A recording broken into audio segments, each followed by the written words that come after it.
Hold on, guys. I'm trying to get some other people over here. Y'all listen to my new track. I'm gonna make another song. Y'all got to give me some more stuff to make songs about. Go to jail, go to jail, go to jail. Go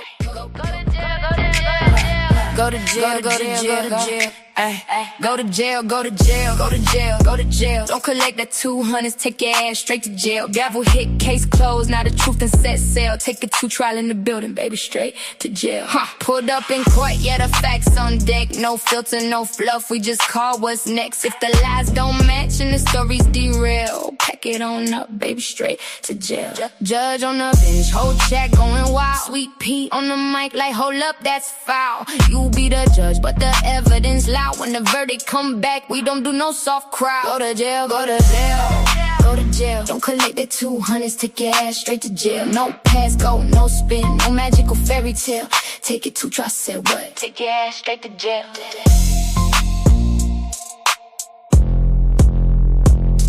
jail, go to jail, go to jail.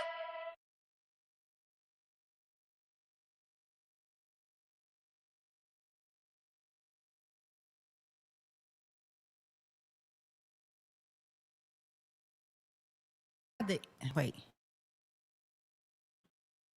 Y'all have to give me some stuff. Why is my stuff freezing up? Wait a minute. Oh, gosh. Hey. Hey, lady. Hey, lady. It's okay, Christine. How are you? You will always be a member here. You are part of the gang, girl. You'll get green.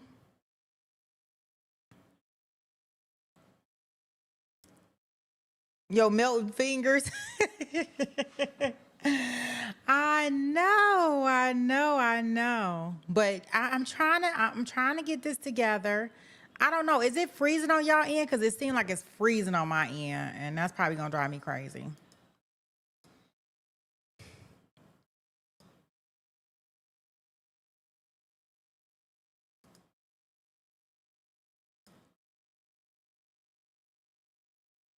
Let me make sure the other one is completely closed down.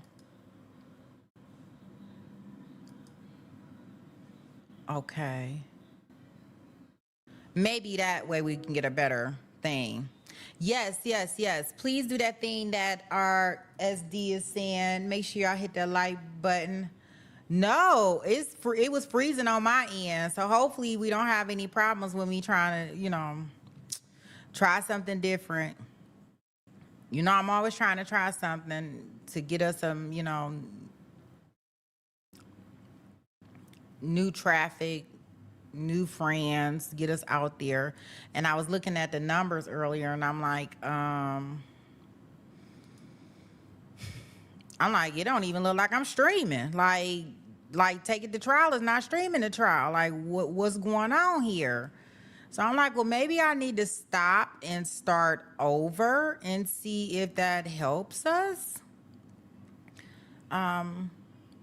Create some additional traffic for today. So hopefully that works. And we'll kind of go from there. Okay, so we do have somebody on the stand. I am going to go ahead and get us back in the courtroom. I will be watching for the verdict. If the verdict comes in for our military murder trial, guys, I will bring that verdict live to you in here, and then I'll just clip it and move it out, okay? So just so y'all know, so y'all won't miss it. Okay.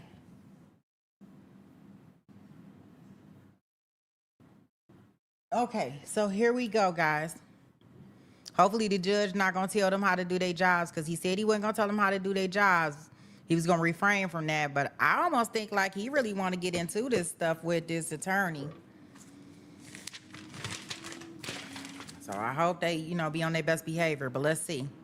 Ask a witness, or I guess she brought up in her cross about the message that was sent to a Warren about Adderall. That was Nijaiha, it wasn't. They talking about these messages again, y'all. I don't know anything about it. This witness has no connection to Adderall. I just wanted to make sure that this Warren is not associated with Okay. the text message about Adam. Well, Ms. Hollins has already said she doesn't think that text message is relevant to inquire with Ms. Jackson anyway. That's who you're talking about. It's yours.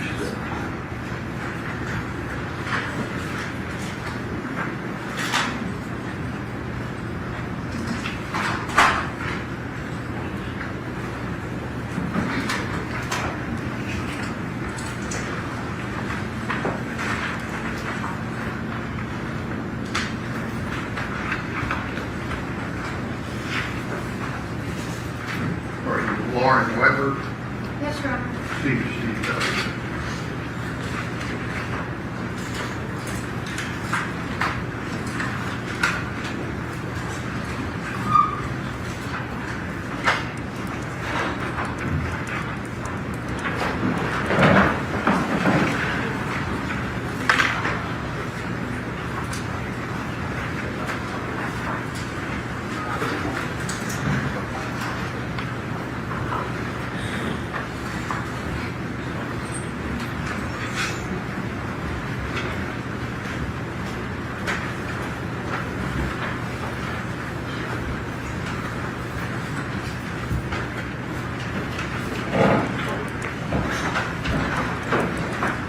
All right, you'll step up and raise your right hand and be sworn.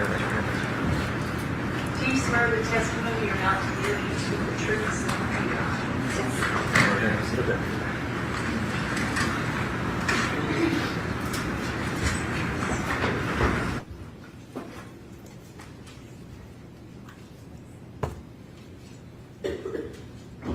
Good afternoon, Ms. Weber. Could you please state your full name for the record? Lauren Weber, And can you spell your last name for the court reporter? Weber. And Ms. Weber, do you live in the Nashville area? Yes, ma'am. How long have you lived here? My whole life. And at some point, did you meet Ms. Jade Benning? I did. When was it that you first met Jade Benning? We were friends roughly a little over a year. She moved to Nashville and ended up working for my brother's restaurant, and we became fast friends. And what restaurant was your brother's? Ernest Barn Hideaway. And was your brother a single owner, or did he have a co-owner? He had a co-owner. And who was that co-owner? It was actually Jade's uncle, Jay, excuse me. And when did you first start working at Ernest Hideaway? I began working there, I want to say it was 2023, roughly. I was there for about 3.5 years. I'm not sure the exact date. Were you there before Jade started working there? Yes. Okay. And did Jade start working there in 2022? Yes. Okay. So you would have been working there in 2022 at least? Yes, that's correct. Sorry. And what was your position at the restaurant? I was the assistant general manager. How much time would you say that you spent with Jade Benning on a weekly basis? We spent a lot of time together at work. After work, we would go get food together, so we spent a lot of time together throughout the week. Did you guys ever actually travel together? We did. How many trips did you go on with Jade? We took one trip. And can you describe what was Jade's position at the restaurant? She was a chef in the kitchen. And about how many people worked at the restaurant? I would say roughly 20 to 25 people. And can you describe Jade's kind of demeanor within the restaurant and the other employees? Was she well liked, or what was your perception? She was definitely well liked by everyone. She was someone that could sense if you were having a rough day. She would make you smile, and we would do the same for her. She was just a light. Everyone truly loved Jade. Did she confide in you personal things that had nothing to do with work? She would. Sometimes also about work, but yes. And at any point, did you learn that Jade had met Blaise Taylor? Yes. And do you recall, when did you first learn about that? It was in the winter months. She had just mentioned him to me, and then eventually I did meet him. Do you remember exactly when you met him? Not the exact date, no. Can you describe that encounter? We had gone to a bar that was downtown. It was raining outside. We went up to the bar and I met him, and there was not much communication. It was just more of a nice to meet you, and then kind of didn't have much else other conversation. And did you see him with Jade again after that? No. At some point, did you learn that Jade had become pregnant? Yes, ma'am. And how did you learn about that? Jade called me and she told me. And do you know how long Jade had known she was pregnant? She called me as soon as she found out. So she hadn't known very long. And I want to ask a couple of questions about before that day. So before the day that she found out she was pregnant, Yeah. did you know Jade to drink alcohol? Occasionally, yes. Did you know her to ever get drunk? Occasionally, yes. Is she someone that you knew to drink every day excessively? Absolutely not. Did you know her to do any other types of substances? Yes. And what did you know her to do? Smoke marijuana? Did you know her to do cocaine ever? No. Are you sure about that? 100% sure. And can you describe, after that day that she told you she was pregnant, did Jade's behavior change in any way? It did. Did you ever see her drink again? I did not.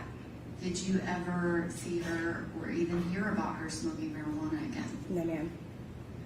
And did you have any knowledge of if Jade would connect people with someone to get drugs for Yeah. them, but not for herself? Yes. And was that other people in the restaurant? Yes. Can you describe kind of those weeks after she found out she was pregnant? Obviously, the day of might have been shocking, but can you describe her demeanor kind of in those next few weeks in November? She just knew what was ahead of her, and she was turned over. She was positive. She was going home after work. She was getting her apartment ready. She just wanted to be a mom, and she was ready to be a mom, and was still the amazing person that she's always been. But she definitely, I'll see you later, I'm not going anywhere with you guys. Like, she didn't do anything that she shouldn't have been doing while she was pregnant. And did you ever go to her apartment that she was living in kind of at the end of 2022? Yes. And did you ever go to the new apartment that she moved to in 2023? Once, yes. And did you talk to her about the things that she was doing to plan for the baby? Yes, ma'am. Can you describe, after she told you she was pregnant, did you hear her talk about Blaise Taylor or see him in that kind of November, December timeframe? Yes, she let me know that she was going to talk with him and let him know that she was pregnant, and pretty much all that I was ever really told in regards to it, because it just kind of, nothing much else was said. Did you know whether or not he was involved with Jade in the pregnancy? Yes. And what did you know about that? I knew that they had been together, and of course Jade confided in me, so I knew that they had to have sex, so. Which I guess I'm asking, after she found out she was pregnant, you said she went and talked to him. Did he continue to be involved with Jade after that? Yes, yes. And what do you know about the contact that they had after kind of that beginning of November into December? I just knew that they were in communication, but I didn't know the depth of what the communication was. I just knew that they were still contacting each other. Okay.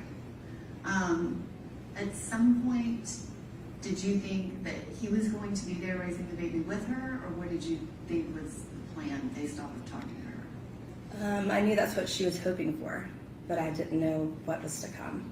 Okay. And then, do you recall anything happening kind of the beginning of the year?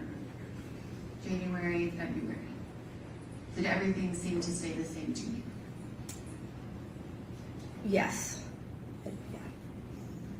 And specifically, drawing your attention to that February 25th, 2023, do you remember that day? I do. And did you see Jade that day? I did. Can you describe that day to me? That day I was at work. I was there in the morning and Jade was there as well. We had a private event that night and I was just doing what I normally do during the day at work, and Jade told me that she was leaving. She had the night off, and of course I was wondering how, because we had an event. And she told me that she had plans to go home and cook dinner and do some type of painting with Blaise, and Nijaiha was there as well. And she just told me that she loved me and she'd see me later. And we went into the event. I'm gonna object to the hearsay. What's your objection? Hearsay. Is this taken care of either? I think her state of mind is relevant, Your Honor. Is that 8033 then existing mental state of mind? Do you care to be heard on that? I do, Your Honor. Are we talking about the existing state of mind of Jade? Yes. That she planned it. That's what I understood your objection was. Plans to eat and paint with Blake. I don't know that, but you know what, you're right. Thank you. I withdraw my objection. Go ahead. Could you continue your answer? Yes. So, You said that she was Thank leaving. you. She told you that she loved you and gave you a hug. Is that right? yes, ma'am.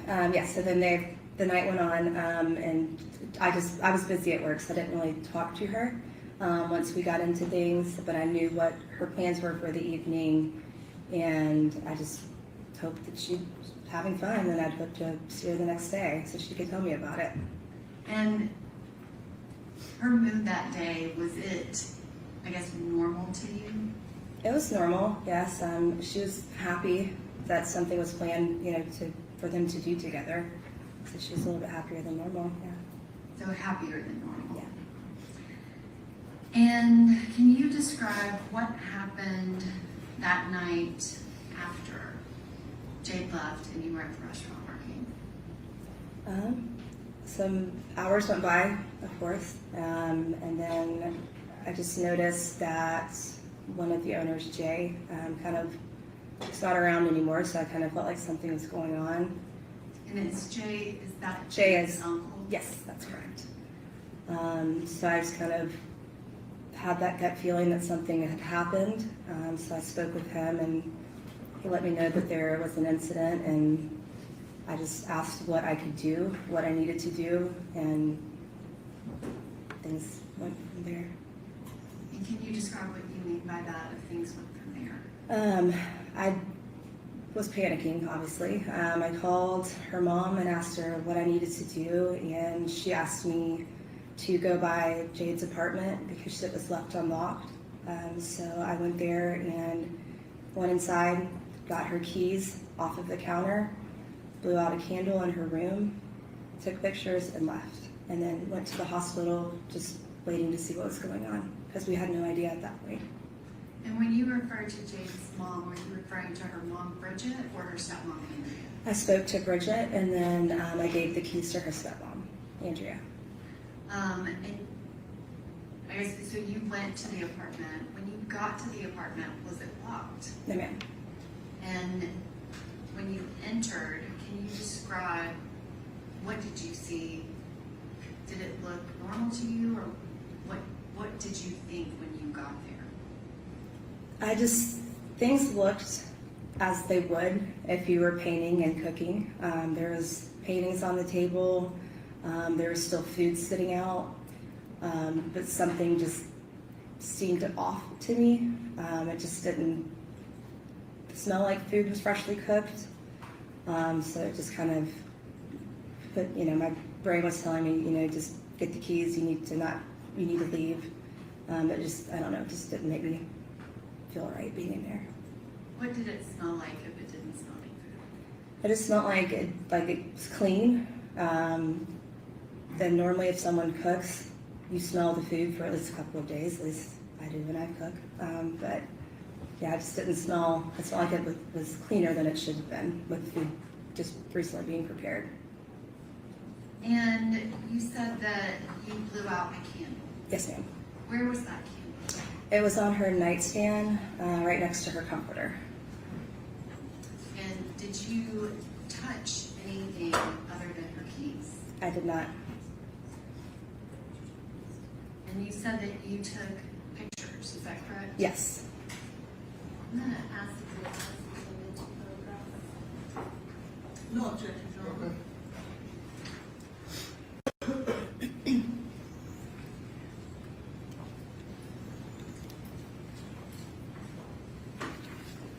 Thank you.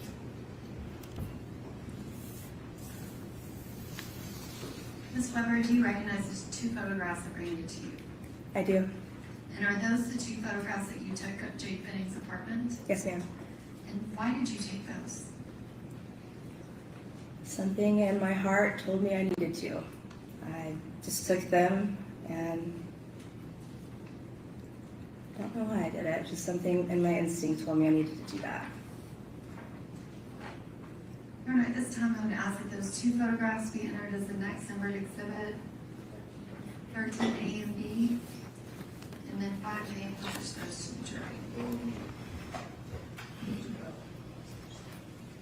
Okay, yeah, this was. All right, C 13, A and B.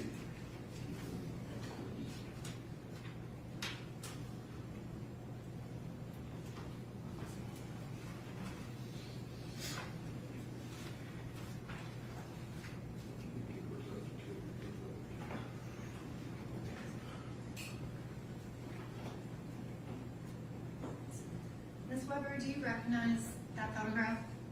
Yes. And is that photograph one of the photographs that you took in Yes. Jade Benning's apartment? Yes. And kind of this view, would you be standing with your back to the stove, kind of looking towards the front door?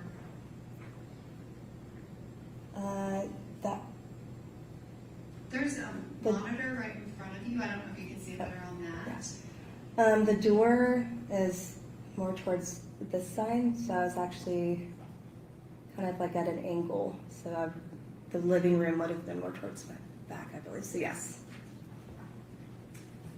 And the next one, which is 13B, can you describe what's shown here?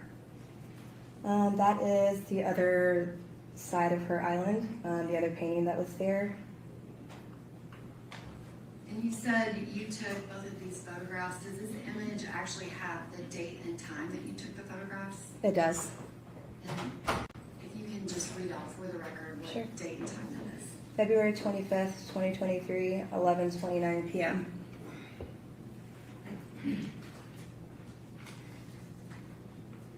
And Ms. Weber, you said that you got her keys. Is that correct? Yes. Did you get just her keys, or did you get a purse and a wallet, or what did you get?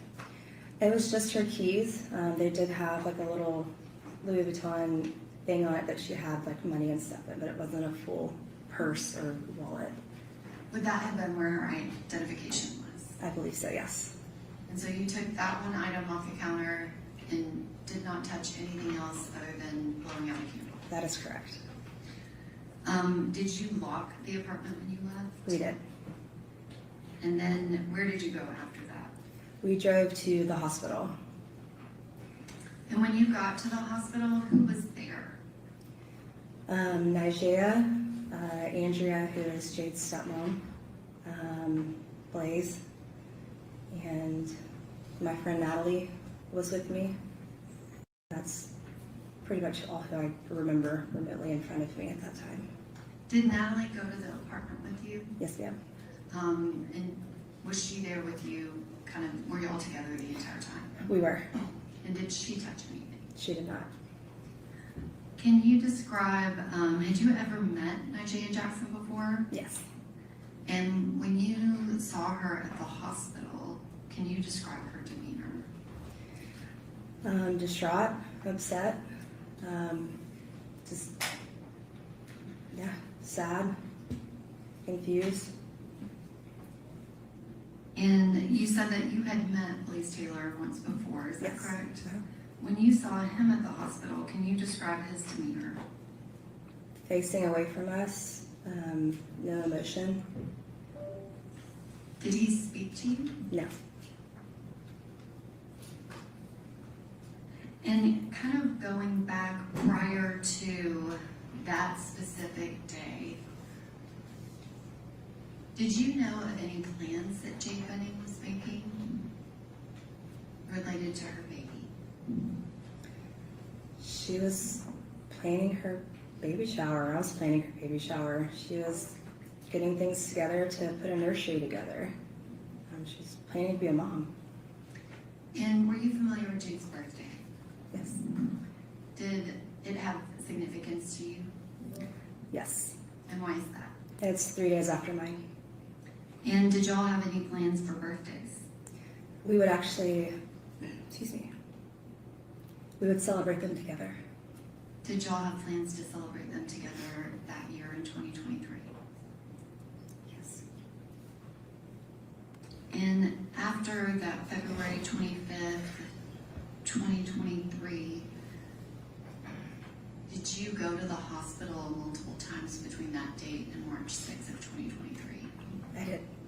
And was Miss Jackson there when you went to the hospital? She was, yeah. Do you have any reason to believe that Miss Jackson would harm Jade Benning? Not at all. Thank you, Ms. Weber. I don't have any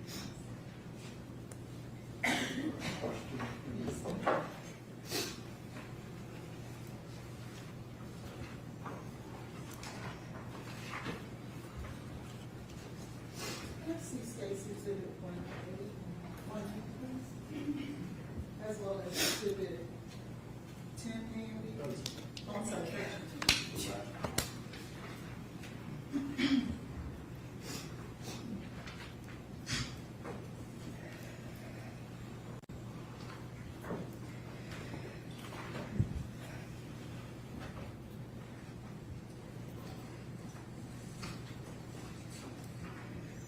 Ms. Weber, hi, how are you today?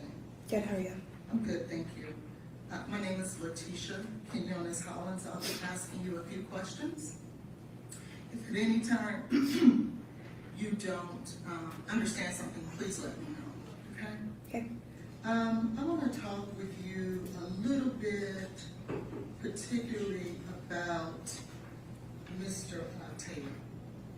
You stated that you did, in fact, meet him prior to, I guess, 225 in the hospital. Is that right? Yes, ma'am. And how many times would you say that that was? Once. Okay, and where were you guys when you met? It was, I forgot the name of it. It was a bar downtown, Okay, you forgot the name? and it's in the W. Okay. And how long were you around him that night? Probably under an hour.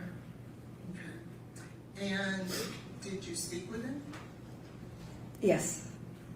And was there anything odd about him that you found in your interchange with him that caused you any concern? There wasn't much conversation. It was just very high, and that's kind of all that was said between us. There wasn't any getting to know each other. Okay. And would you tell us or tell the jury about when that was? Again, I'm not sure of the exact date, but it was cold, and I remember it was pouring down rain outside. Okay. Do you remember on that day that Jade sent you a video? On the day that I met Blaise, When it was raining downtown? she did. And in that video, it was a video of her and Blaise, was it not? Yes, And it was a video of them walking in the rain together. that's correct. And when she looked back and gave him a big kiss, do you remember that? I don't remember that, but I do remember the video being in the rain, and they were walking to meet me. And would that be, I guess because it was cold, I would assume that it's during the winter time. Yes, ma'am. So would that have been the end of 22, beginning, well, would have been the beginning of 23? Possibly, yes. Okay, because there's testimony that they didn't reunite until January 1st of 23 during the winter time, and that would be consistent with that, would it not? Yes. Then I want to draw your attention to, you stated that all that you knew that Jade was involved in was marijuana, is that right? That's correct. Do you ever recall her texting you about mushrooms? Yes. So she was involved with more than just marijuana. Yes. You're not testifying to this jury that you know every single thing about Jade, are you? Yeah, that's correct. Fair enough. Now, let's take you to 225. You stated that you were in contact with Jade that day and she informed you about what was going on, is that right? With the dinner night, date night? Yes. Now, to be clear before I go there, when is your birthday? March 3rd, And when is Miss Benning's birthday? March 6th. And you guys were planning your birthday together? Yes, ma'am. So I was looking through your text messages between the two of you around that time, and I don't see anything regarding planning a party together. Did you not text about it? We spoke in person about it. But you guys text almost every day, right? Yes. About everything? Not about everything. Okay, you guys text about the date night, right? That's correct. Text about hanging out together, right? That's correct. What you're gonna eat for dinner, right? Usually lunch, but yes. Lunch, okay. Helping Julia out. Objection, Your Honor, to the relevance. Okay, they text a lot, so what's your question? But yet, there's nothing in these text messages about the two of you planning your birthday together. That's correct. We spoke about it in person. Okay. Now, taking you to 225, she tells you about the date night, right? Yes, ma'am. And that she's going to cook for him. That's correct. And as far as you know, did you get to speak with Nijaiha that day? Later on that evening, yes. Okay, that evening. And there was nothing that Ms. Jackson shared with you that would lead you to believe that Jade did not cook dinner that night. Is that right? That's correct. In fact, you would have learned from Ms. Jackson that she did in fact cook that night. Right? Can you repeat the question? Yes, ma'am. You would have learned from Ms. Jackson that she being Jade, did in fact cook that night. Yes, I knew that prior, so yes. But you testified that it appeared or it didn't smell like food, right? Yes. Did you ever speak with any detectives or police officers that evening? I did. Okay, which ones did you speak to, if you remember? I could not tell you their names, but I did speak with them at the hospital. How many did you speak with? I believe it was 2. Okay. Did you tell either one of those detectives that when you went into that apartment, you did not smell food? Yes. Okay, which one did you tell? The first one or the second one?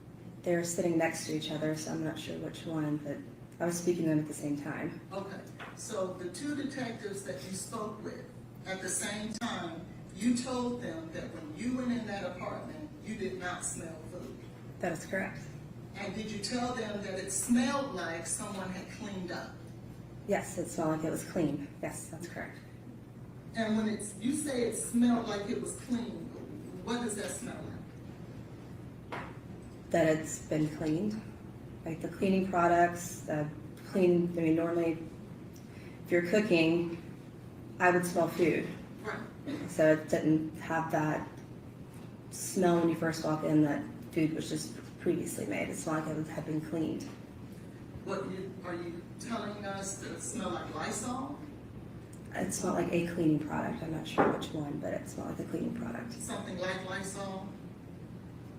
A cleaning product.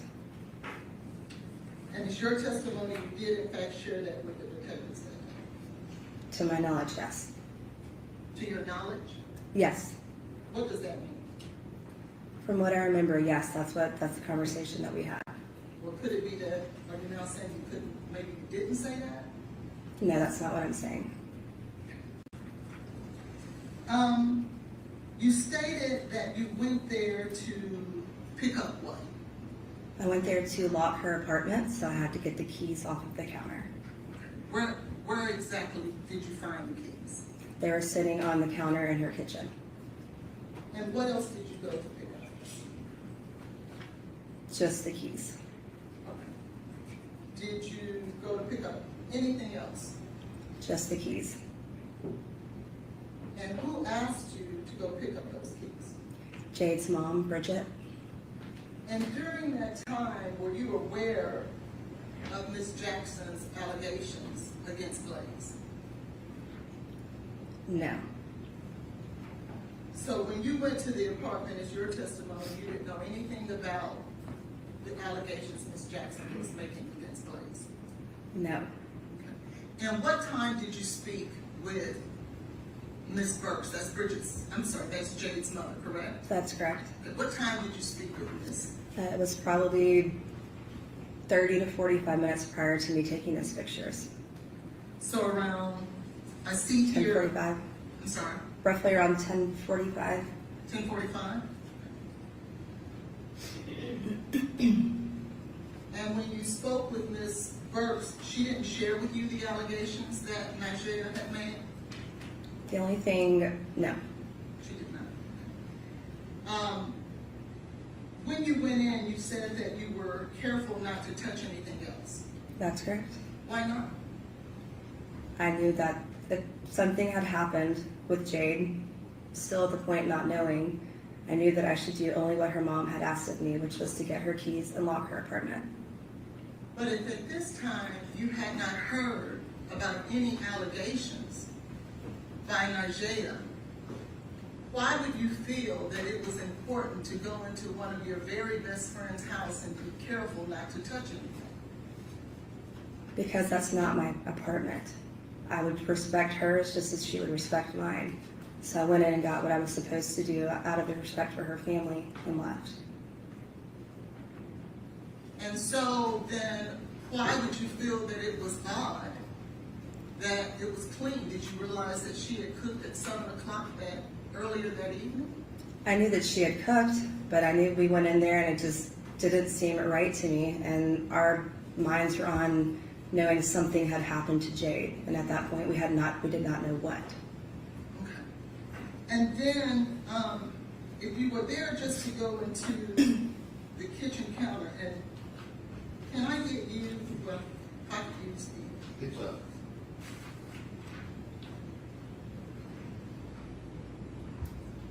is this the kitchen counter you're referring to, found in State's Exhibit 13A? That is the kitchen island. That is not where her keys were. Okay, so her keys were in the kitchen, but not here.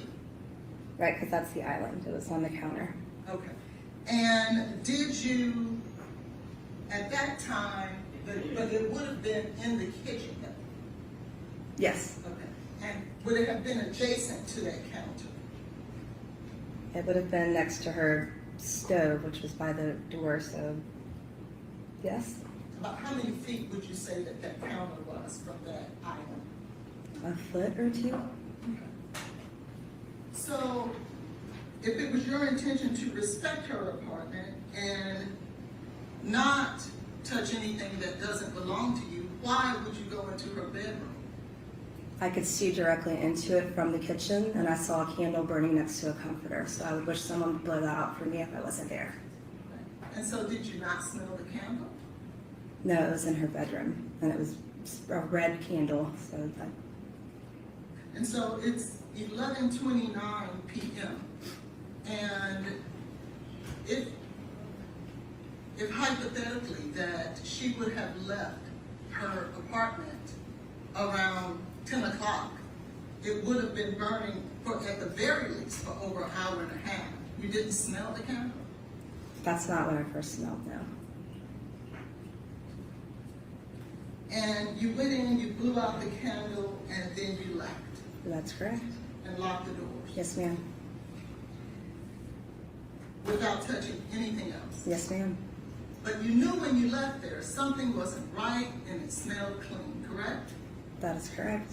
So when you got to the hospital and you saw the police officers, did you go up to them immediately and say, I just left that apartment and something isn't right? Did you do that? That's not what I immediately did. I got there and I gave the keys to her stepmommy, Andrea, and then we were trying to figure out what was going on. But you had just left your very good friend's house and something in your mind was telling you something nefarious is going on. There's a police officer standing right there. Why wouldn't you go talk to them and tell them that you found something odd? I wanted her family to be able to speak with them first and get the information. I was there until I was told something. Okay, well did you, then surely then when you got there and spoke with her family, you told them that, right? I told them what? I'm sorry. That something nefarious was going on that you felt because the apartment smelled too clean. I told them that something didn't feel right. That's what I told them. Did you share with them that something that didn't feel right was it was too clean? Yes. And who did you tell that to? I told that to, I don't remember exactly who, but I want to say it was Andrea, maybe? Andrea Browning? Yes. And if you didn't tell Andrea Browning, who would you tell? Eventually, when I spoke with the detectives, I would tell them. You never told Miss Burks, the one who asked you to go over there in the first place? She was aware as well. So you did tell her too? Yes, ma'am. So if you told Miss Browning and you told Miss Burks, certainly that's something that they would have shared with the police, right? Yes.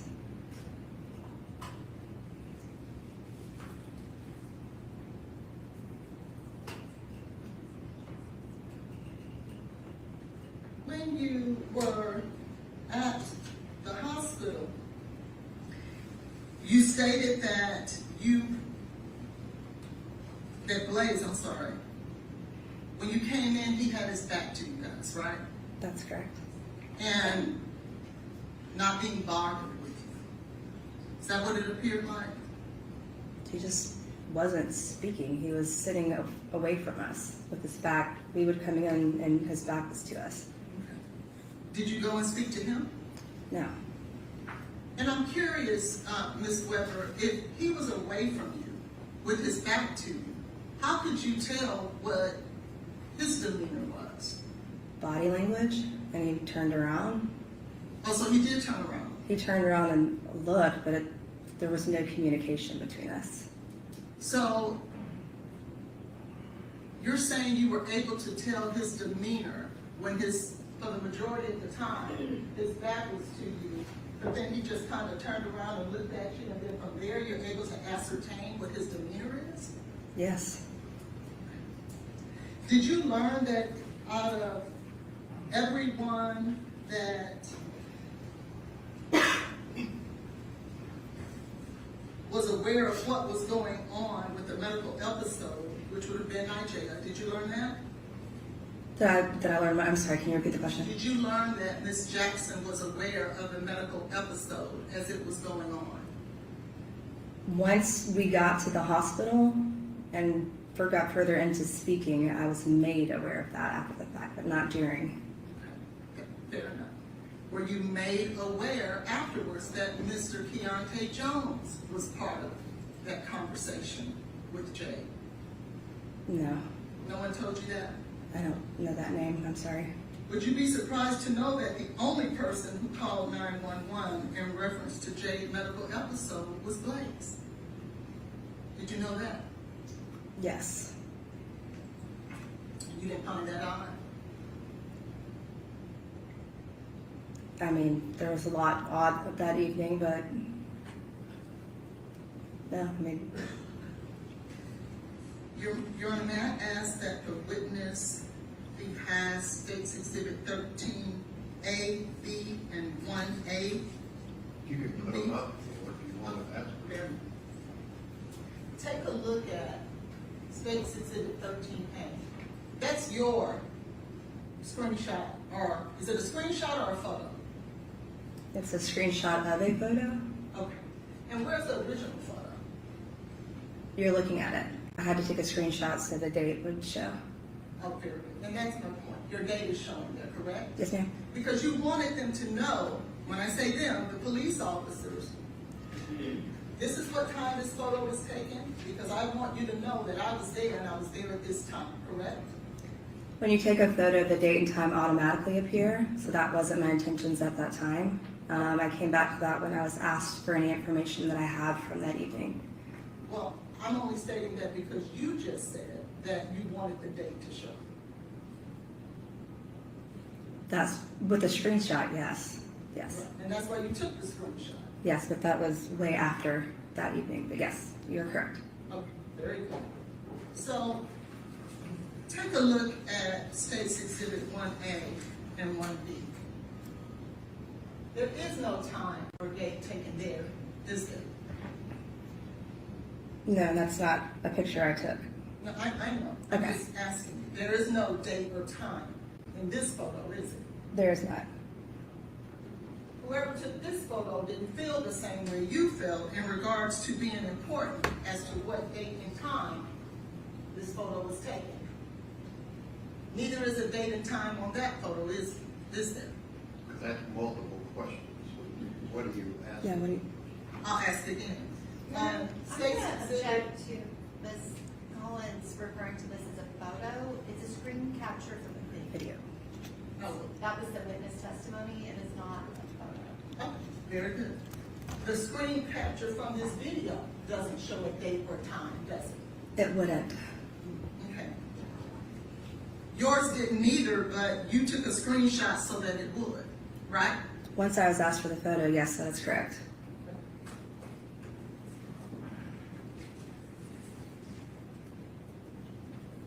Now, when you said that Blaise turned around and you were able to ascertain his demeanor from him turning around, what did he look like?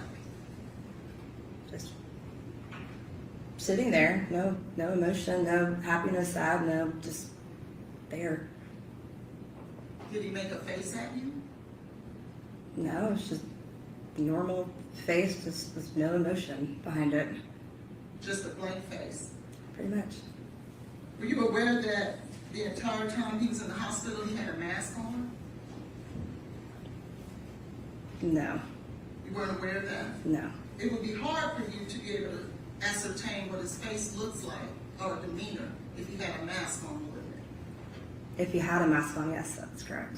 So if he did have a mask on, you'll agree, it would be difficult for you to do that. If he had a mask on, yes. Thank you, I pass the witness. You have a mask on. Would you saw? No. Do you know what time you saw him? Not to the very minute, but it would have been shortly after the time of me taking that photo and going to the hospital. So within an hour? Possibly, yes. Yes, within an hour. So around 12:30? Yes. So if we have a photo of Blaise around 12:30, he shouldn't have a mask on according to your testimony. From what I remember now. Okay, thank you. Any other questions?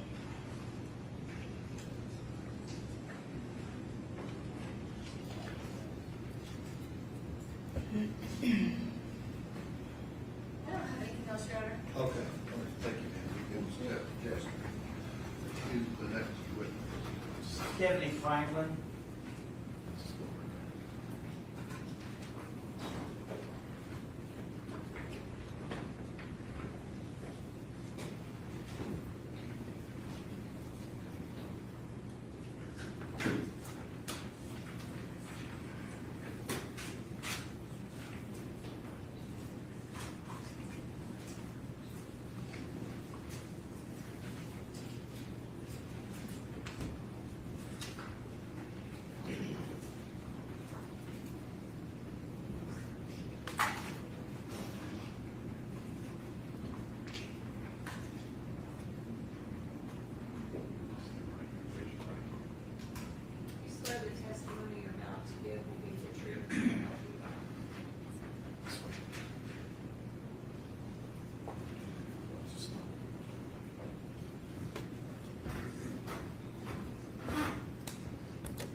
please tell us your name and spell your first and last name for the report?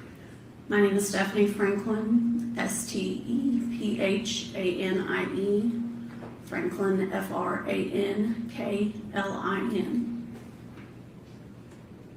Ms. Franklin, did you know Jade Benning during her lifetime? Yes, sir. When did you first meet her or come to know her? I met Jade when I learned that my daughter and she were in the same dance class when they were around 4 or 5 years old. And they clicked, and I met Jade's mother at that same time.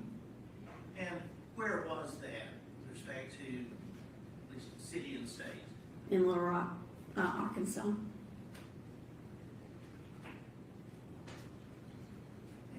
what is your daughter's name? My daughter's name is Lindsay Jones.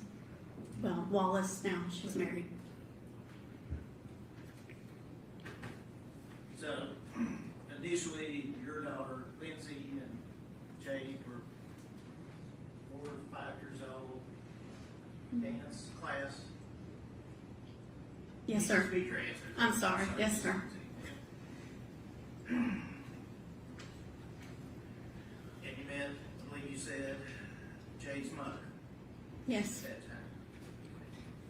And so were they living in Little Rock? Yes, sir. On how many occasions, and we're talking about during this age group, and I'll ask as they get older, but at this time, that age, 4 or 5 years old, how often would you see little Jade then? The beginning, it only took a few weeks, but for it to grow into a almost every day or every other day interaction. And did your daughter and Jade go to preschool together? No, sir. Now, as they got a little older, did they maintain their friendship? Yes. They ended up going to the same middle school and celebrating birthdays, special events. We were with each other all the time. And did you establish and maintain a friendship or relationship with Jade's mother? Yes, sir. And what was that interaction like with respect to, like, how many times would you see Jade as a young child? All the time. Special events, birthdays, weekly outings, dinner dates. There were standing dinner dates on specific nights. I mean, it was a regular. She was like a second child to me. On occasion, do sleepovers at your house? Sleepovers at my house, or How about your daughter? my child over at her house or her grandparents' house even. As they got even older, into the teenage years, what was the relationship like at that point? All through middle school, leading up to the teenage years, we all were at the same school. I actually taught at the school where they attended. So they were with me all the time, before school, lunch, after school, when there was a problem. I was kind of like their school mom. And of course, my daughter was there too. And then after their middle school years, they decided to go to 2 different high schools in Little Rock due to their choices of what they were interested in. My daughter went to an arts magnet, and Jade chose to go to Central. So while they were not in the same school, we still attended games, ball games to see or cheer, competitions, dance recitals, special events. We still went out to dinner. We still hung out, all those things. When you say competitions and cheers, what sort of cheer My daughter and Jade were both cheerleaders at their respective high schools? at middle school, and then continued on to at their respective high schools. And with activities that you knew Jade to be involved in? I mean, she would come support my daughter because my daughter was a dancer also and had dance recitals, and so she would come and watch and support. We had regular sleepovers still from time to time as they got older. Now, did they both, to your knowledge, stay in dance all the way up through elementary school, middle school, and Yes, sir. high school? My daughter cheered the whole time. Jade cheered the whole time. Jade was actually captain at Central High School of the cheer squad. And we get too deep in the weeds about this, but Little Rock High School, how big a school is it? 3,000 to 4,000 student population. It changes throughout the years, probably more when she was there than today. So was Jade being captain of the cheer squad a big thing? Oh, it was a huge thing, a huge responsibility. Their squad had, first it was leadership position, but was held in high regard for anyone who was selected. And it speaks to her light and how she was able to bring people together. As your daughter and Jade progressed, did there come a time when they graduated from high school? Of course, and thankfully. And college was next. Yes, sir. Did they maintain that friendship and you as well with Jade Benning, her family? Yes, sir.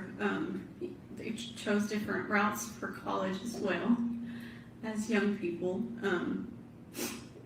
My daughter chose to go and follow her mom in education. And Jade decided that, college wasn't for her at a certain point, and that she wanted to be a chef, so she went that route. Let me say that route, was there a culinary school? Yes. It was like I guess what would you call a vocational college.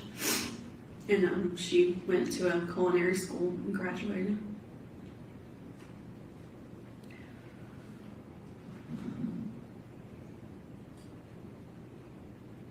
Did you become aware at some time that Ms. Benton, Jade Benning, relocated to Nashville, Tennessee? Oh, I mean, yeah. Sorry. Yeah, I knew that she wanted to spread her wings and venture out. She was tenacious in that regard, and independent. And so I knew that she had her sights set and moved to Nashville, and that she was able to secure a job Was she cooking. ambitious and Yeah, in her field, cooking, and an opportunity to do what she loved. Did you have any appreciation of why she chose Nashville? Did she have any relatives here? Well, her stepmom lives outside of Nashville, and she has a half sister in the area as well. And then, Would it be fair to say you know pretty much all about her family? yes, sir, and even a relationship with the person who was in ownership of the restaurant where she was going to, where she did cook, but where the offer came from. You recall when the last time may have been that you saw Jade Benning alive?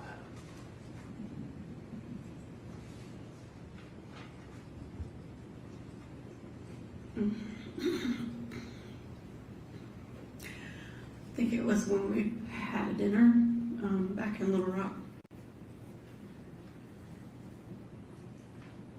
And when Ms. Benning would come back to Little Rock, would you normally see her? Most of the time, Yes, if my schedule allowed me to be there, I'd be there. And so, looking back on it, do you recall that event, that family dinner? It's hard to go back to those memories, but yes. What was her mood, her She was- attitude, her demeanor? What was she like at that time? She was pure J, excitement, her whole life ahead of her, just happy. That's her. Did you stay in any type of communication with Miss Benning after that? Phone or text or? Directly, we didn't communicate as much as Jade and I together as she got older, but Bridget and I are her mom, I'm sorry, Who was that first? are, I would say, best friends. So yes, kept tabs nonstop. And I mean, Jade and I would text, you know, Mother's Day. I always got a message from her. Birthdays, you know, I mean, it was interaction. And are you spending your daughter kind of with separate ways, professionally or educationally? But your knowledge, did your daughter, Jade Benning, stay in touch? Yes, sir.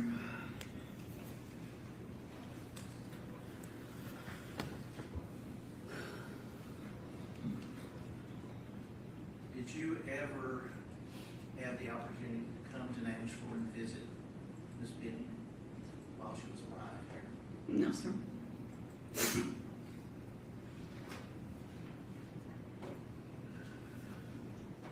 Did there come a time when you learned that she was expecting?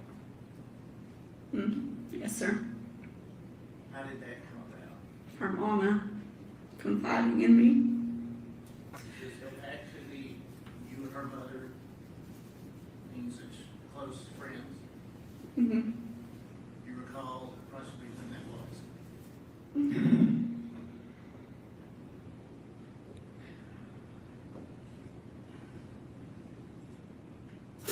I want to say it was sometime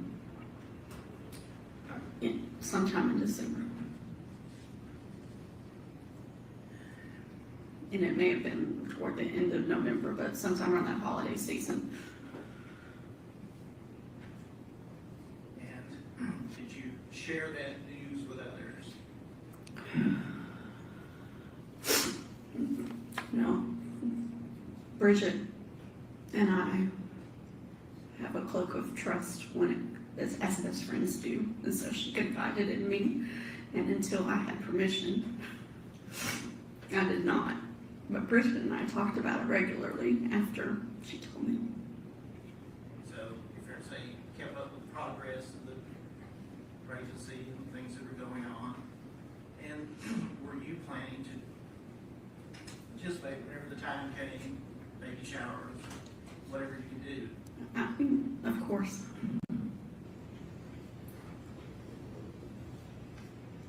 When we get to the night, the call, did there come a time when you received a call concerning Jade Benning's health and welfare? Yes, sir. Actually, I was notified because my husband was called by Jade's, I hate to say stepdad, I'm going to say bonus dad. They're also friends. And when the call came in, and I was told, just was a little bit in shock. And of course, Bridget was on the other line, not able to call me herself, so, you know, it was, I need to talk to Bridget. You're still in Little Rock, correct? Yes, sir. Should have asked, that's Yes, sir. 2 years. So, what, if anything, did you do upon receiving the call? I immediately demanded to talk to Bridget.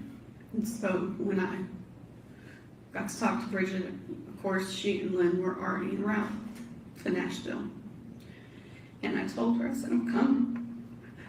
I told her, I said, I gotta get a couple hours of sleep because it was late term. And then of course, I just told her I would be there and I would leave in the morning and drive, and that the girls may come with me. And then when I said the girls, she knows what that means, but that's my daughter and some other close family friends. And so then I immediately called my daughter and told her, and we made plans what time to meet and what time we were gonna leave. And you recall approximately what time we left Little Rock to come to Nashville? Sometime in the morning, early. I mean, it's like 6, 7. Had to pick up my daughter and then also get another friend. I don't necessarily need to ask what was said, if anything, but were you in communication, being updated on Jade's condition during the drive? And of course,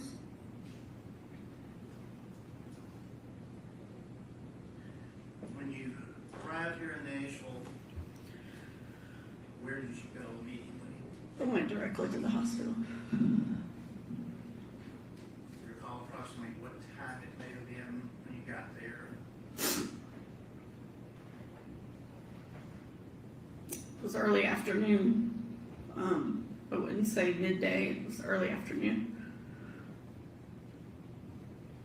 And when you arrived, where did you go? Arrived by that, I mean, at the hospital. Straight to ICU. And were you permitted to see Jade? I went straight to the waiting room first, and that's where I got to meet Bridget and Lynn and everybody else that was there. Were there a number of people there? that Family afternoon? members, yes. And when you saw, since she was in the ICU, when you saw her, what did you see? Could you describe what you saw?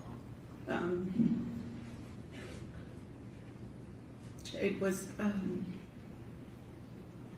laying there with tubes and wires connected and machines functioning for her. And I saw her pregnant belly pooch.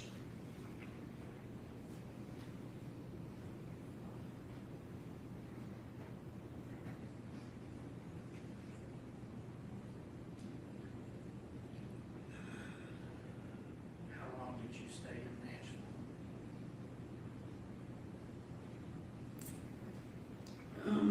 Got here Sunday. 4 days. And during that time, were you frequently at the hospital? If I wasn't sleeping or driving to and from. At any time before you arrived at the hospital, had you heard the name Blaise Taylor? Yes. Yes. And from From Bridget.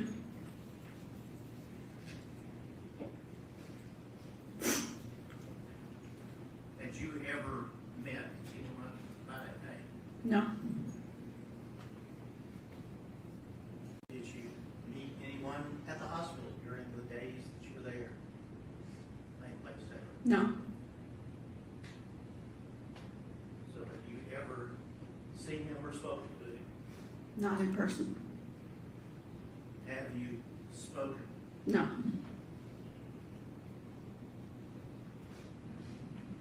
Focusing back at the hospital,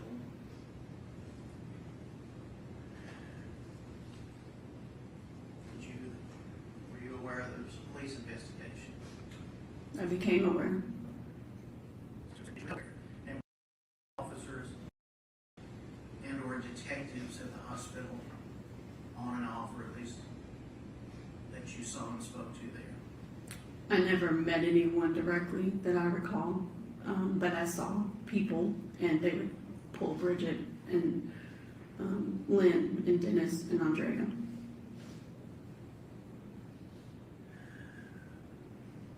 Did there come a time when you went to the apartment, I did. Miss Benning's apartment? Yes, sir. Tell us how that came about. My best friend was falling apart, and she wasn't going to leave her child's side, which I understand. But it was driving her crazy to know the answers, to just see what in the world was happening, trying to make sense of something. So, Bridget and I discussed it. And was the decision made, at least between the two of you at least, that you would go to the apartment? Yes, that'd be her eyes and ears. Did you get keys to the apartment? From Bridget.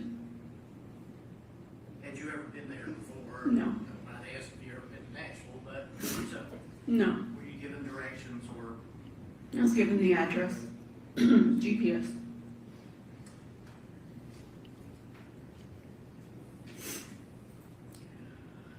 Who, if anyone, went with you? My daughter Lindsay, Jada, Summons, and Nijaiha. Now, ask about Nijaiha. Would that be Nijaiha Jackson? Yes, sir. Did you know her prior to this incident? When I say girls, she's included in that group. Well, that's what I'm saying. Going back to Sleepovers, celebrations, cheer, all the things.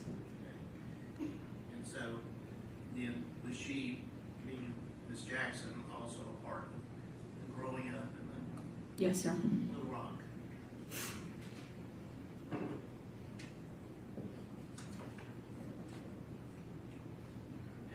Prior to going to the apartment, what, if anything, did you do to prepare for going there and entering?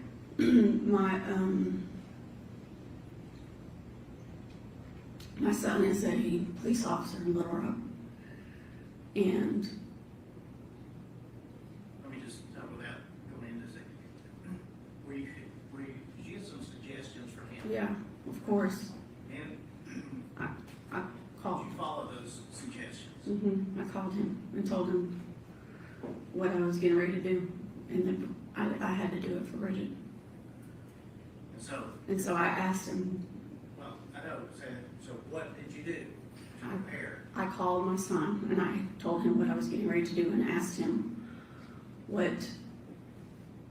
how do I honor what my friend needs and do it in the best, carefulest way, not knowing all the details, but knowing what little information I had with how she got to be, how Jade got to be in the hospital.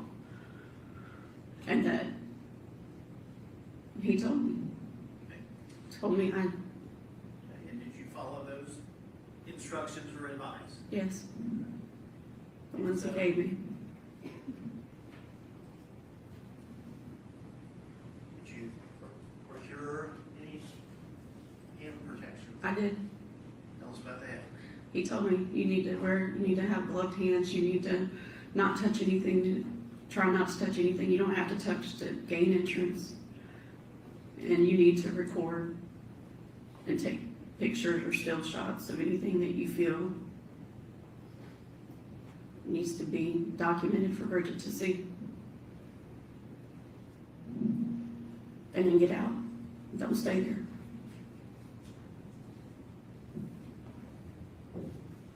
When did you go to the apartment? Was it daylight or dark?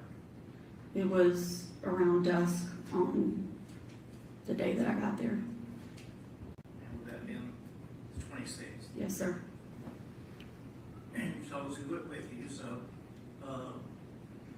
when you arrived, did you take pictures? I did. Did you also take videos? I did. And did you take any items from the apartment? One. All right. Court's permission.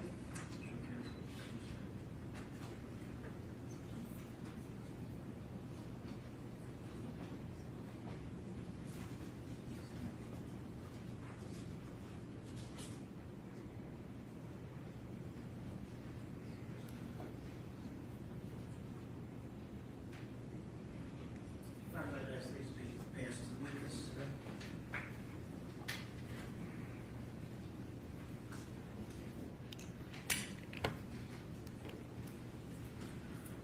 Ms. Franklin, being handed two items, one envelope contains a USB, but as far as the photographs are concerned, could you look through those and see if you recognize what is depicted?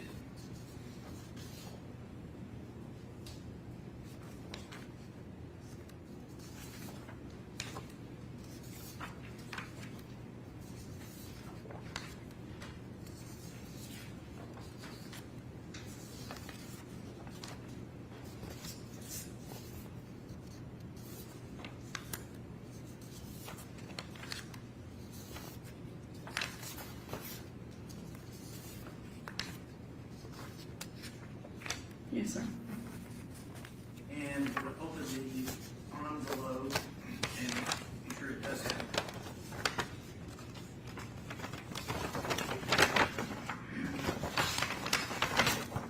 I believe it has a tag, it says S. Franklin, is that correct? Yes, sir. All right, I would move those. Number 14.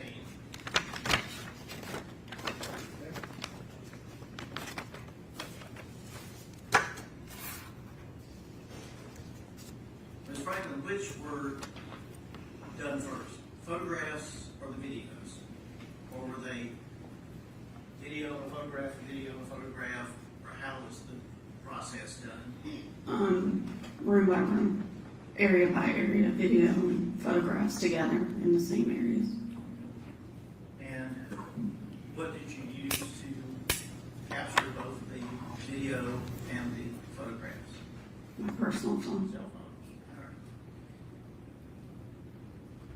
If we could.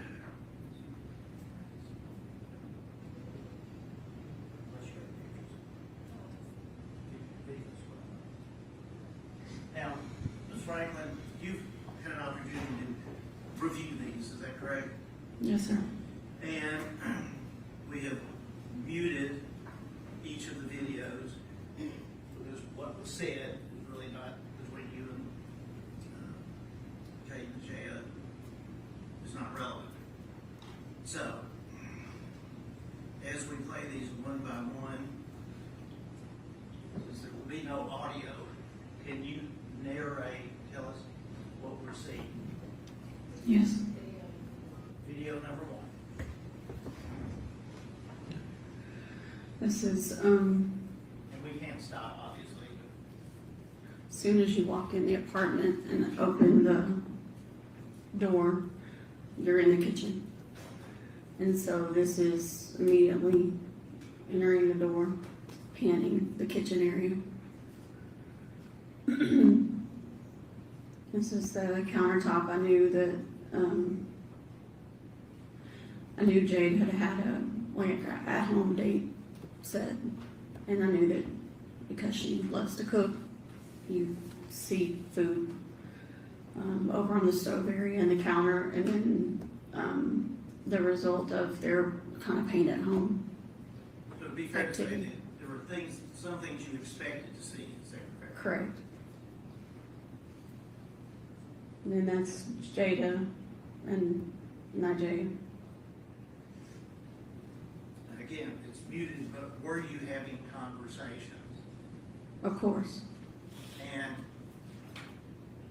were you apprised of the fact that Nijaiha had been there before? No. Okay, so you didn't know whether she had. Nijaiha is Jade's best friend, Yes. so I'm sure.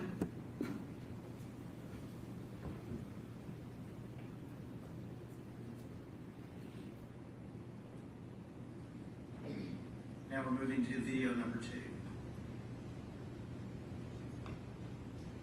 Where are we now? Standing in the living room, facing the second bedroom and panning from the other direction. Looking back towards the kitchen. Yes, and she looks surprised because I'm telling her to get out of the way.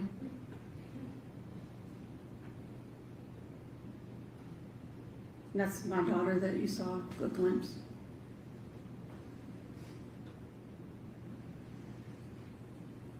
Now, video number 3.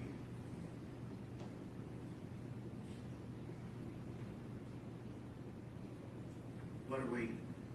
The image of where Jade's camera usually sits.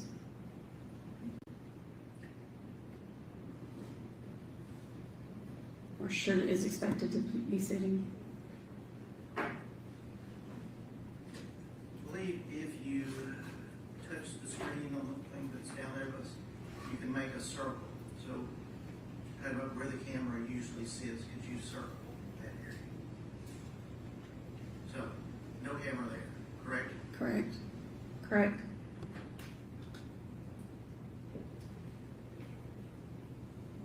Would you like me to clear that? I can. And now, number 4. Where are we now? Jade's bedroom. And what, if anything, are we seeing there?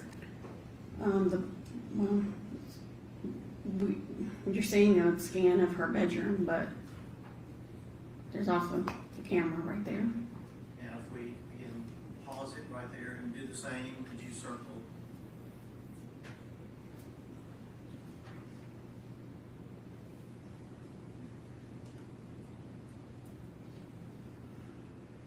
And were the blinds in that condition when you went in and filmed this? Yes, sir. Had you touched anything at that point? No.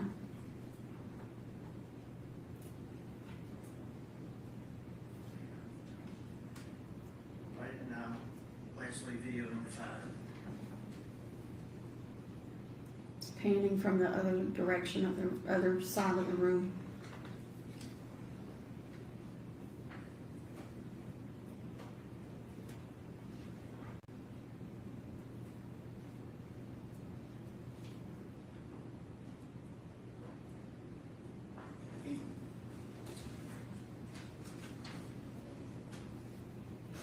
Thank you. Now, we can publish the photographs. And these have been arbitrarily A through K, I believe. But what are we seeing here in this picture? Camera outside in the hallway, on the ceiling, walkway area, the entrance walkway to Jade's front door. And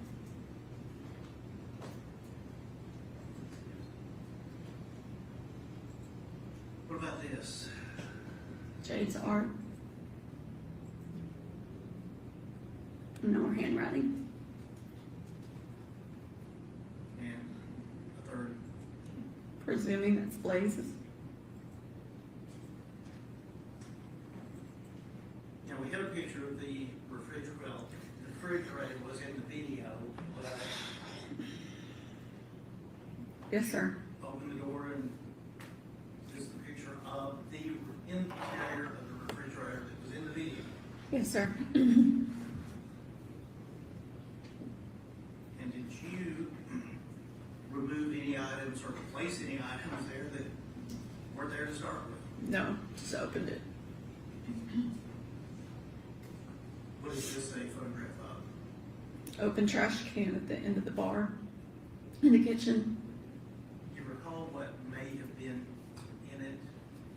I didn't dig in it. I just saw what was there on top. Was there any other trash receptacle that you saw that had anything in it? We did look at the trash cans in the bathrooms. They were empty. And was there any other trash anywhere in the kitchen other than this one? Not that was visible.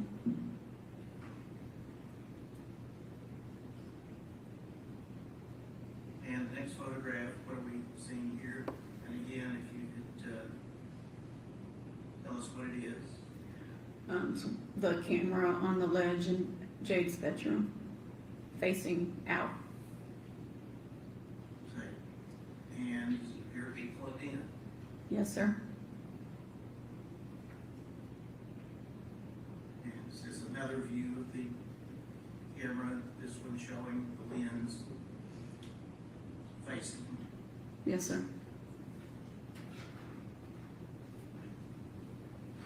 Right now, moving on, we've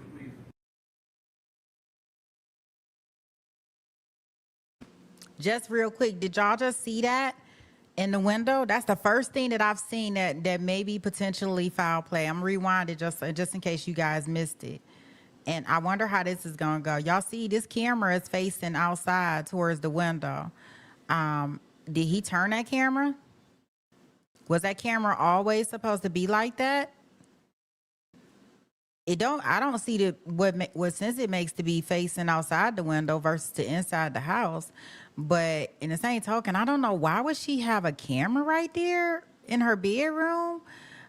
I mean, that part is weird to me, but that's just me, but people be in some freaky deaky stuff. So who knows? I don't know. Was she part-time only thing? I don't know. I'm just saying, in the bedroom is definitely a weird place to have a camera. But what's strange to me and what I noticed from this, and I don't know if you guys caught it, is that the actual camera is facing outside. And is this another view of the camera? This one showing the lens facing? Yes, sir.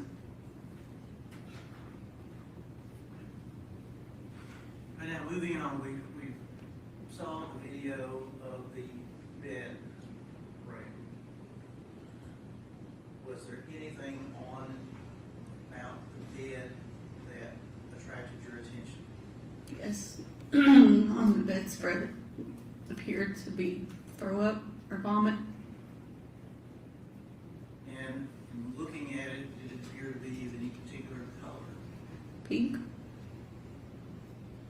And again, having talked to your son and preparing this, what, if anything, did you do with the comforter, with this object? I took it. I decided to take it, but I didn't.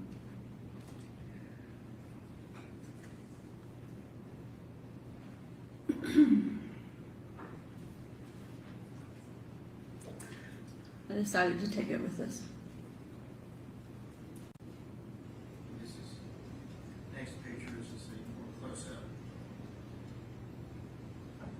And were these pictures taken prior to you touching this item? Yes. And in fact, did you touch it and for any other purpose than to remove it No. and preserve it? No. And what, if anything, were you able to put it in? A trash bag.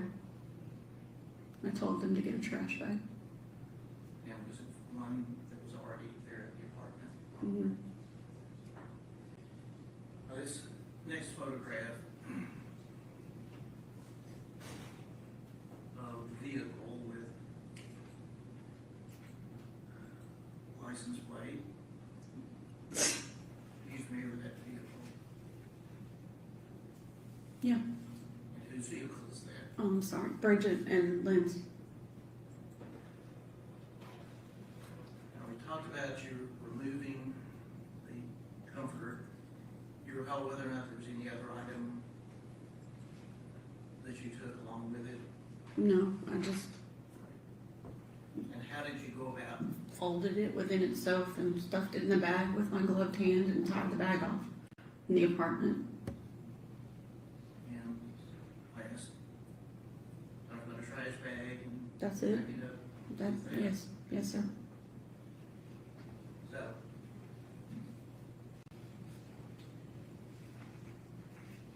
You're there, you looked around, did you check out anything else as far as whether the windows were locked or anything to do with touching the apartment? Or touching anything in the apartment? No, other than, I mean, there was discussion on whether to leave the blinds up in the bedroom and the camera location being weird, because, I mean, Jade, yeah, we talked about that and whether or not we should close the blinds. And you recall whether or not you did or didn't close the blinds? They were closed when we left. And how about the camera? Was it left in the same location or moved back to the kitchen? No, Nijaiha was adamant about moving it back to the kitchen where it's supposed to be. And other than that, was anything else manipulated that is being moved, anything added or taken away? No, we talked about private property of Jade's, but didn't touch anything else, didn't take anything else. And when you arrived there, was the door locked? Yes, And when you left, did you relock the door? of course.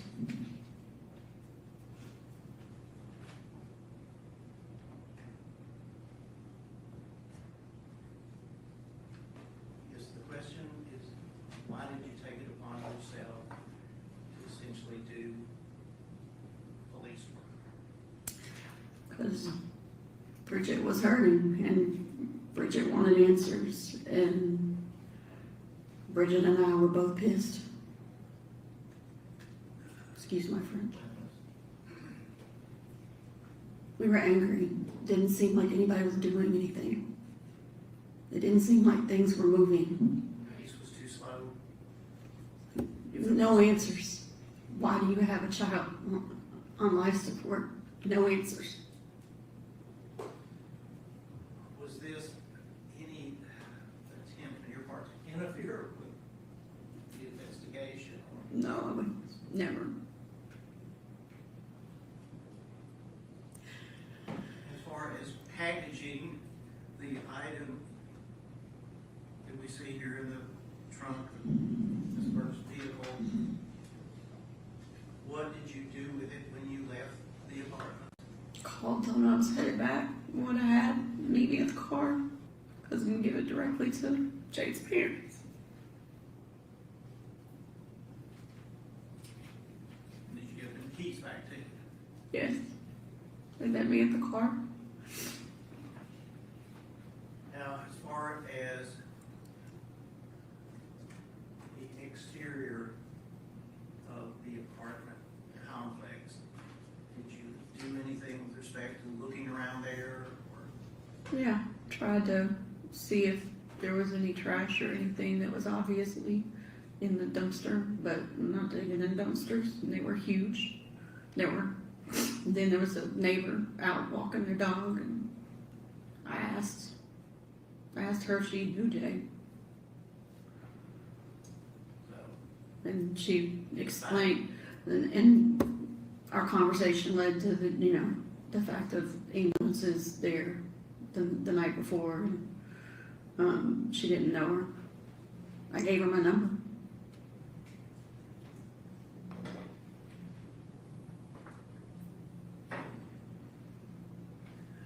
So you get back to the hospital, essentially,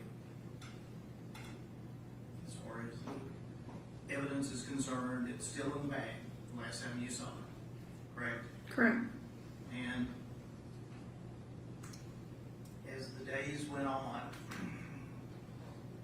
did you find that there was a police investigation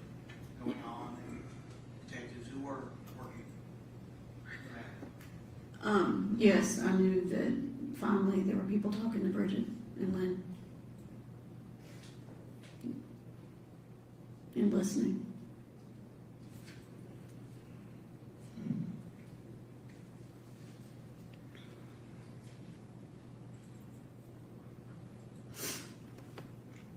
From the time you packaged the comforter in the trash bag until it was delivered there in the trunk of the vehicle, did you open it at any time during the transport? No, Add anything to it no, or touch it with your marriage? no, sir.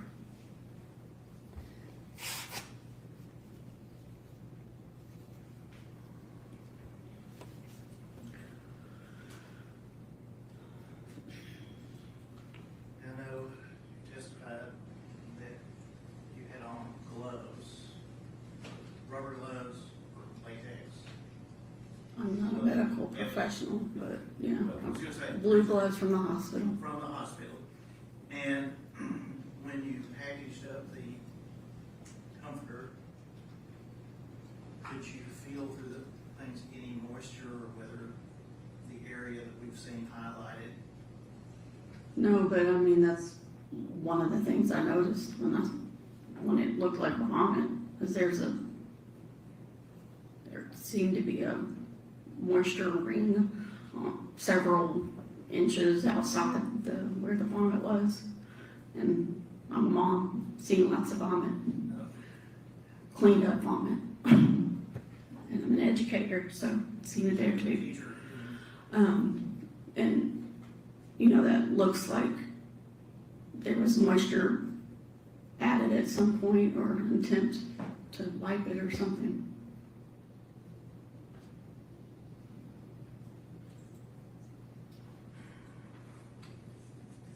have no child.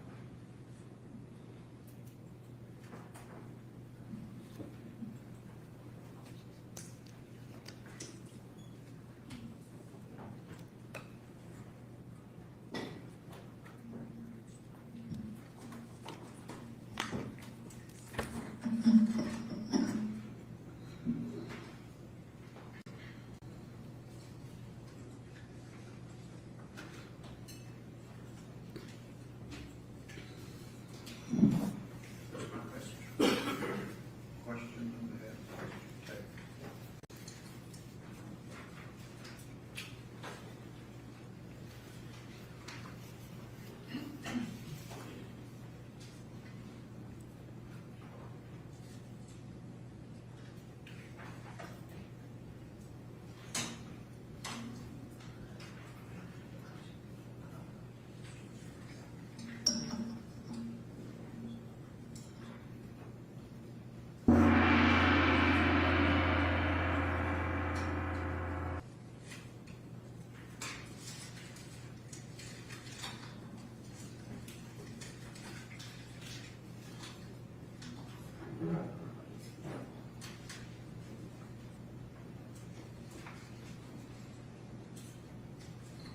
Good afternoon, Ms. Frank. I know this is extremely difficult. I can't imagine what you've been through. I appreciate you being here today, answering all these questions. I want to start by talking, kind of going back to the beginning of your testimony and talking a little bit about kind of your background relationship with Jade and Bridget, okay? So, obviously, as you've testified, you've known Jade almost her whole life, right? Is that right? Long time. And it sounds like you were a really big part of Jade's life when she was young, when she was growing up. Is that right? Yes. And you mentioned Bridget as probably one of your best friends now, Correct. and she has been for a long time. Yes. And you all are from Arkansas, right? Yes, sir. And you still live there now. Yes, sir. You still live in the same area as Bridget, is that right? I mean, we live in central Arkansas now. I don't live in Little Rock anymore. I gotcha. Okay. About how many years years has it been since Jade has kind of lived in the same area that you and your daughter do? From today, Well, I guess it's been a few years since this incident, but since she passed away. So when, at the time that she passed away, how long had it been since you guys all had lived in the same area?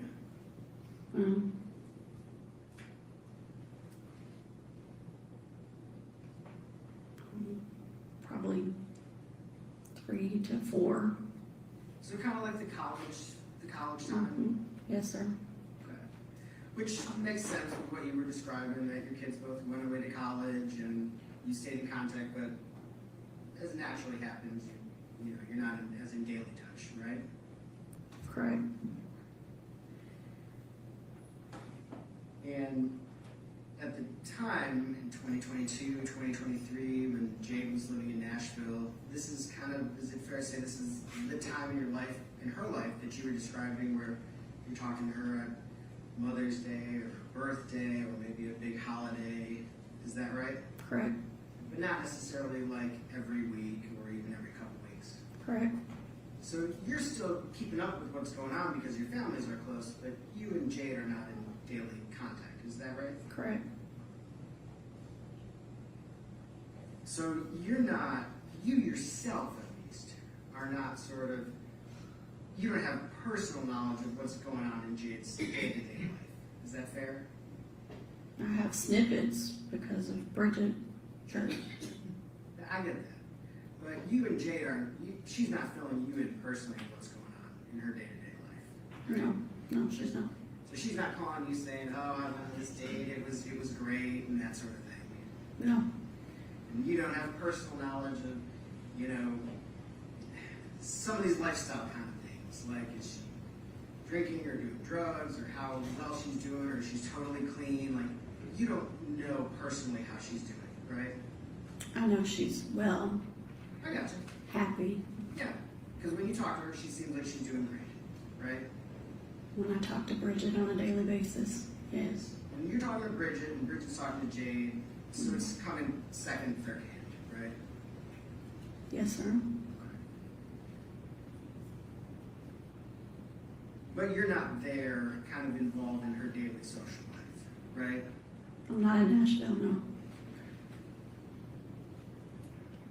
And similarly, with the relationship with Blaise, how things are going, you don't have any sort of first-hand observation experience as to her relationship with Blaise. No.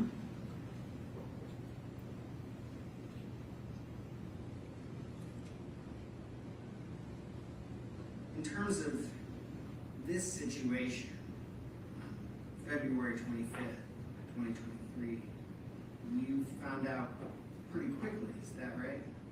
Yes, sir. I think Bridget found out and she called you as one of her best friends almost immediately. No, her husband called. Her husband called. Okay, I'm sorry. So her husband called almost immediately. I'm assuming as quickly as they found out. And they were already on their way to Nashville. Correct.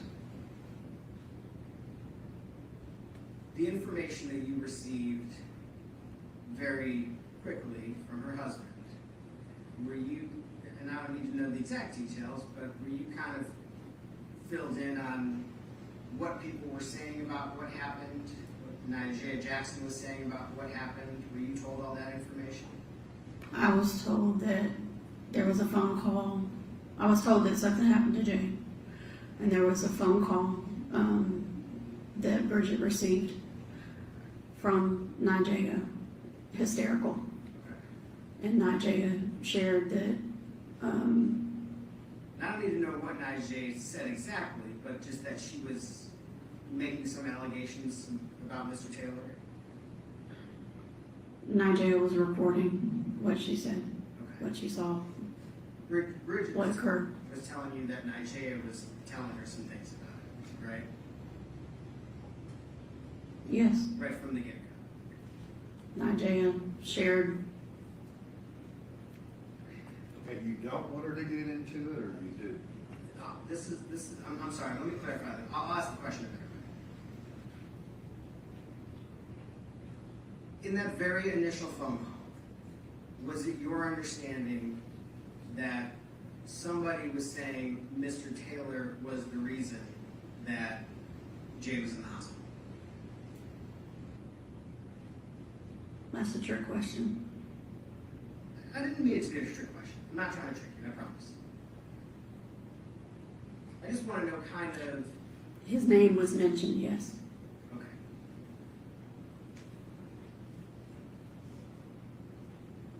So you hop in a car and you start, the next morning, you hop in the car. Correct. You indicate to Bridget that you'll be there for her as soon as you can. Is that fair? Correct.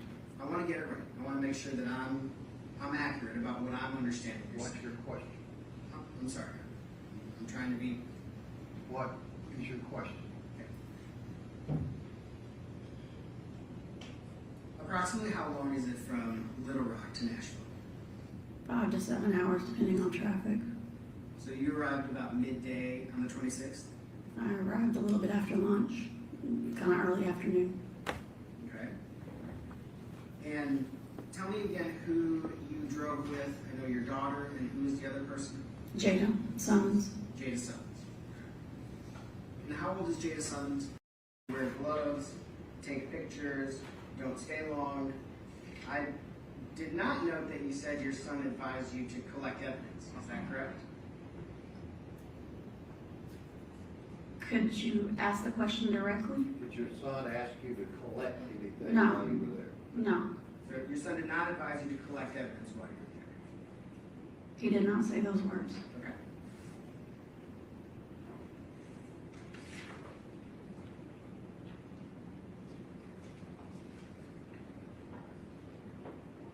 Did Ms. Burks specifically ask you to bring anything out of the apartment? No, Did she specifically ask you to collect any evidence? no,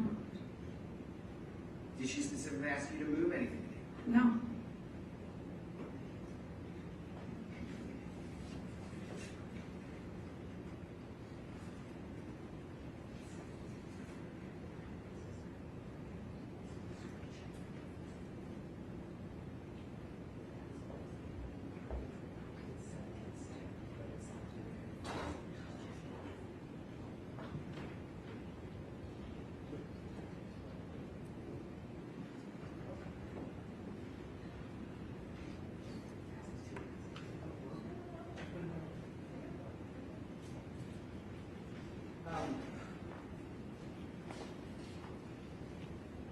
Ms. Franklin,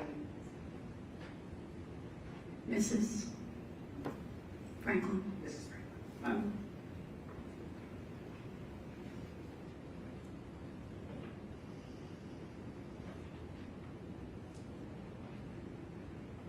I want to show you this. Do you recognize this image? Yes, sir. If I represent to you that it's a screenshot from the first video that you put in, does that look accurate? I mean, without having them side by side, yes. Sure. Do you recognize this area that it shows? The counter. Yes, but that looked like Jade's apartment? It looks like her kitchen. Her kitchen in her apartment. Okay, and that's from your video, so that's about what it looked like when you went there, right? What I recall, yes. Do you recognize this right here? Can you move your finger for a second? Sure. Okay, what directly? Could you give me color? Because there's two objects. This pink item right here? No, I don't recall that specifically. That doesn't look familiar to you from when you were in the apartment? I don't recall that specifically. That cup didn't look familiar to you? I don't recall that specifically. How about over by the sink right here? What exactly? Can you point again? Over in the sink? Look Okay. at that there. The pan? Yeah, the pan, the pot, whatever that is. Okay. Did you note any dirty dishes when you were in the apartment? I cannot recall specifically dirty dishes. Does that appear to be a clean dish? I I mean, I don't know, it's upside down.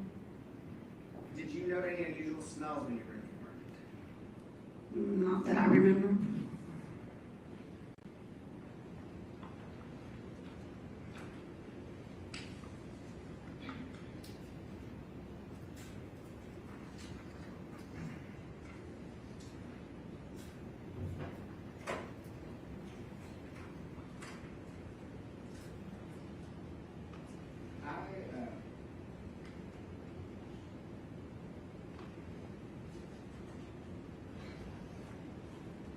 Am I able to see if I can hook my connector up? So these have been introduced as the exhibits. I don't know the exact numbers, but these were pictures that you took, right? That you've already identified? Yes, sir. I'm going to flip through and just ask you a couple questions. Okay. This picture, which, can you just describe what's in this picture? The inside of Jade's refrigerator in her apartment. Is there a reason why you took this picture? I mean, I took pictures of what I thought was concerning or needed to be documented. What was notable or concerning about the refrigerator? I was looking for anything pink, Anything pink? liquid. So there's a pink lemonade in there? Yes, sir. And this you've already described as the camera, right? Correct. And here is and the windowsill, or the window shade is up in this picture. Is that correct? Correct. And the camera is in the bedroom on this windowsill, correct? Yes. And we noted in the other picture that I just showed, the screenshot, the camera's not in the kitchen, right? Correct.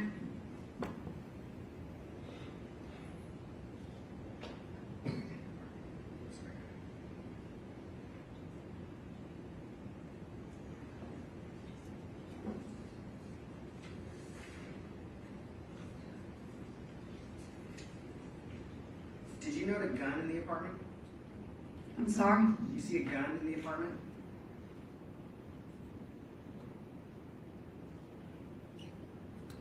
I don't remember seeing the weapon, but I think I saw a holster. Saw a holster, but you didn't see the gun. I mean, Right. I noticed in those videos that we watched, there was not a video of you moving the blink camera, was there?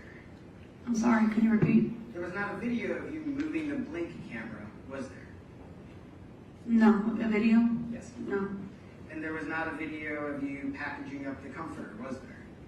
No. And there was not a video of you taking the comforter out of the apartment, was there? No.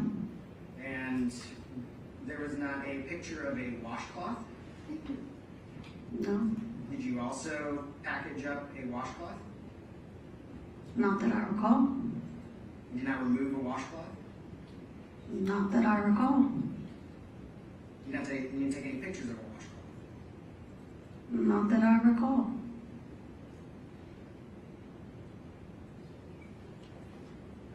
Were you the only person who touched the comforter?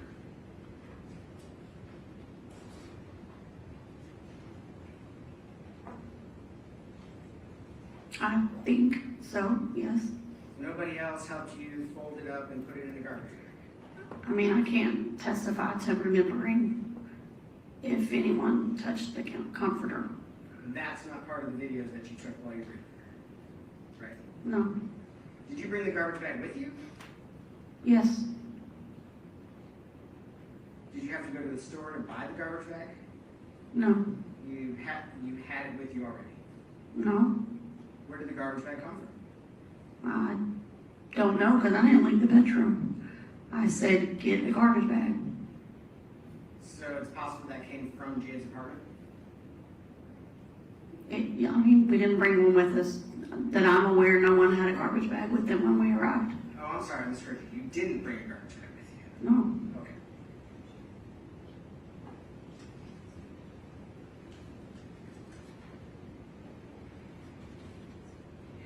So just so I understand, so far as you were aware, there was no police officer that gave you permission to go to that apartment? I did not speak to the police officer. And not everything that happened in the apartment is on video, right? No, I didn't record nonstop.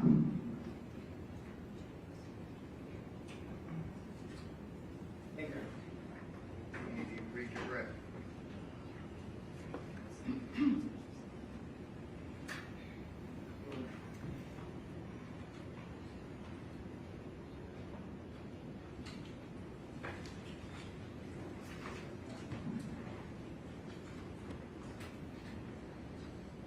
Mr. Franklin, you were asked many questions about the time you were out there. What's your question? Did you happen to notice that there was a clock that was captured in the video with the time on it? Yes. Our list published that it's the first video still shot. Okay. And do we see the time? What is the time? 6:39.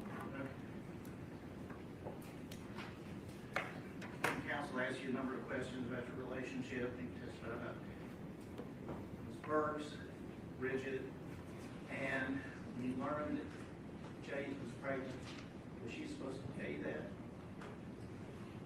Bridget or Jade? Ms. Burks, Bridget. Bridget telling me about Yes. Jade being pregnant? Did you find out later that it was supposed to not be told? Oh, I mean, no, I found that out when she told me Okay. that she was pregnant. So that's how close you are. Yes. Nothing. Any other questions? Ms. Franklin, do you know if that clock in that video is accurate? Hang on, let him. Oh, I'm sorry. Go ahead. No. Have a seat, General Moore. What are your questions? Ms. Franklin, Get back up. do you know if that clock is accurate in that video?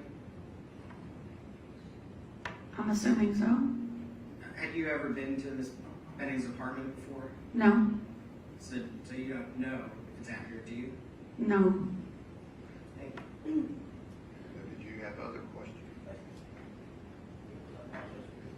With respect to the questions about comfort, did you shake it out or fold it up? No, I folded it up within itself. So if there was something else in there, it would have been folded up in it. I did not spread it out. I didn't move it. I folded it up within itself and put it in the bag. Whatever was in the bag stayed in the bag. Yes. That's all. Was that how you were directed to package up evidence by your son? No one directed me the way to package. Now, nothing else, Rob. Okay. Thank you.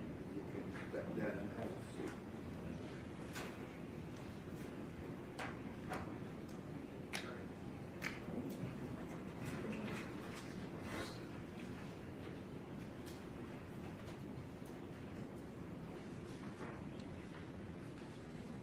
Right, there's still the jury still stepping down the hallway and we'll take a short break. Well, I must say, that wasn't as bad as I thought it was going to be.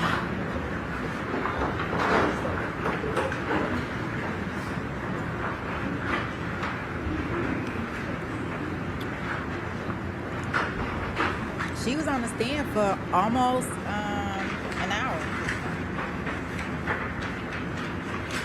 All right, we'll be at a 15-minute break.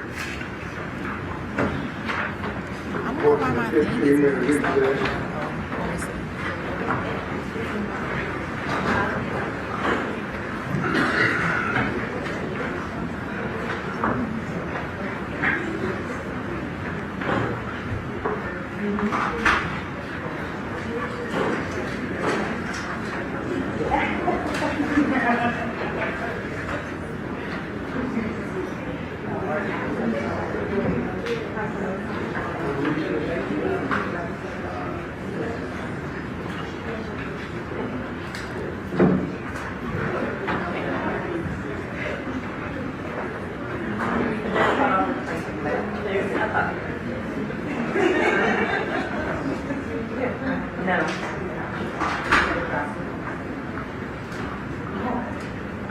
Yeah, we've been survivors. You got that right. Let me see. I don't know if we set up for 5 o'clock. So probably just like right after court ends. Or we may still be in court, maybe just ended by the time she do her live. So I'll see if she'll open up so I can just redirect us over there. If not, then I'll definitely get Leslie B's chat. Not chat. I'm having a brain fart. I'll make sure we get Leslie's channel thing in there. So you guys don't have to go back there and search for it. I know it was placed in the chat earlier.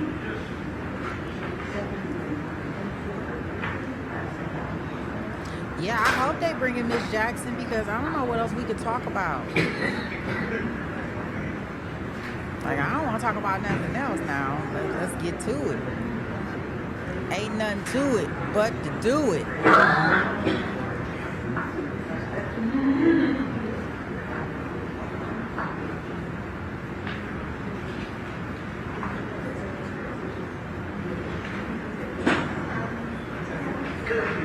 Thank you, Merelda. I appreciate it. Yeah, I have to get one of those. I have to go into my little chat bot thing and put that together for us.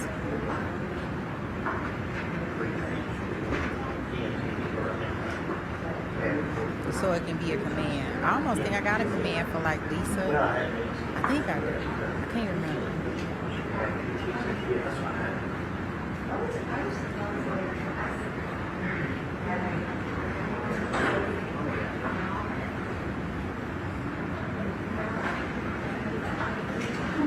I tell you, this is something else. Yes, I see that's out there for us to go over at 5 o'clock. There is no verdict just yet. I don't know what's taking them so long. They shouldn't even have to go to the back. No, that don't make good sense to me. I don't know what they doing.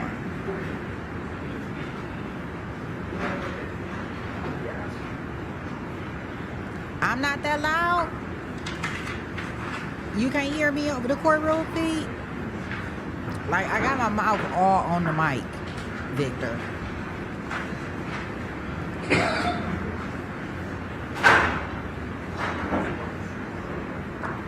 Yeah, Luna, that's what everybody been saying. Every time we hear that. Oh, gosh, are we going to have a hard time when Miss Jackson takes the stand?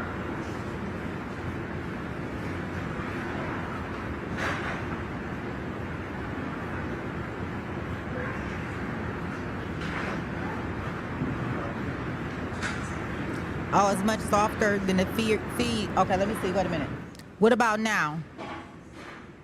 Oh, okay. The courtroom feed background noise is loud. Does that sound better now? I just want to make sure I don't sound muffled. And I be trying to make it where I don't have to pause the courtroom feed.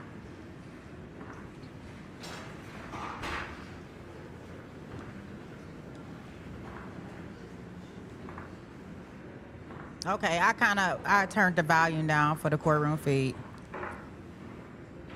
I'm sorry, Miss Jackson. Good. Maybe I figured it out. Maybe the whole thing when I was sounding muffled and I kept telling y'all I can't talk over the courtroom feed when I want to talk to you guys. Maybe the whole thing is that I needed to put it near my mouth, like closer to my mouth. No, Luna, I think we all there with you.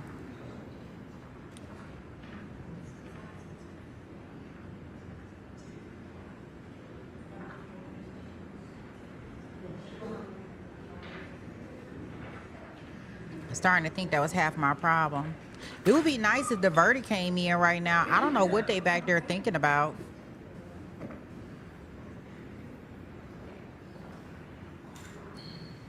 And I'm talking about from Mr. Military Man. That goofy. I can't believe he took the stand. If you hadn't had a chance yet, please make sure you hit that like button. You want me to test it again? Okay, you want me to test it again. I think he likes all these loud noises.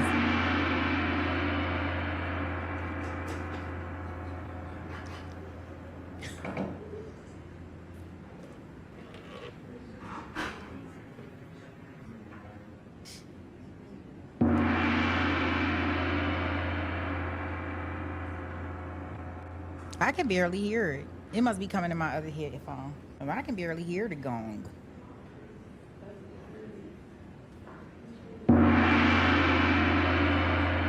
Oh, I can barely hear it, but I hear it.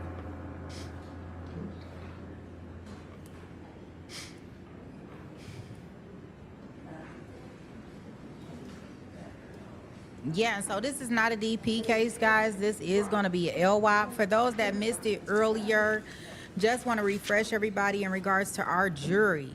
We have 16 people on the jury. We have 7 men, 9 women, 6 Caucasian. Out of the 7 men, we have 6 Caucasian, 1 African American.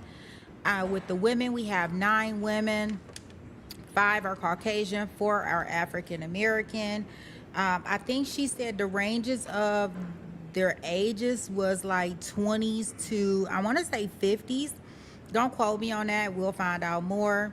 We found out earlier that the attorney seemed frustrated or kind of irritated with the defense team. And I'm pretty sure it's just one person on the defense team that they having this issue with, but I won't say no names. So we had that reported back to us. Seems like the jurors are very attentive to what's going on in the courtroom. I'm not sure if they're allowed to take notes or not. So I don't know. I don't know if they're allowed to take notes, but I have to ask Leslie that. That would be something I want to ask. Like, are they allowed to take notes? So I'll ask her that. Let me see. Let me put that on my thing. Jurors allowed to take notes. That would be interesting for us to know. Your ears hurt? Really? It be that loud, Merelda? Or am I that loud? Because I could be real loud.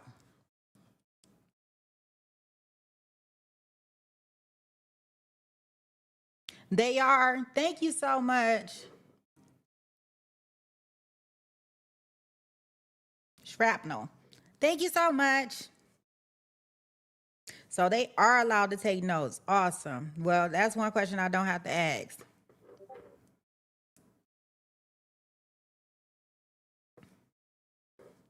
Not that I'm aware of. I want to know where they work, like what they background and what they like. You know how when they do the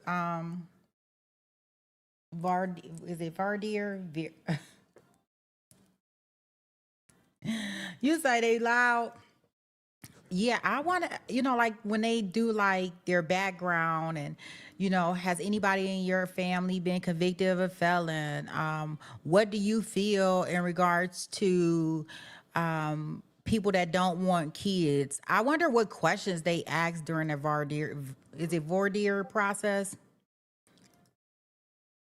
I want to know what they ask. Like the last one that we did like that, which I really appreciate, and you guys, we watched it together, was when we watched Donna Adelson. Like we couldn't see the jurors. We can only hear the jurors, but we heard their numbers, we heard their voice. You can kind of we found out where they work at, what kind of area, are they retired, are they a teacher? Like I think those different experiences and things provide a little bit of insight on how maybe the jury may go. Not to say that it, you never know what a jury gonna do, but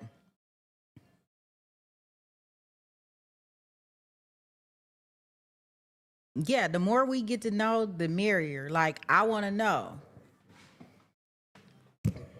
And it's always nice because we're not in the courtroom. So to have somebody in the courtroom to provide us with those little small details is enough for me. Everything else we can kind of see. Besides, her saying, Leslie said that she was sitting right behind the family. So that's something, right? That has to be so exciting. Like, adrenaline rush, because being around all them people and then be able to like even had the opportunity to reach out and see about getting interviews and stuff, So that's awesome. I'm waiting for them to put back up their feed. It looks like they stopped the feed after the break. So I'm assuming they'll bring it back up for us. So there's that.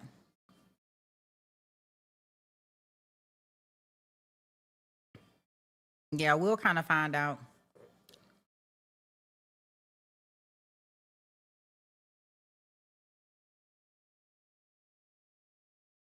I don't know. I guess not, Victor. I have no clue. And I'm pretty sure you didn't see no juror. And oh gosh. You are too much.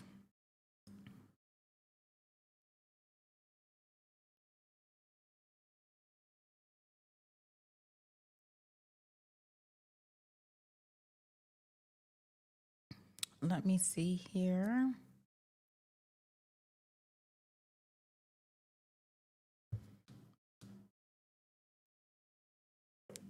Yeah, not who else could they call? Because I don't think they calling the mom. I don't see the point of calling the mom. What would be the point of calling the mom?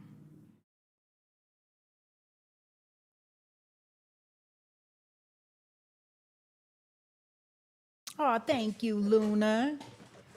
I definitely appreciate it. We have to definitely keep it on. I keep it on the eye watch, especially like when we in here. Like, guys, yeah, if anybody is close to any of the trials, and if you just want to go just to see what the jury look like. I know when we were doing like the last one, the Fulio trial, that was the last one where I had somebody in the Florida courtroom, and like he worked upstairs and he just went and ran in there and was like, okay, this is what the jury is made up of. Like, yeah, I want to know. I want to know how this work. If nothing else, at least if I can get that part of it, I'm happy, because even when you look and you research, they'll tell you it's 9 men, 7 women. Okay, well, what's their age ranges? Like, what do they look like? Do we have a whole bunch of 80 year olds on the thing? Do we have a mixture? Are we going to have people from different, backgrounds? Because some people, depending on what background they in, they're going to, say, hey, this could be very possible that, she might have just took too many D-rugs and overdosed.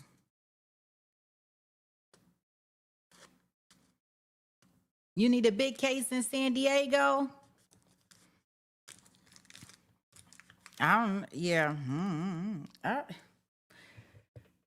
don't think. I think the last case, didn't they just have a case in San Diego that was not being streamed? You can correct me if I'm wrong. I thought they had a case in San Diego, but I think that it just wasn't streamed recently.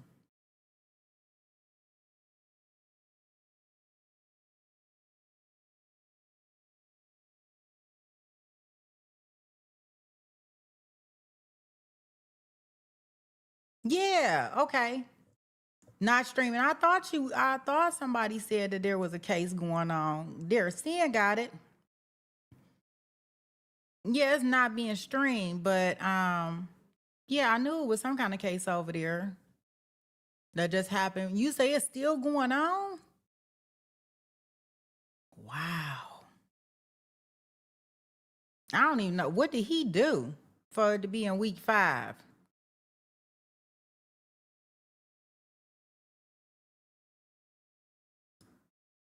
No verdict yet. I wonder how long the jury been out. Let me tell you how long the jury been out for Zach. This is stupid. They must be at lunch. I know the judge did say he was gonna buy them lunch. Because this is not rocket science. The jury has been out for Zach about an hour and 15 minutes. You know what that question is in call. Yeah, it looked like an hour and 15 minutes from what I can tell, guys. I know that the judge said they was gonna buy them food. So maybe it's a food thing right now, because I don't know why it take an hour to write down guilty. It don't make sense. Yeah, they must be waiting on lunch or something, right? lunch.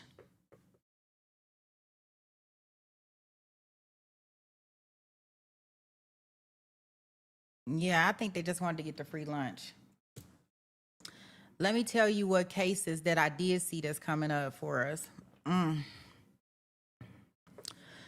So I think that our next big case that I can see is going to be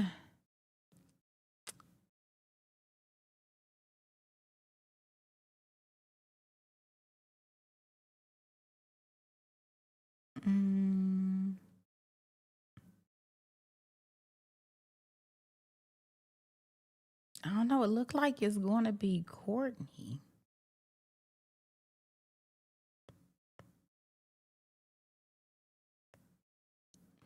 That I can see. It looked like it's going to be Courtney. Yeah. I know she has a hearing coming up on July the 1st.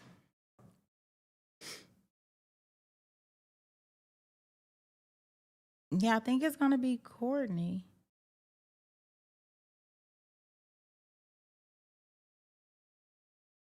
And then the next one is going to be probably Clancy.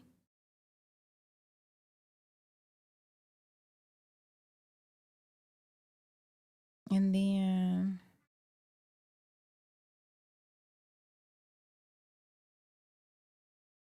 I don't know. Corey Richards got a hearing on July 31st for something with finances, criminal.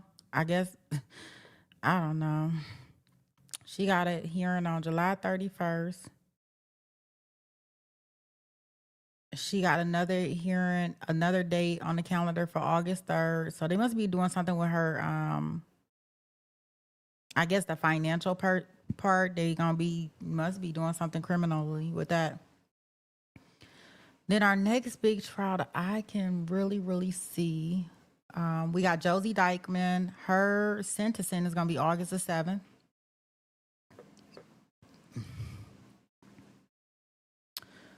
We have Colin Gray. His sentencing is going to be coming up also. I put it in the Discord, guys. If y'all don't see it, I put it up under the upcoming sentencing for these people.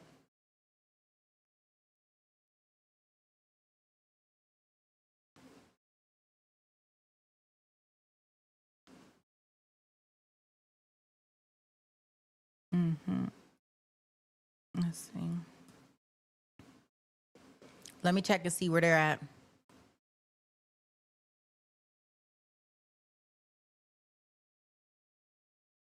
No, they haven't got back yet. Oh, I bet no jurors be late now. That's what I could tell you, because they're going to get in a whole bunch of trouble, because my judge is not playing. Oh, it looked like they are back. It just looks like okay. My stream that I'm using, it's a little delayed, so they'll bring it up in a minute and we'll get back into court. But yeah, they still out.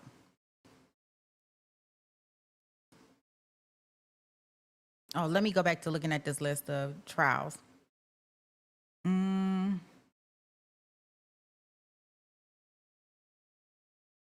They have something in here, and I don't know. Y'all have to find out what this is. It says Arizona versus Laura Owens. She has a trial coming up. Now that's down here where I'm at. I don't know what that trial is about. I don't know what that is.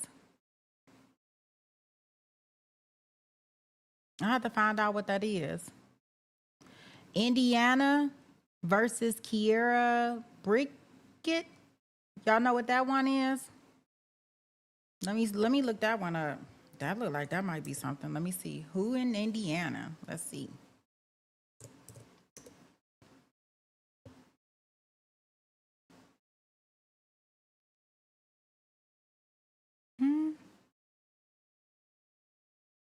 Yes, we got to cover that one.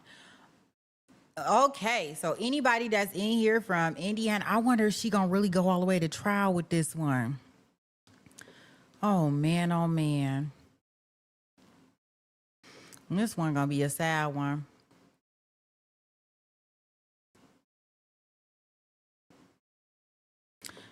Yeah, that's gonna be a sad one. But that one is coming up, and that's gonna be in Indiana. We typically not in Indiana. That's gonna be in August. And that's gonna be interesting to see how that plays out.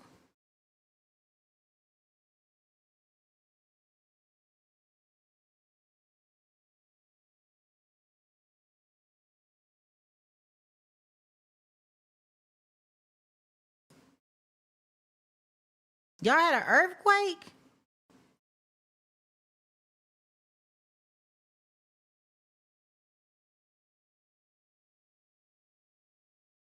What?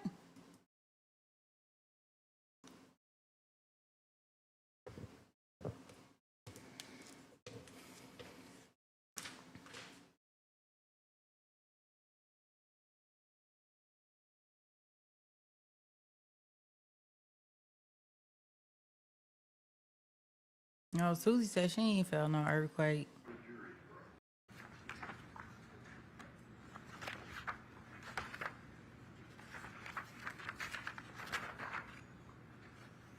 No earthquake that way.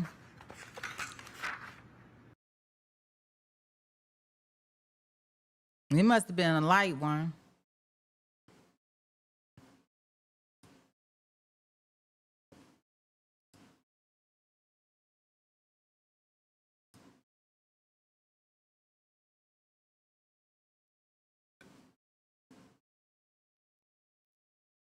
You say it was a big one?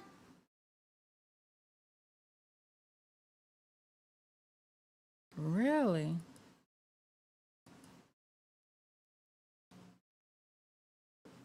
I would think it's just, I stay real close to the train. I would think the train always shaking my house. It was like always shaking. I'm like, what are you doing?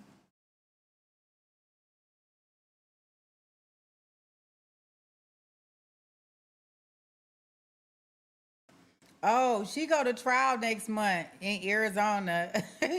Marilda, do I need to go look at that trial? Do I need to go down there and get her information? Oh, she out here scamming people with fake pregnancies?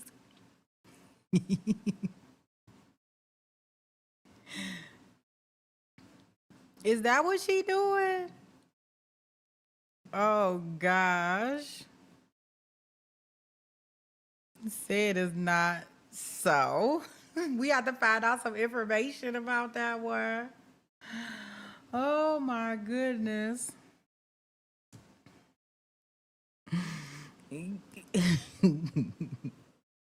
So what they gonna say? Oh, so she like, yeah, pay for this abortion.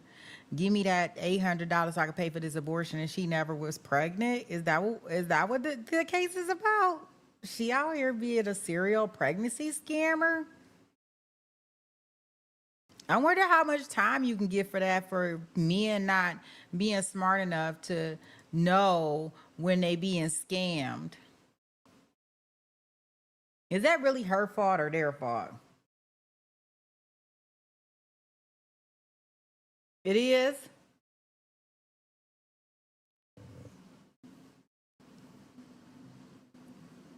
Well, I wonder how long would she wear a fake belly bump, because of certain fact that I mean, after so long, after you get so big, you can't even have an abortion. So, mm,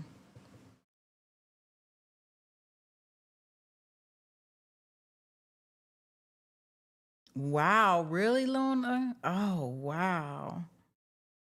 Thank goodness that didn't happen. That he didn't pass away from that. Good grief. I mean, but is that her fault or is that their fault? Like, what kind of criminal charges can she? What kind of criminal charges is she facing? You have to look into that. Let's see. I know she has like. Let me see. She has a preliminary, I think, hearing June 29th. So I think next week. Yeah, I'll find out some more information on it.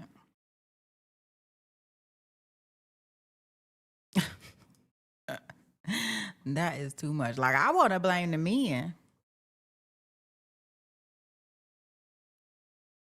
off of first glance. Let me say that because I really don't know yet.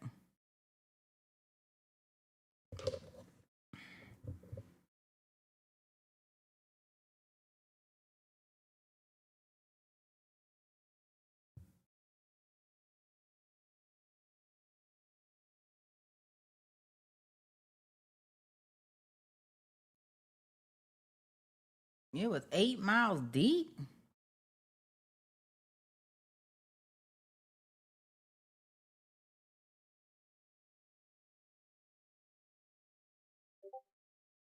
Oh wow. No, I can't. Oh wow. He said once he gave her the you say once he gave her the money and the divorce was settled and she got her bag, she ain't need to do it to him no more. Oh wow. She is something else. Oh my goodness. I guess I wonder how will he be able to prove it?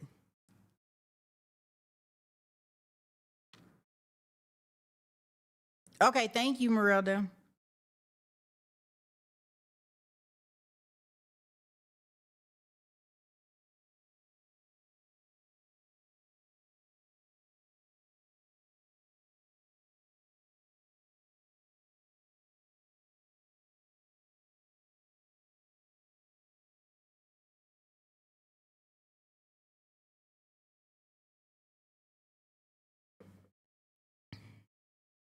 I didn't think their fee was that delayed, but I guess it is. Like, I don't know why they're not back in the courtroom for the one feed that I was watching. I guess if not, we'll just go to what's the name?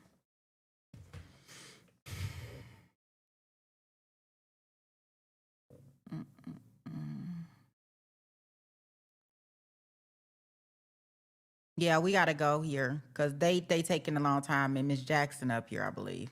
High school.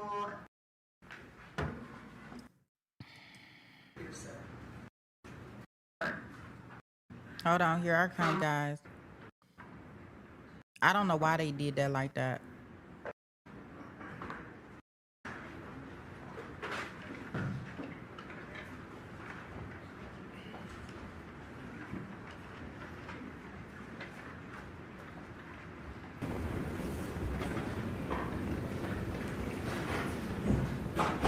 Or officer, you'll step back.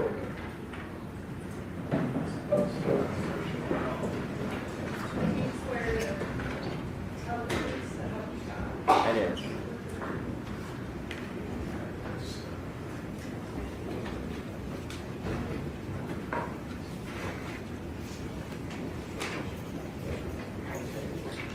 Officer Pfeiffer, have you reviewed your body worn camera footage in preparation for testifying in the trial in this matter?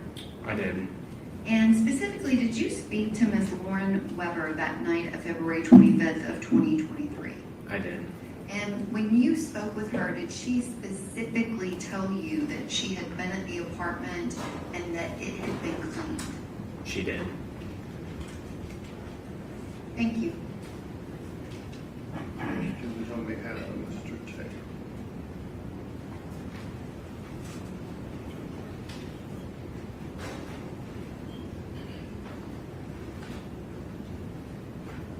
So you reviewed your body cam like today or last night, or how recently did you review it? I've reviewed it today and yesterday as well.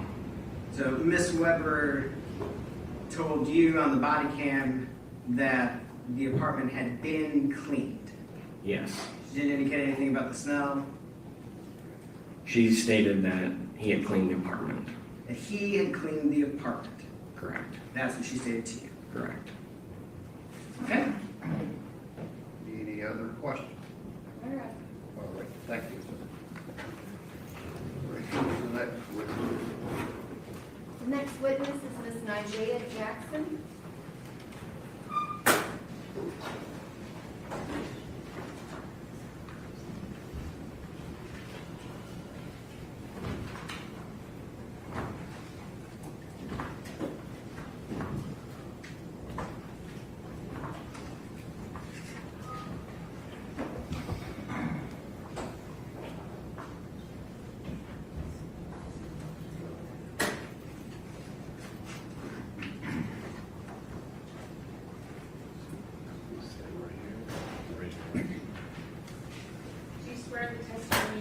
is the truth that help you God. Yeah.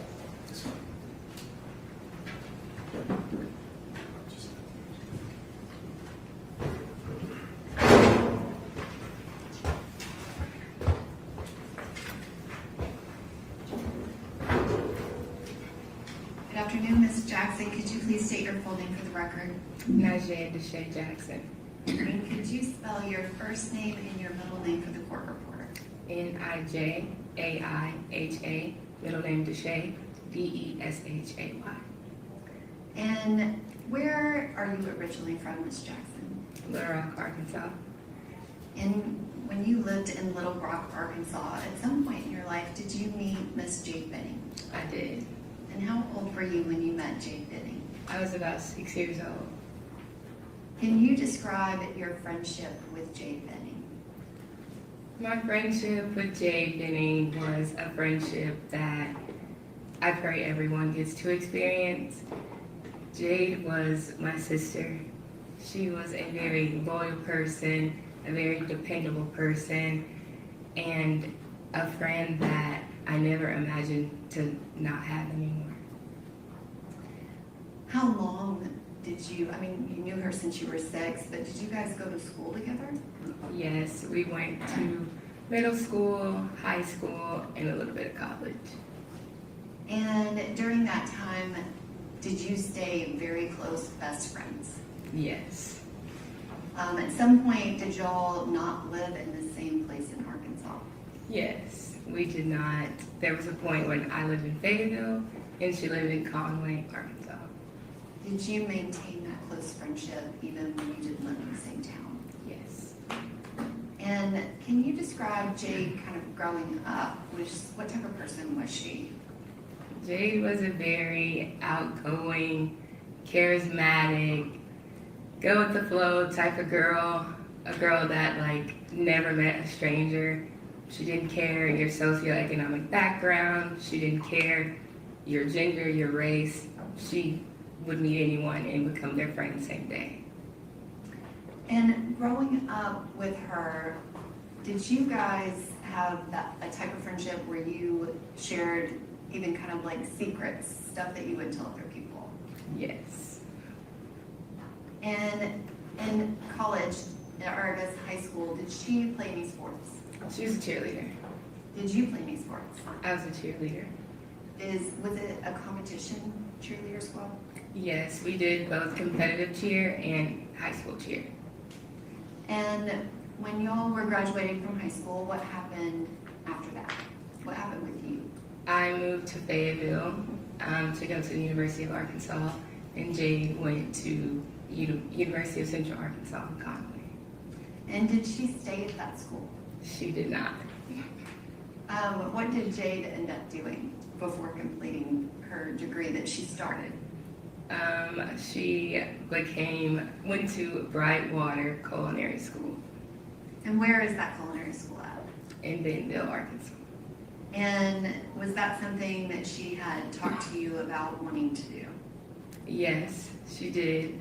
It was we were trying to figure out what we wanted to do, and ultimately she was like, I think I want to go to culinary school.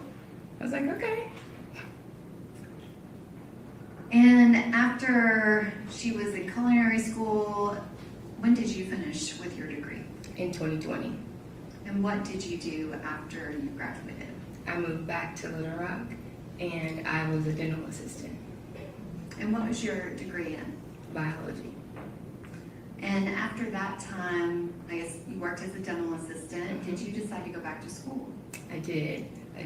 When was that? In 2022. And where did you decide to go to school? Meharry Medical College. Can you describe what was going on with Jade kind of around that same time? Jade was a chef at Ernest. She was head chef and just chefing it up, doing all the things, running Ernest. And was she living here in Nashville? Yes. Can you describe what were your feelings about when you realized that you were going to be moving to Nashville? I was really excited because I knew I had a friend here and I wasn't alone anymore. And we would be able to reconnect since our departure when she moved to Nashville and I was still in Little Rock. And when did you relocate to Nashville, Tennessee? In August of 2022. And at that time, was Jade already living here? Yes. And once you moved here, did you talk to her kind of even more than you normally did? Yes, I did. Would you characterize it as almost daily? Yes. And at some point, after you moved here, how did you first hear about her dating Blaise Taylor? She told me she kind of met him a couple months prior to, and it was kind of just, small little conversations. And then when I moved here, she was telling me about this guy she had been seeing. And do you know how they met? On Hinge. And what is Hinge? Hinge is a dating app. And if she saw him for a date or went over to his house, would she tell you about it? Yes. And did she tell you about it often in the beginning? Yes. Can you describe what was her kind of attitude and outlook towards him? She described him as somebody that was like kind of different from her usual type. She was very like optimistic as to like where this could go. She was really enjoying their hangouts and their conversations. So I was like, all right, well, let's see where this goes. Did she express to you that she wanted to be in a relationship with him? At a point in time, yes.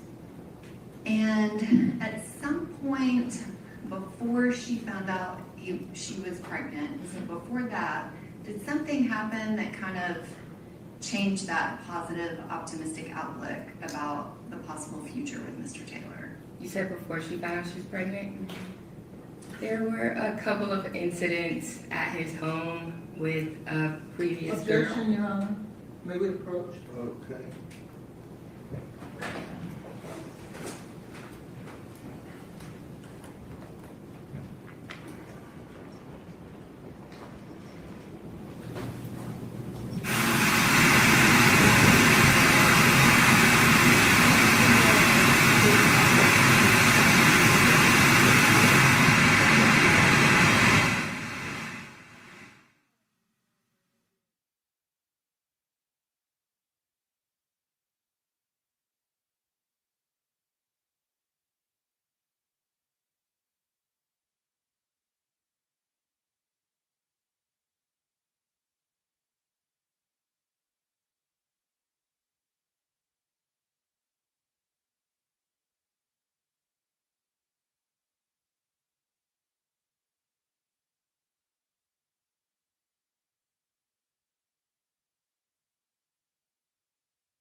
All right, go ahead.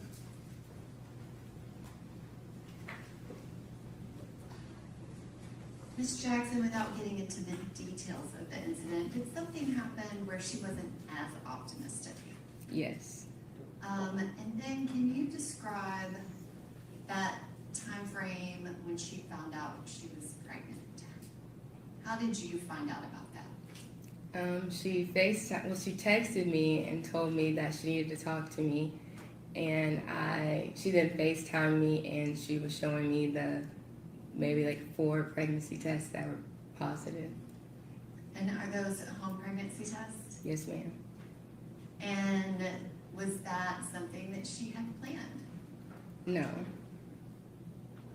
Did you, I guess that day, talk to her about that positive pregnancy test a lot? Yes, I did. I did indeed. And what did you do to kind of assist Ms. Benning with this new news in her life? Well, I was telling her because these were at-home pregnancy tests, yes, they are positive, but I think that we should probably go to a clinic to verify. So I was looking at clinics in the surrounding area to see where we could get her in to get an ultrasound. And were you able to get her an appointment that same day? Yes, And was it the very same day or was it the next day? it was the next day. Okay. So were you trying to get her an appointment the same day? I was trying to get her an appointment the same day, but was told we don't do same day appointments. And did you go with her to that appointment? I did. And do you remember the date of it? November the 3rd. And what happened at that appointment? They took her back and did vitals, and then I was telling her, don't wait on me to get there so I can be with you for the ultrasound because I wanted to hear the heartbeat with her. And Did you make it? yes, I did. And I went to the back with her, and the nurse was asking her if she wanted to, well, I asked her if she wanted to hear the heartbeat, and the nurse kind of verified with her decision, and we heard the heartbeat.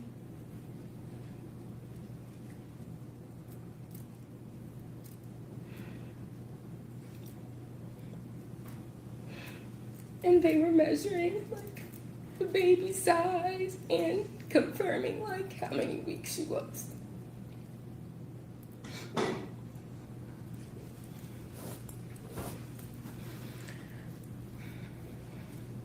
Ms. Jackson, were they able to tell Ms. Benning how many weeks pregnant she was? Yes. And was that something where you and her discussed kind of dates of when it would have happened? Yes. And when they gave you that information, did you know who would have been the father of that baby? Yes. And do you still have all of your text messages with Jade? I do. And was that something where y'all were going through your phones, looking at dates, making sure like when she was where, all of those things in that moment? Yes, ma'am. Objection leading. Okay, she's answered it, so go ahead without leading the question. And after that day, did you know what contact Ms. Benning had with Mr. Taylor about learning that she was pregnant and then finding out the exact timing of it? Yes. And can you describe, did you read any text messages she had? Did you just talk to her about it? Or kind of how did you get information about her talking to him about it? She sent me screenshots of his response. She called me to kind of tell me that they were going to have a conversation. So I was pretty much in the loop from day one as to what was going on in her pregnancy. And can you describe, after she met with Mr. Taylor, what was her attitude after speaking with him?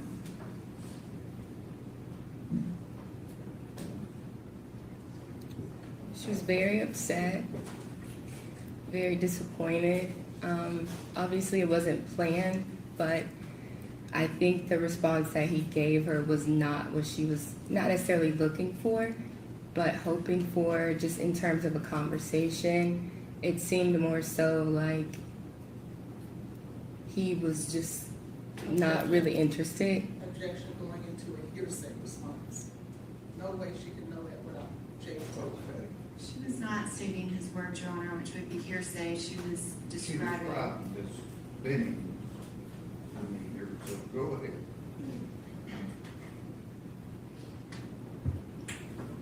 Ms. Benning, after she talked to him, you were describing that she was disappointed with his response. Yes. What was her outlook and attitude even after speaking with him and getting his response?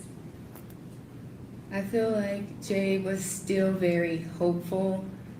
She was still like, you know what, like if this is how he's gonna act, then I'm just gonna kind of move forward with my life. Like she definitely had a positive outlook on the situation, although his response was very underwhelming.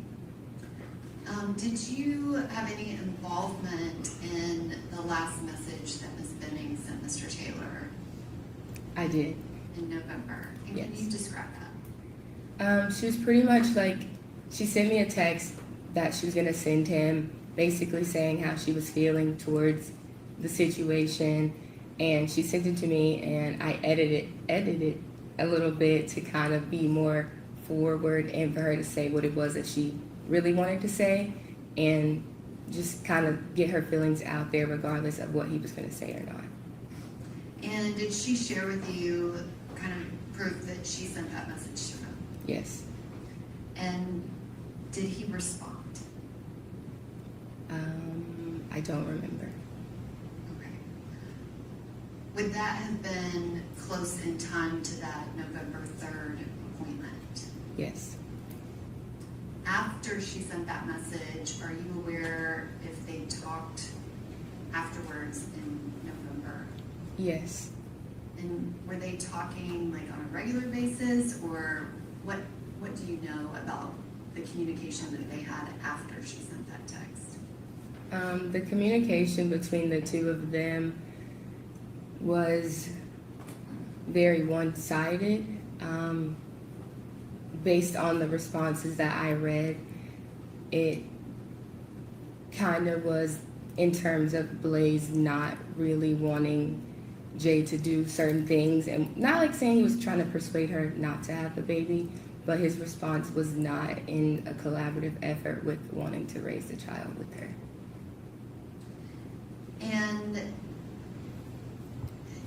I guess, what was Jade doing about telling other people initially? She told you. Mm-hmm. Did she tell anyone else kind of in the beginning, just the first week? I believe she told her mom, her dad, and I think that's all I remember. Okay. What was your outlook when she told you that Mr. Taylor didn't want to be involved? What was your outlook, and what were you doing kind of with your relationship with Miss Benning? I told her that we're sisters at the end of the day. So if I have to be the baby's dad,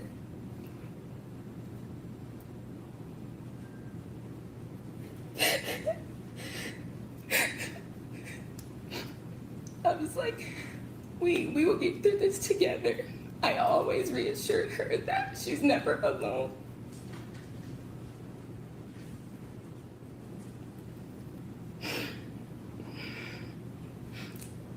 We were both living alone at that time, and her lease was coming to an end. And I was telling her, you know, if we need to live together, if I need to help you, then I will. I went to the appointment.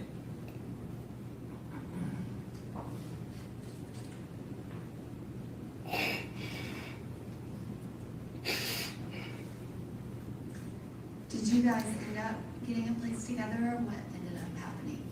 No, unfortunately, she ditched me on that plan, but she moved into a 2-bedroom apartment so Ivy could have her own room, and she was like, you know, you're in school, so she found an apartment that could house the both of them comfortably.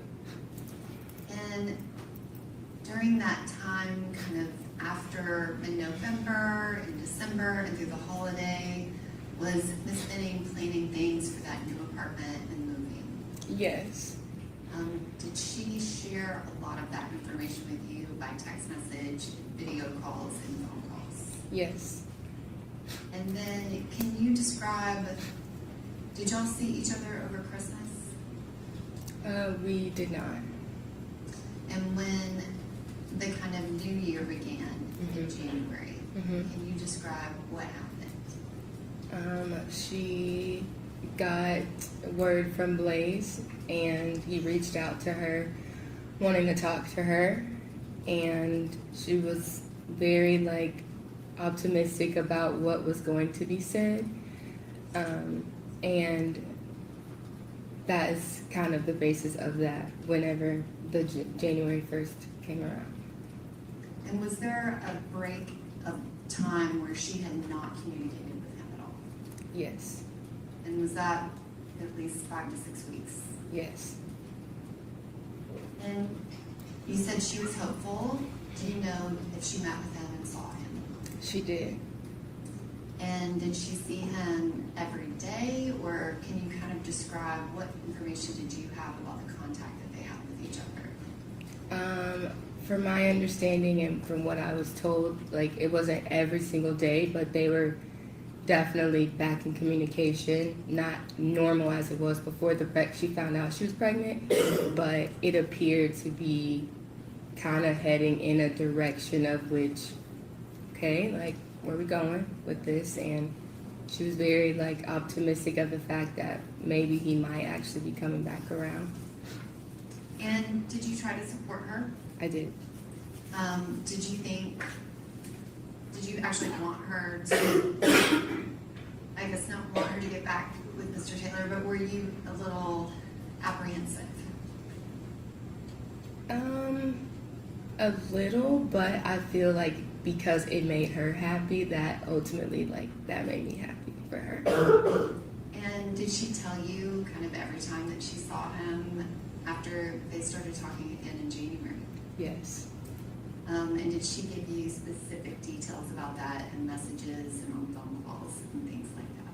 Yes. And can you describe what all was Jade planning in that January, February time frame as it related to her baby? We were planning baby showers. Her birthday was coming up, so we were going to have a baby shower in Nashville and one in Little Rock. So we were kind of delegating tasks on who was going to be the coordinator of the Little Rock one and who was going to be the coordinator of the Nashville baby shower.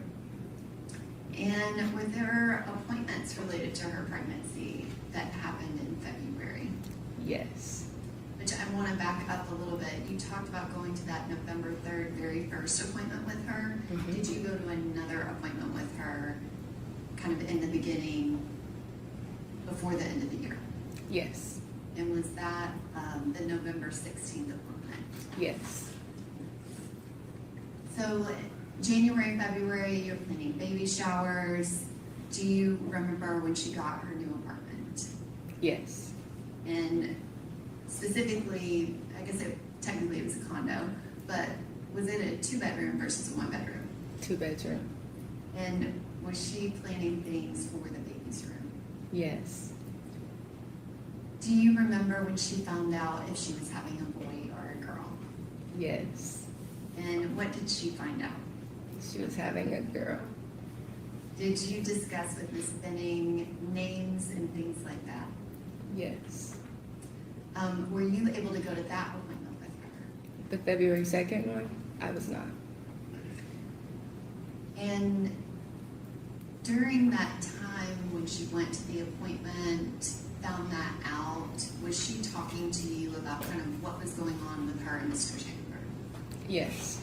And did you have any information about whether or not he went to that appointment with her? Yes. Judge, also your second. Okay, you carry her. I did not ask her what anyone said. I asked her if she had any information. There would be no way she would know. Okay, well, I mean, she's not answered yea or nay, but I'll sustain that, Jeff. During that time when Jade found out that she was having a baby girl, can you describe what Jade was doing kind of as far as social media and publicizing the fact that she was pregnant and who the father was? She never did. Never. Mm-mm. And can you explain, do you know why? Ultimately, based on the conversations with her and Blaise, I think Jade was very apprehensive to share things based on his reaction. I'm goes into years. Judge, I'm trying to get to Ms. Benning's state of mind. Okay, rephrase your question. So you said she never was posting to social media. Mm-hmm. Was, I guess, based off of your close friendship with her, was she unhappy about the pregnancy or was she happy about it? She was happy about it. Did you feel like if circumstances were different, she would have posted to social media? Yes. I mean, was that something that she regularly did? Yes. Was it unusual that she was not? Yes. Did she continue to express kind of happiness and optimism about the baby coming? Yes. And can you describe, did she have additional appointments in February that you were aware of? Yes. Did you go to any of those? And what was going on with you at that time? So we're kind of in February of 2023. You had moved here to go to Meharry. What was your schedule like and kind of what was going on with you then? I was a full-time student, so my day consisted of studying, exams, going over test questions, and at that point in time, I was preparing for a really big exam. And do you know Mr. Keontae Jones? Yes. And how do you know him? He's my classmate. In February 2023, did you spend time with him in school studying? Yes.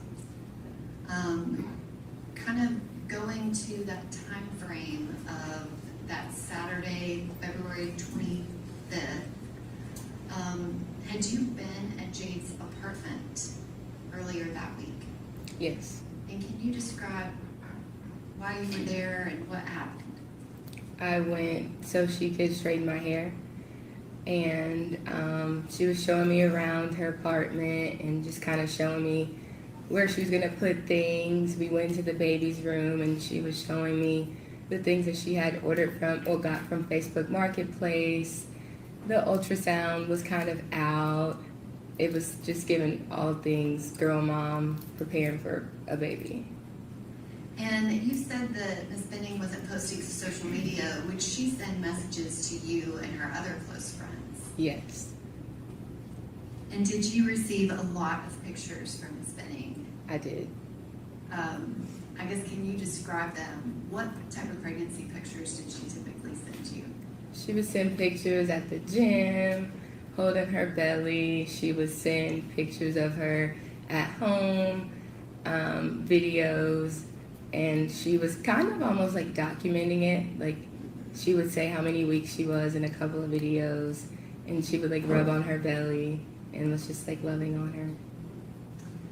And that Monday night, or not Monday night, but it was 2 days before, so that Thursday night, you said you went to her apartment, is that right? Yes. And y'all walked all around the apartment. Mm-hmm. And then on that Saturday, February 25th, can you describe what happened that day and kind of how you ended up being over there? That day, I spent pretty much my entire day at school studying for an exam that I had on Monday.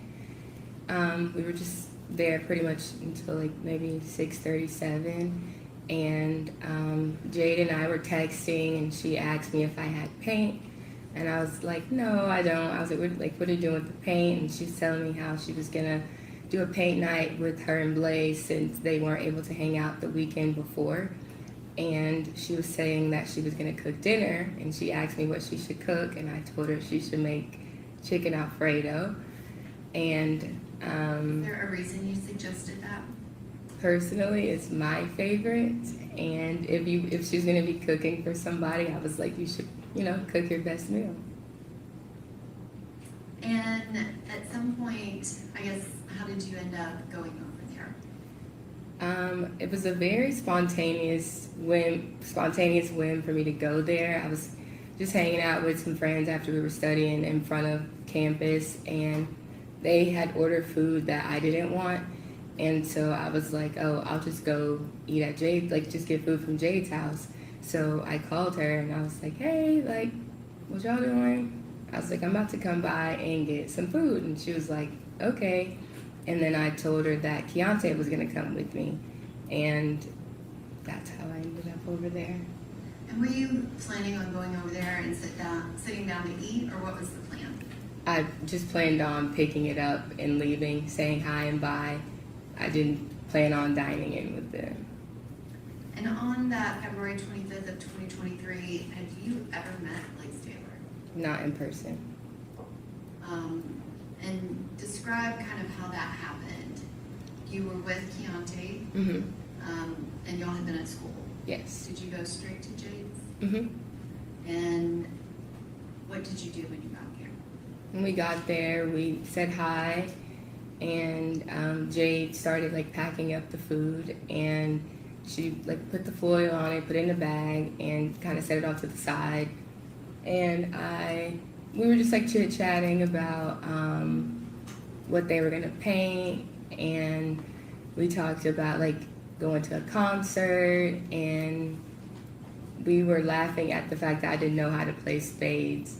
So that was pretty much like the basis of the conversation. And can you describe Jade's kind of kitchen area when you got there? Was there food out that they were eating, or kind of what was the setup at the point you got there? When I got there, the food was on the stove. It's kind of packaged. The canvases were kind of off to the side. The island was pretty clear. I didn't, and Jade had a glass of like a pink drink, and Blaise wasn't drinking anything. There was no cup in front of Blaise. And did you drink anything while you were there? I didn't drill. Was that something you brought with you? I did not. What was Mr. Taylor doing, and where was he at in the room? He was sitting beside Jade at the island, and he was engaging with some of the conversations, and he was just shuffling Uno cards the whole time. Was anybody playing Uno? No. But he was shuffling cards. Mm-hmm. And did Mr. Jones, did he interact with Mr. Taylor? Yeah, like ever so slightly. It was kind of like a conversation just in the kitchen. And do you know approximately how long y'all stayed? Probably like a little over 15 minutes, like 15 to 30 minutes. And during that time, did anything seem amiss to you? Nothing too alarming except the comment he made about his artwork that he was gonna make, because the whole basis of this project was to make something for the baby's room. Hearsay. It's a statement by the defendant, Your Honor. Okay, I don't think she's gotten there yet, but do you want to ask about what? Yes. You said that he made a comment about the painting he was going to do. What was his comment? I had asked like what they were gonna paint, and Jade was like, "I'm gonna make something." Objection, hearsay. Do you care to be heard on? I think it's unnecessary, so no. I do think it goes to Jade's state of mind, Your Honor, but All right, I'll over the objection. It goes into, was that comment from Mr. Taylor right after the discussion with the artwork with Ms. Benning? Yes. Okay, go ahead. what did Ms. Benning say she was planning on painting? She said that she was gonna paint something for the baby's room. She didn't know what yet, but she knew that's what she was gonna paint, something to hang in Ivy's room. And when I asked Blaise what he was gonna paint, he told me he was gonna paint a black hole. And I was like, a black hole? And he was like, yeah, I'm gonna call it midnight. The further you look, the deeper you'll go. And I was like, okay, But I was like, well, why don't we just add like a little bit of white to the, canvas to make it look a little lively. And that was kind of that. But it was a very dark demeanor about this painting after Jade said that she was going to make something for the baby's room. And were they actually painting while you were there? No. So this was discussions about what we're about to do. Yes. And was anything else in this other than the comment that you made about the painting? Not that I can think of or remember. And did you get food? I did. And did y'all leave? We did. And after you left, did you communicate with Jade after you left? Yes. And you don't have to tell me what you said, but how did you communicate with her? I texted her. And did she respond? Yes. And did you have a couple of texts back and forth? Yes. And can you describe Jade's demeanor when you left? She seemed really happy, very excited to spend the rest of the night with Blaise, and probably excited that I was leaving now. When you left, where did you go? To Keontae's house. And what did you do when you got there? I ate my chicken Alfredo. And were you planning on hanging out with Mr. Jones all night, or what was your kind of plan for that night? No, I just stopped by. We were just studying, got food, we were just like hanging out, and I was about to go home. And did you actually leave Mr. Jones's house? I did. Did you stop anywhere before you got home? Yes, And where did you stop? a gas station. And what, if anything, happened while you were there? I was pumping gas. And as I was walking back to my car, I get a phone call from Jade. And I answered it, and I was like, hello? Just normal. And she immediately starts saying, what did you do? What did you put in my drink?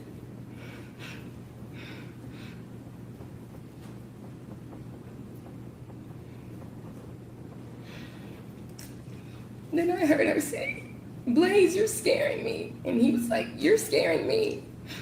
And she was like, I know you put something in my drink.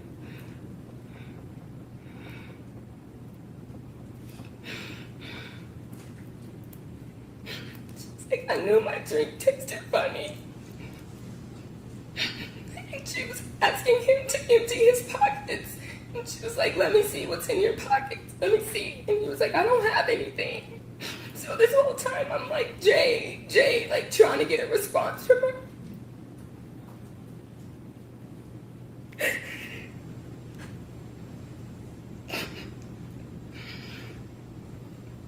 So because I didn't get a response from her, I texted her and I was like, are you talking to me? What's going on? And then she was like, I know you put something in my drink because I can't even walk to drink.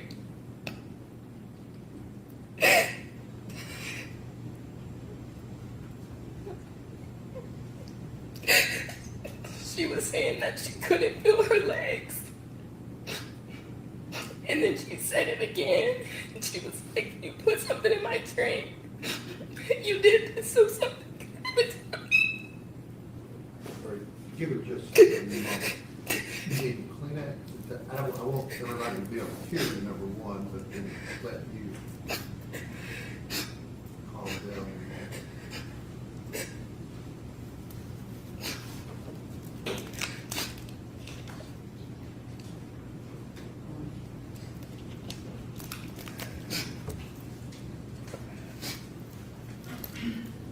Okay. Can you repeat the last thing that you heard Jade say? She said that you did this so something could happen to the baby. Did she say anything else? She was saying I'm about to feel like I'm about to pass out. And then like towards the end of the conversation, she was like, is key. And then nothing else. Like what? She was like saying, it was very wavy, and she was like, is, I heard is, and I heard with, and I heard key. And so I then merged Keontae on the phone because I'm like, I don't know what's wrong with Jade. Like, something sounds wrong. Like, listen to her. And he's like, Jade, like, I'm here. And at that point, you just really couldn't understand what she was saying anymore. Ms. Jackson, I want to kind of go back. At the beginning of the call, when you could understand Jade, can you describe, based off of your experience, how did she sound? She sounded like very scared. She did not sound like herself. She sounded like she needed help.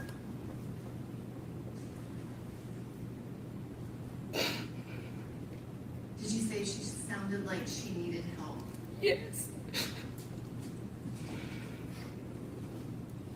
When she was saying the things that you just testified to, did she say some of those phrases more than once? Yes. And you said at the beginning, she said, Blaise, you're scaring me. Yes. And you heard him respond. Did he respond to any of the other phrases that she was saying to him? The only thing he responded to was when she said that he was scaring her. He then said, like, you're scaring me. And then when he was asking her if she had when she was asking if he had anything in his pockets and for him to show her, he was like, I don't have anything. And that was kind of all he said. So you could hear him on that call. Yes. And that's all he said during that whole time that Jade made all of those statements. So that she couldn't feel her legs. And she's asking him, what's in your hand? Show me your pockets. What did you put in my drink? I knew my drink tasted funny. He did not provide a response to any of that. No.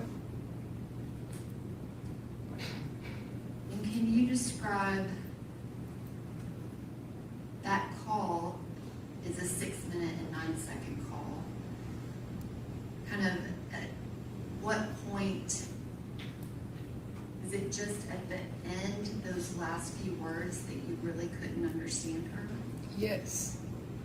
And you said you heard her say kind of 3 words. What were those again? I heard is, I heard with, and I heard key. And did you try to connect that to what that could possibly mean? Yes. I didn't understand what she was saying, but because she sounded so scared and Keontae was just there, we all call him Key. So I was like, okay, like, she's obviously scared, like, she needs him to help her because she's with another man and Keontae is a man.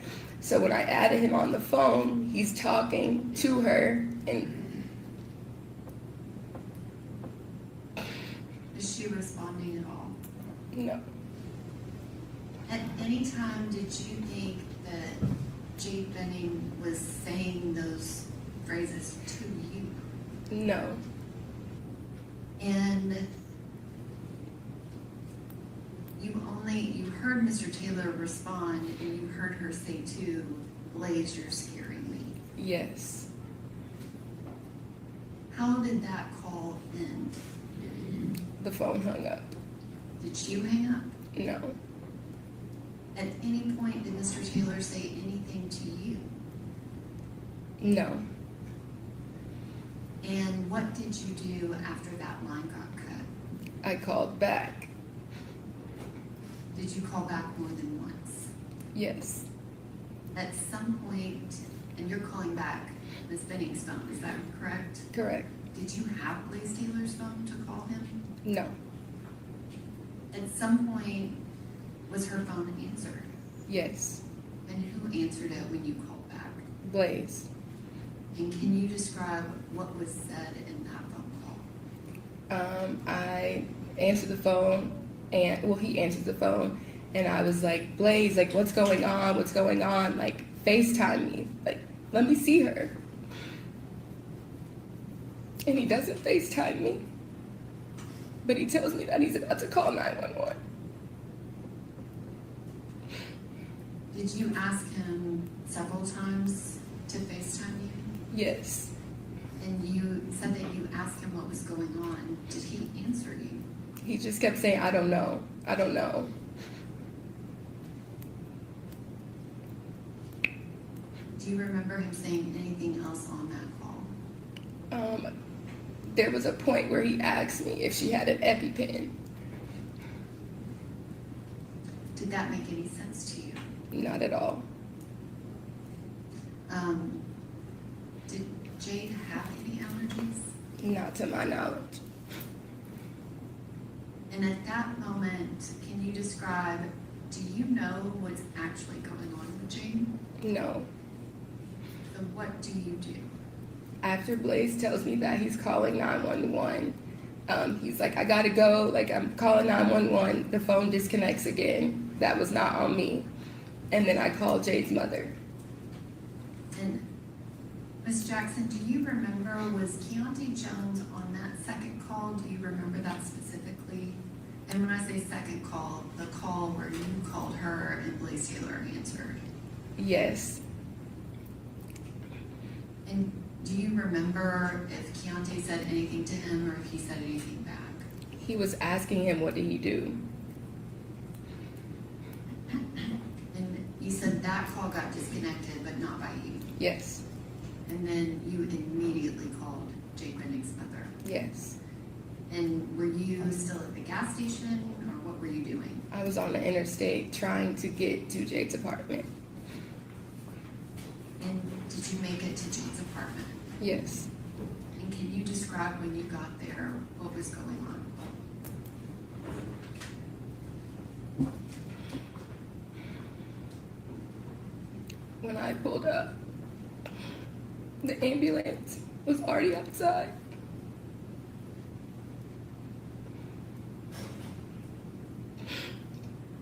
Jade was already in the truck. Her head was to the side.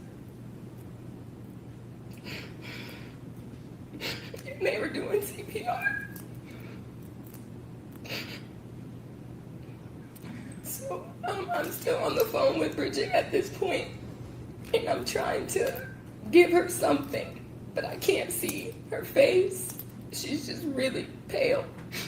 She still has on the pajamas that she was wearing when I left. And Blaise is going back and forth, and I'm just like, what happened? What happened? And then the EMT comes around and tells me that we all need to go to Vanderbilt. Could you tell if Jade Benning was conscious?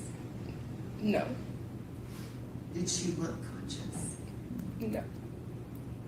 And you said that you saw Mr. Taylor going back and forth, back and forth. Can you describe what was his demeanor like when you saw him by the ambulance outside?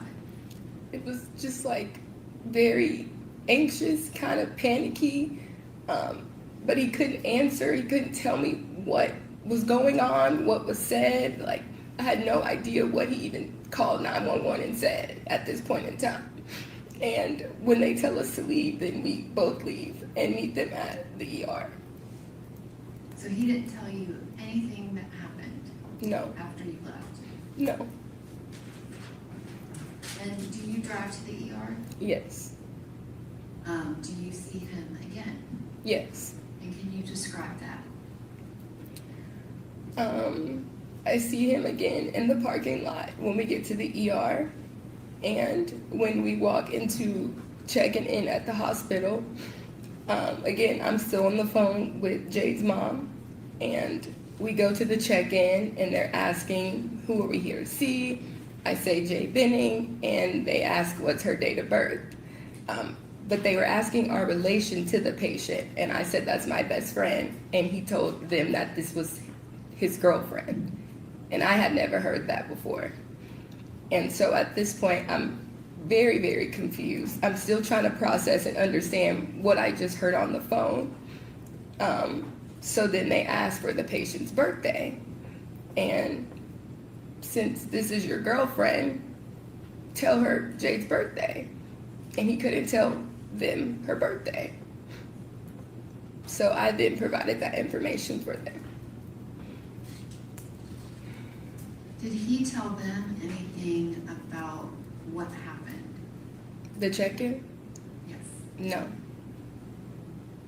But you said he referred to her as his girlfriend. Yes. Did you believe them to be in a boyfriend-girlfriend relationship? No. Had you ever heard anything about that? No. What was his kind of demeanor like to you? Was he kind of leaning on you for comfort, asking you things about Jade, or what was going on? What was Your he Honor, saying? we'd like to reurge our objection. Okay, you kind of had a kind of question there. You're asking this young lady what was Mr. Taylor's demeanor? Yes, what was his demeanor and was She he can saying? answer that. Thank you. What was his demeanor? It was not looking for comfort. It was almost like he was just trying to figure out what was going on, but not necessarily. Okay, by demeanor, she's talking about emotions or quiet, not what your interpretation of. Okay, was not crying. His demeanor was very calm per se, but more in terms of like trying to figure out what was going on, but not about the status of Jade's. Objection, Your Honor. Okay, I'll sustain it, Joe. What's your next question? Was he asking questions of the people at the hospital? I don't know. You don't remember him asking them anything? No. What were you doing? Trying to get some answers as to what just happened, what was Jade's state. I had nothing.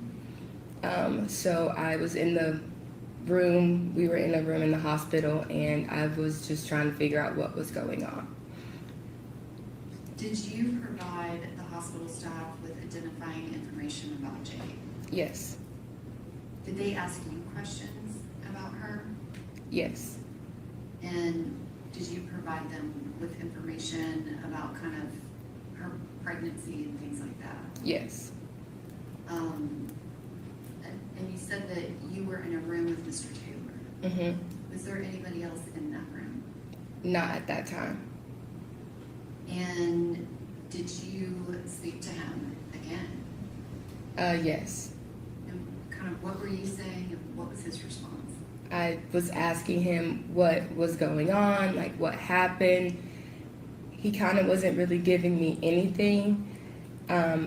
He kind of explained a little bit like that she just didn't feel good. And at this point, Keontae then calls again and he's asking what's going on. And I'm obviously very flustered and upset. And Keontae then asks to speak to Blaise. And did you give the phone to Keontae? Yes. Well, to Blaise. Can you describe, you said that Mr. Taylor said that Miss Benning wasn't feeling well. Mhm. Do you remember anything specific he said about that? He said that she felt woozy. He said that she felt woozy and needed to lie down. And that term woozy, was that something that was familiar to you? No. Is that something that Jade had she ever used that word? No. Did he say anything else about what happened? He said that they danced, that they ate, they played games, and then they painted, and then she felt woozy and she needed to lie down, and that she threw up. At what point, kind of in the progression of events that night, did he say that she threw up? When other hospital staff came in and they were basically asking both of us kind of what happened from each of our perspectives, and when he's explaining it to someone, he then adds that in there. But I had known that she had thrown up prior to that statement. Was that the first time you ever heard him say that? Yes. And is it fair to say you had asked him a multitude of times what happened? Yes. And so you're present when he's telling the hospital staff about what happened. Yes.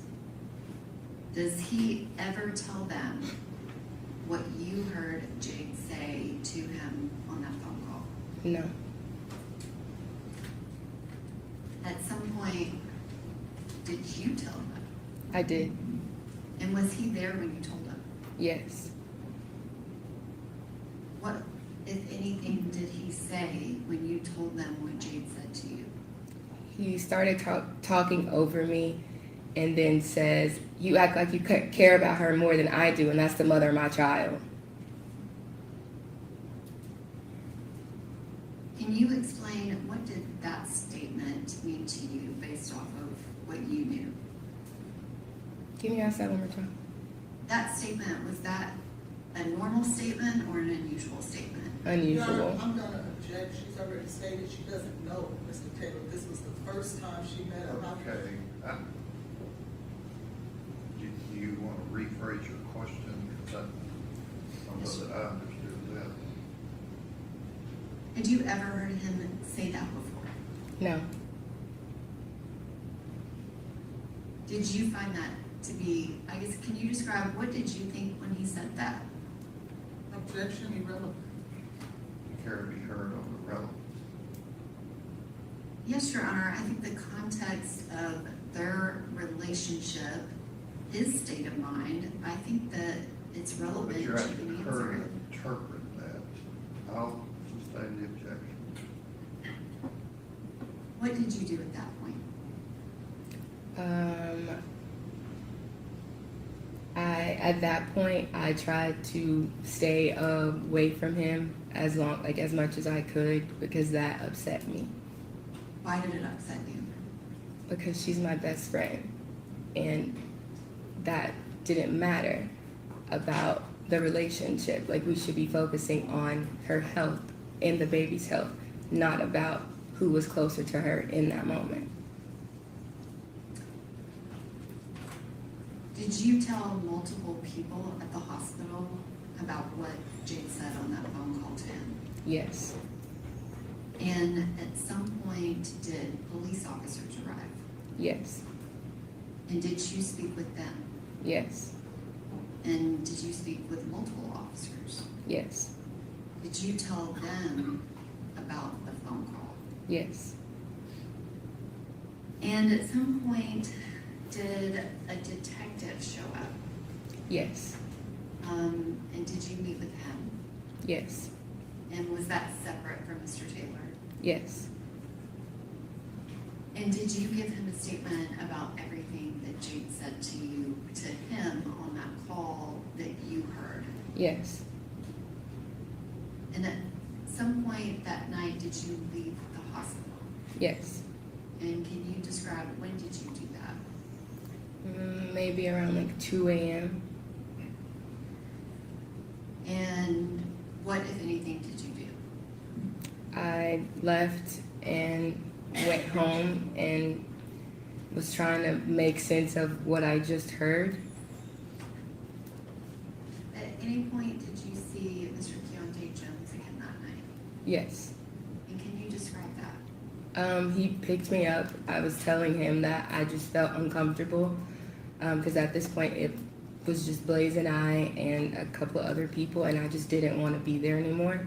So I asked him to come and pick me up. And can you describe, did anyone else that knew Jade show up at the hospital before you left? Yes. And who showed up? Lauren and Natalie. And did you know them? Yes. How did you know them? I met them through Jade. They were her coworkers.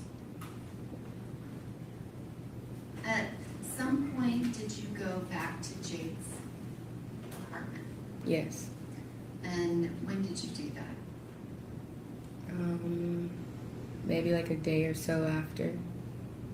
And did you go by yourself or did you go with other people? Other people. Your Honor, may I have permission to publish a portion of Exhibit 14 to this witness?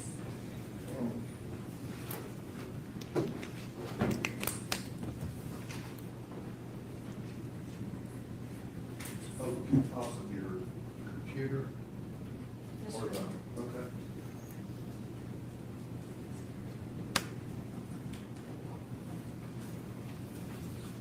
Your Honor, for the record, I'm publishing video 1 from Exhibit 14.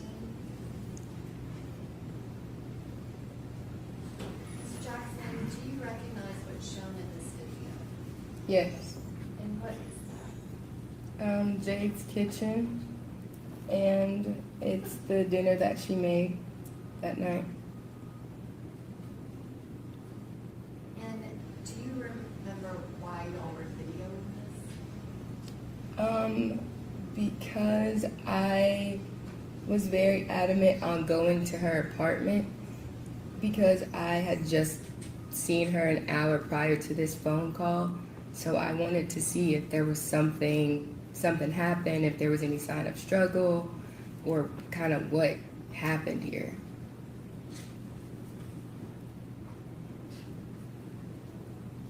And this video, is that exactly the way that it looked when you left?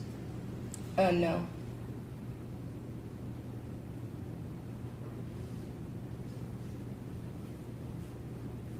And now I am showing video What's number different? 4. I'm sorry, I'm gonna go back to that. You're right. Oh, okay. I'm showing video number 4. Do you recognize this? Yes. And specifically, is there anything about this video that stood out to you? The camera and the blinds. And explain what you mean by that. Every time that I've been at Jade's apartment, that white camera has been in her kitchen area. So I was very concerned as to why it was moved in her bedroom. Jade also lived on the first floor, so I was confused as to why her blinds were up and the camera was facing outward. She kept the camera in the the kitchen, I'm sorry, because the front door was right there. So this was very alarming because Jade would never leave her blinds up like that, especially at night with the camera moved away from, can't see anything there. Had you ever seen the camera in that location at this apartment or even her previous apartment? No. Okay, I'm gonna go back to video number 1. Ms. Jackson, can you describe where is it that camera normally would be? To the right of the Happiness is Homemade sign. And if you touch that monitor in front of you, it will actually make a mark, so you can mark this Wait. specific spot that you're referring to. Right here? Mhm. Oh. Ooh, my bad. You need to redo it.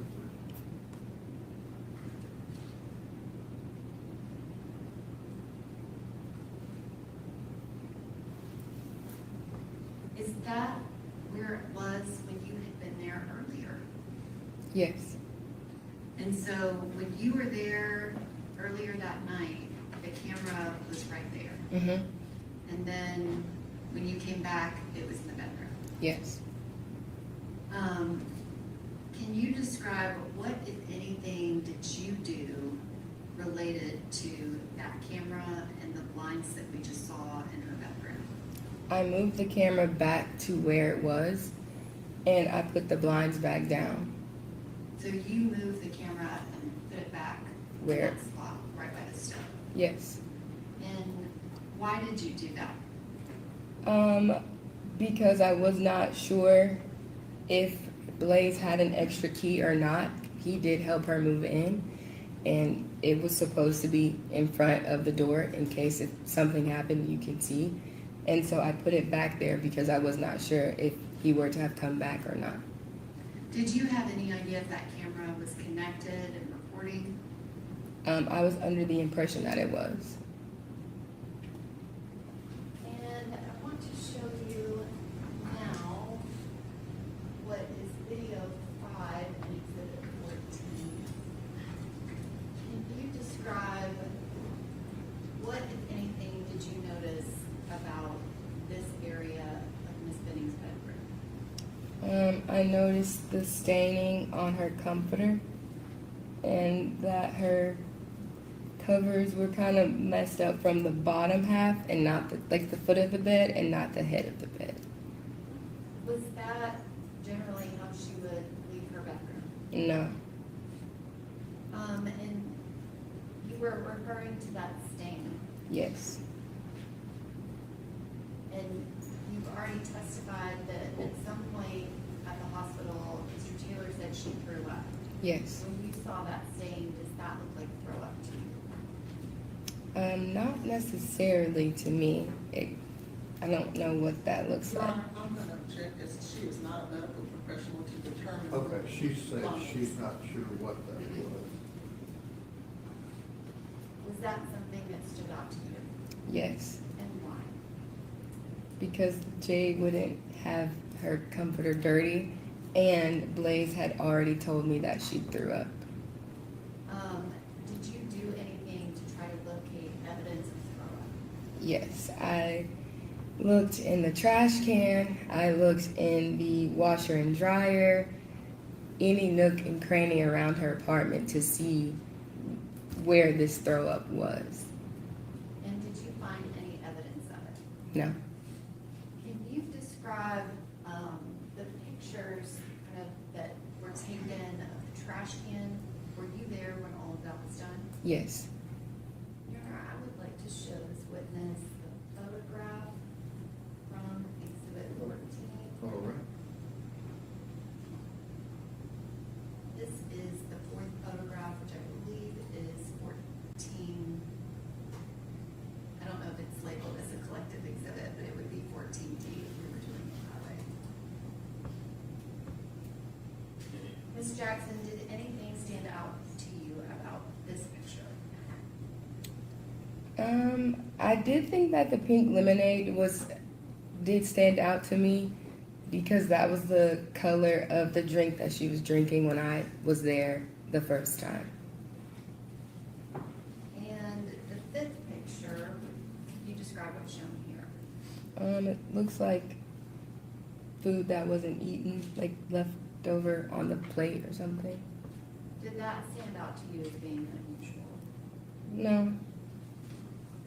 Were you looking for, I guess, what, if anything, were you looking for? I was looking for the color that was on the comforter, that pinkish color, and I was looking for the food to be a little bit more grounded, I guess, like she had already ate it.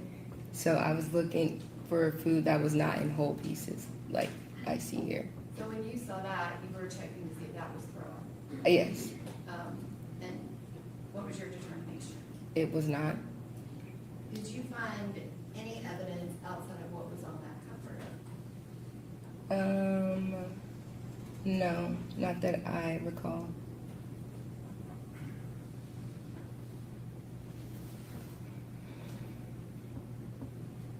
And were you there when that comforter was bagged up? Yes, Did anybody touch it with anything other than gloved hands to put it in that bag? no. And can you, I want to kind of go back. That was, I guess, a day after. Can you describe at the hospital? Did you go back to the hospital? Yes. And who, if anybody, was there in those days that followed? All of our family and friends. And can you describe, are you close with Miss Benning's family? Yes. And describe your relationship with her mother, Bridget. She's like a second mom to me. So we kind of just leaned on each other that whole week, trying to understand something that didn't make sense. And did Mr. Jones come back to the hospital? Yes. And were you there on March 6th? Yes. And can you describe what happened on that day?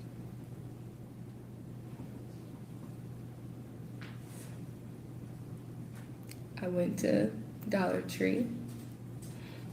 I went and got balloons and cupcakes from Kroger. We brought them to the hospital.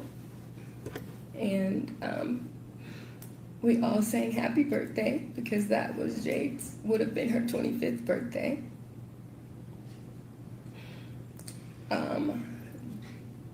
They told us that she was brain dead that day. There was no active brain activity.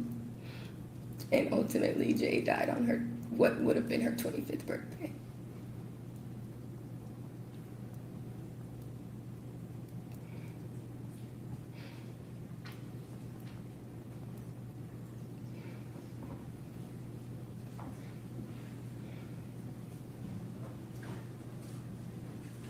Ms. Jackson, I'm going going to switch topics a little bit. Prior to Jade learning that she was pregnant, that November 2nd, November 3rd of 2022, prior to that, did Miss Benning, did she drink alcohol? Yes. Did she ever get drunk in her life? Yes. And was that something that happened on a daily occurrence, or was it sporadic? Sporadic. And did she use any other substances? She smokes marijuana. Did you know, did you know of her using any other substance other than marijuana? Mushrooms a time or two. Was that something that she did on a frequent basis? No. And can you describe, once Miss Benning found out she was pregnant, which let me kind of go back, are those the only two substances other than alcohol that you've ever heard of her using? Yes. Have you ever heard of her using cocaine or even talking about it? No. After she found out she was pregnant, can you describe what, if anything, did she have to drink that was an alcoholic beverage? She never drank alcohol again. And what, if anything, did she ever smoke marijuana or have used marijuana in any way? No. Can you describe kind of her lifestyle about health after she found out about the baby? It drastically changed. She would let me know when she would take her prenatals. She was doing light workouts, was definitely changing her diet and eating habits and drinking a lot of water. Right now, just one moment.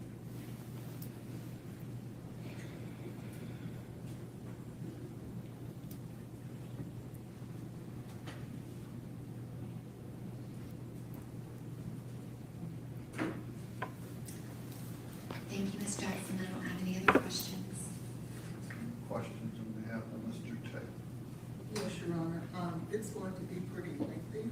Okay, I checked with the jury about staying longer tonight, and they're okay. I could just have a minute. Okay.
Just 2 more seconds, please.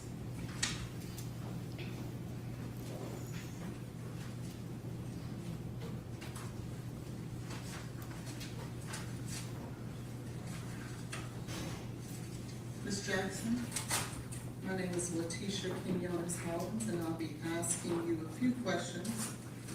Well, a lot of questions. At any time you don't understand something, let me know, and I'll do my best to rephrase, okay?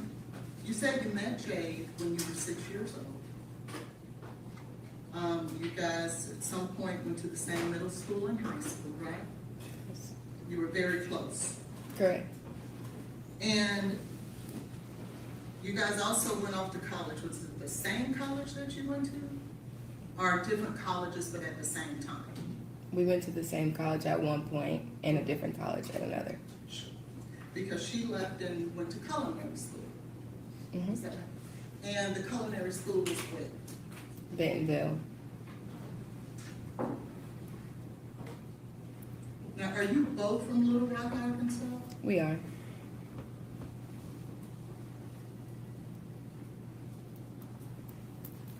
Do you know an Arion Curtis, who now may be Arion Jordan? I do. Is she also from Little Rock, Arkansas? I believe so. And do you know Apple Denny? I know of her. Have you ever met her before? Objection, Your Honor, to relevance. I would just have a little leeway. Okay, you ever met her? Yes. All right, what, Now, at some point, Jade moved to Nashville, correct? Correct. And do you know about when she moved to Nashville? I don't know exactly when. Probably like 2020, early 2022, maybe. Early 2022? Okay. And when she moved to Nashville in early 22, you were where? In Little Rock. Were you guys speaking during that time? Yes. How often? Maybe like every couple days or maybe once a week. Okay. But significant, you were talking. And then at some point, you moved to Nashville. Correct. When did you move to Nashville? In August of 2022.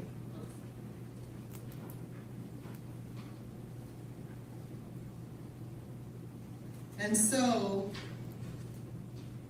when you moved to Nashville, who did you live with when you moved here? Myself.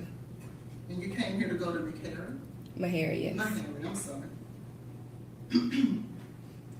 And you didn't move in with Miss Benning? No.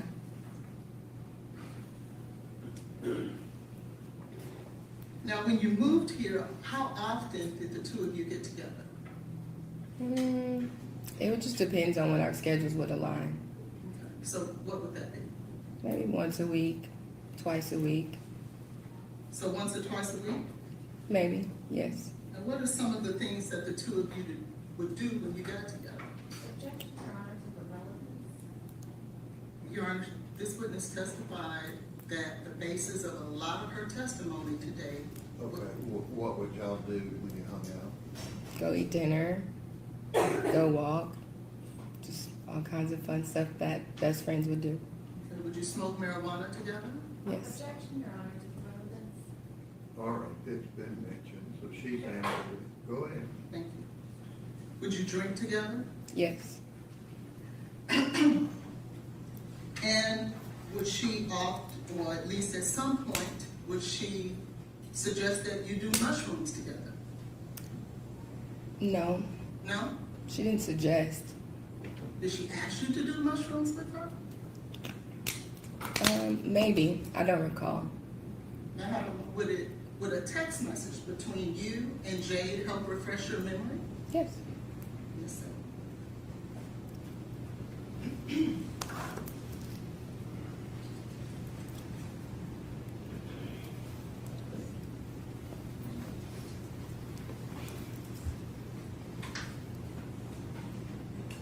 All right, get that here. Sorry? He's gonna get that. Okay. Let me make sure it's the right one.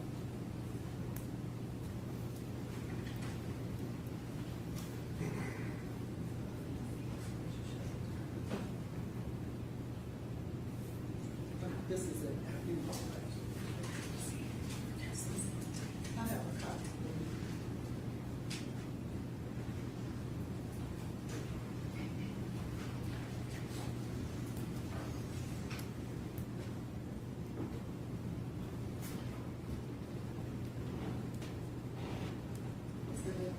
Make sure I that I can't just get thank you.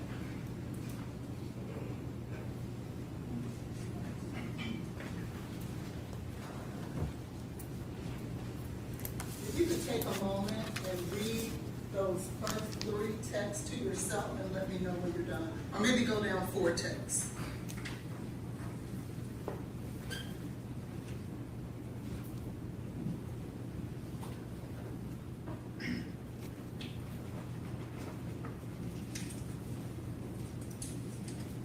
I'm ready. Okay. Did she suggest that you guys should do it together? Yes. Okay, thank you.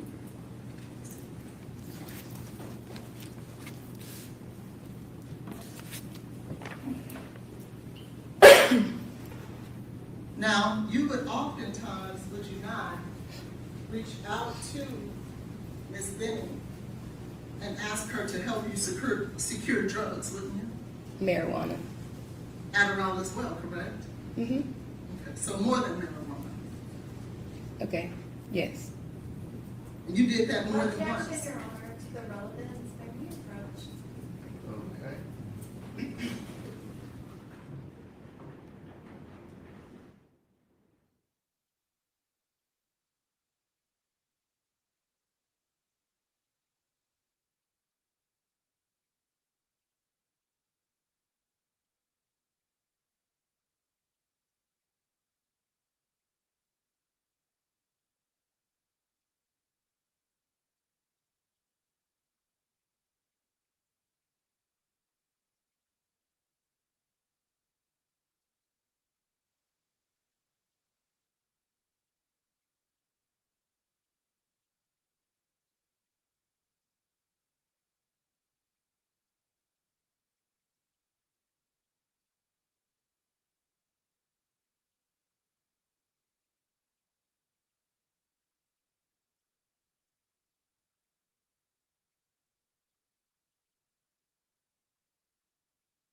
Ms. Jackson, do you remember a time when, around October the 3rd of 2022, when Ms. Benning was traveling somewhere in California? You remember that? Yes. And do you remember you guys were having a text message conversation? Yes. And in that text message, Ms. Benning starts off the conversation saying, "Edible kicked my ass." Do you remember her saying that to you? Can I please see it? You may.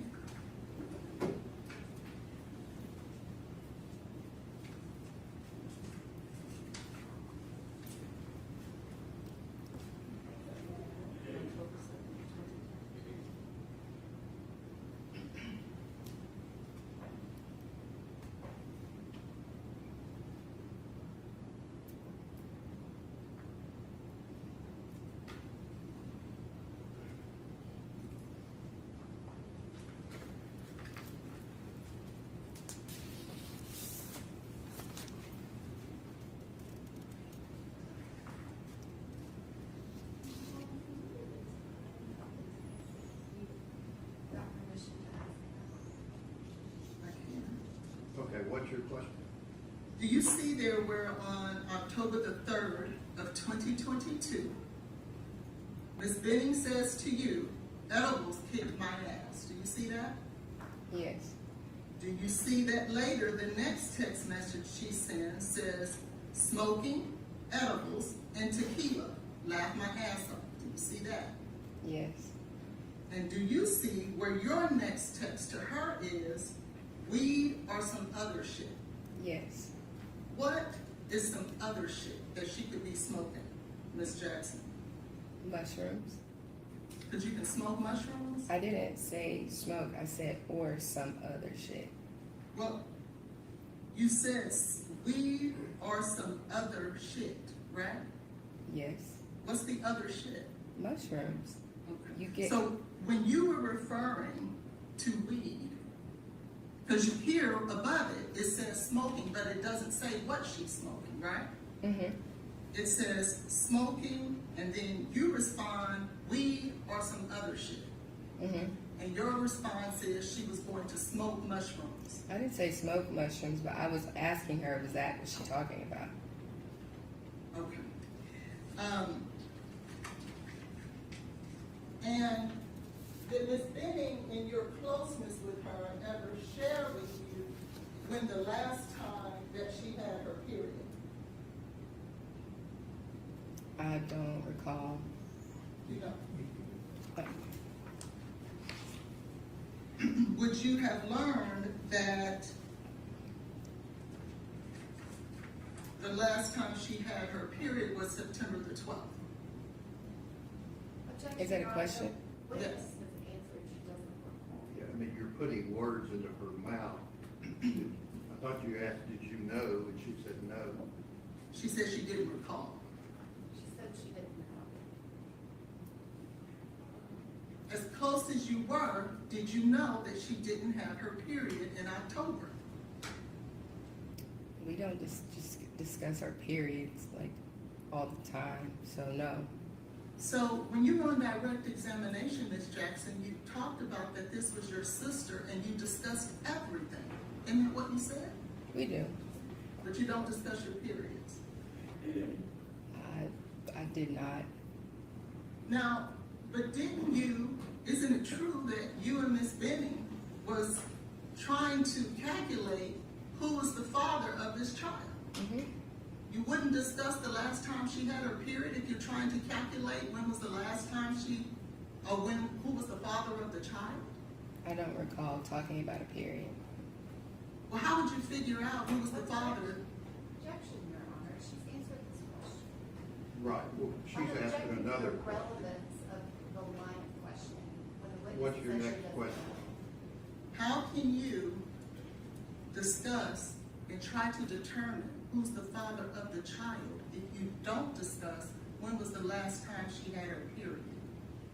Based on the how far along she was in her pregnancy. Well, how would you know how far along she was if she doesn't go to the doctor? She did. But you were talking about that before she went to the doctor. We were at the doctor talking about that. So when you were talking about it, you would have to figure out the last time she had her cycle and who she was having sex with. Okay. You can't tell her what she did or didn't know. I mean, just ask her a question.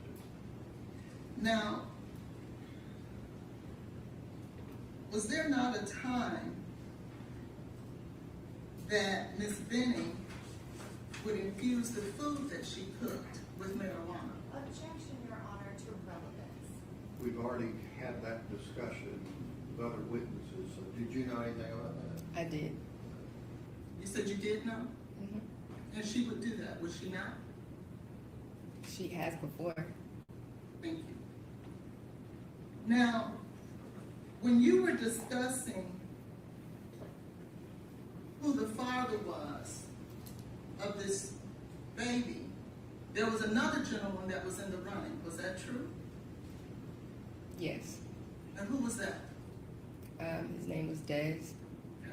And at the time that you guys were making this discussion, or having this discussion, this was a time that she was in fact pregnant, correct? I'm sorry, could you repeat your question? This was a That time. was the discussion with Ms. Benning about Des after you knew she was pregnant. Yes. And in that same conversation, you were asking, and she was talking about the mushrooms, and you were asking her to ask Des. Objection, Your Honor, to the hearsay. What is your question? This was a discussion they were having together. Well, it still may be hearsay, but what is your question? You guys were discussing drugs then too, were you not? Objection, Your Honor, to the hearsay. Do you care to be heard? Yes, there was a conversation that she was a part of. This is what she was saying with Miss Benning. And it goes to Miss Benning's state of What mind. hearsay exception is It goes to Miss Benning's state of mind as it relates to drugs. This is a drug overdose.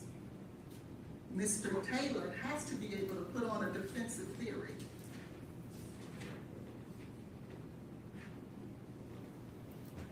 Did you ever discuss with Ms. Benning after she knew she was pregnant about drugs?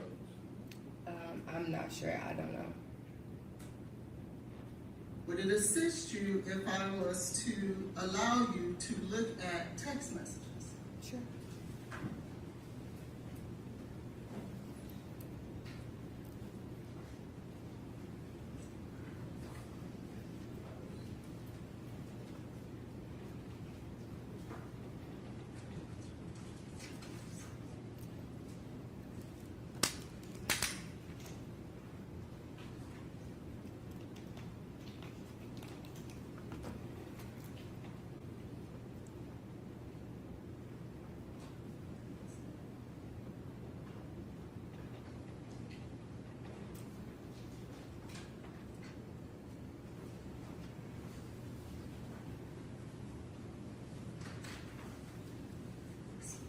And when checked, what time frame checks are you want to ask about? It is 10:29, Your Honor, and 11:02.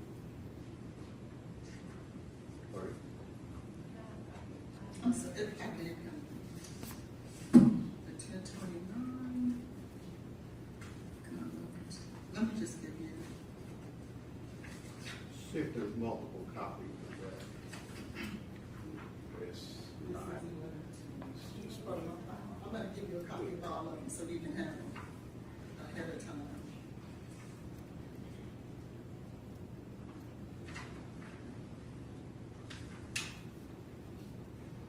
You got 10:29, 11:02, and something else? Yeah, I'm giving her all of them, I'm just What- making sure what that is they're the that? same. Your Honor, I object to the relevance as well as the hearsay. I do not understand what she is attempting to do. All right, let the jury step down and follow.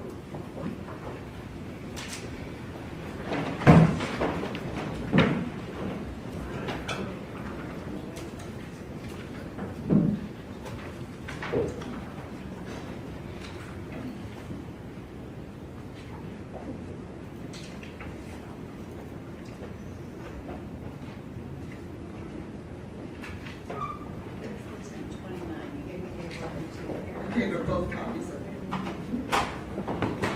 How many texts are you wanting to show this young lady? I'm trying to get them all to her at How one many time. are you wanting to show? About 8, Your Honor. All right, let me have copies of them.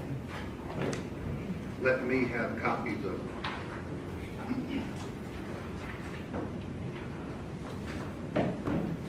I want to give them to you all at one time, please, so that we don't have to go to revisit. And I can tell the court exactly Just where let I'm me going. have copies of them. Once you read them, you're gonna ask me. I don't know what I'll ask you. It's 11:2, 10:29. This one is 11:2.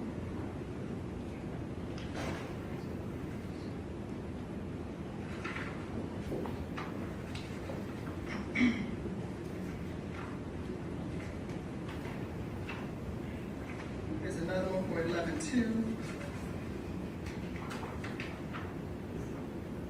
There's another one for 11:2. There's another one for 11:2.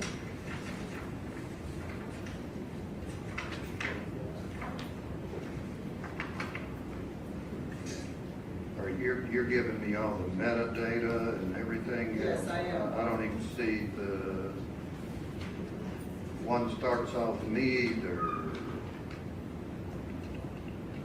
That's the way that it I've prints been looking out. at my body. Mhm. Beautiful child I've ever laid eyes on. What does that one say about drugs? So I'm giving you drugs, but, Let's just do this real easy. Tell me what that one says about drugs. so in that text message, You what haven't it's, looked at it. you just told me what it said. You said it says about my body, what does it have to do with about drugs? I'm trying to answer it. Okay. What this says is that on 11:2, and then you go to 10:29, she talks about, I haven't gotten to 1029. you're asking me about this one or 10:29? That one. This one says, me either, and then she goes on to say to both. Then she says, like, I've been looking at my body and shit too. And so what it says here is that she knew that when I started questioning if I could be pregnant. So on this date, she says that she had been looking at her body and could tell that she had been pregnant. She She did not. says that? Yes, she did. Okay, let me see that. But that has nothing to do with drugs. It does because what No, it no, I'm saying, suggests. is there any reference in this text to drugs? No, but it Okay, orients the thank you. state of mind of Miss Benning. State of mind. Yes, as it goes to our defensive theory.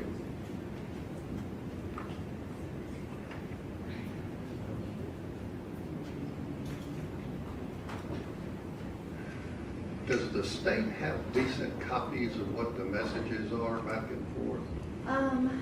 I can. This is like make that. reading a dictionary. I agree. Yeah, I'm not sure why they're putting them in that format. It's the way that we did it. I can only print out the way the metadata is given to me. Like I've been looking at my body, okay? So that's what you say on that. Next one I'm looking at is 11/2 at 1:50 p.m. You need to find out ASAP. Indiana's the closest place to go if I made that decision. What does that have to do with drugs? Because that one is dealing with abortion because she was. How do we know that? Because that's what they're talking about in regards to Indiana being the closest place. How do I know that? Because in text messages before that, I she don't have says, those. you do. What does this have to do with drugs? I just said, I'm giving you all the text Does messages. this have anything to do with drugs? No, but it has to do with abortion that I'm going to go into, and I don't want to have to stop and do this again. I'm just dealing with the state's objection about you're wanting to grill this young lady about drugs. That says something about abortion.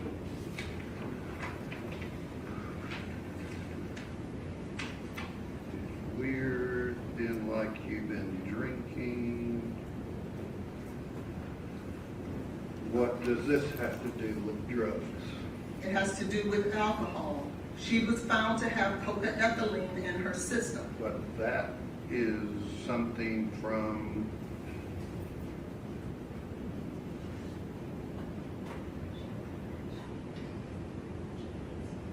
where's the answer to, from Ms. Jackson, but like you've been drinking?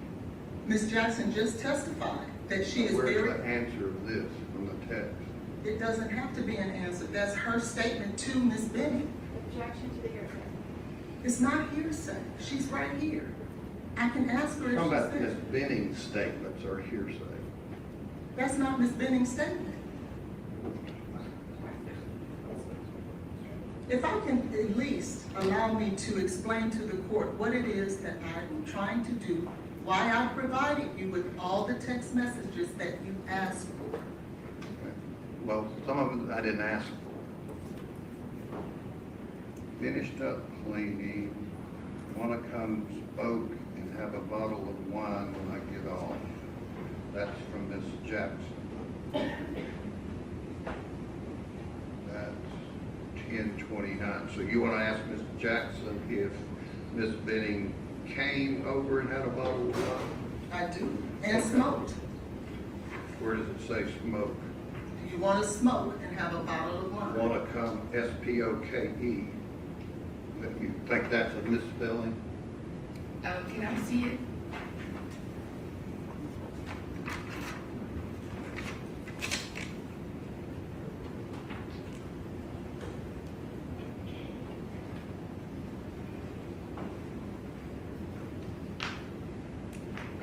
And while she's looking at that, one says,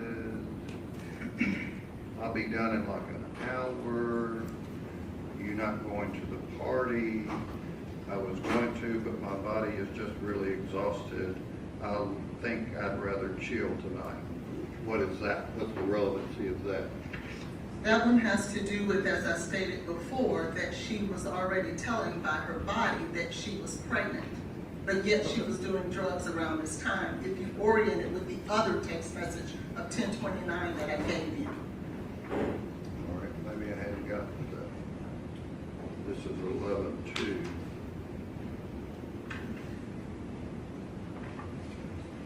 The 10:29 one says she's doing drugs.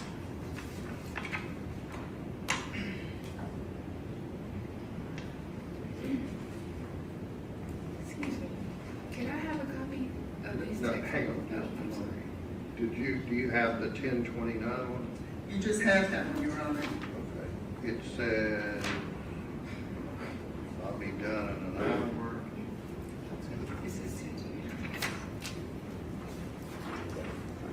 It's 10:29.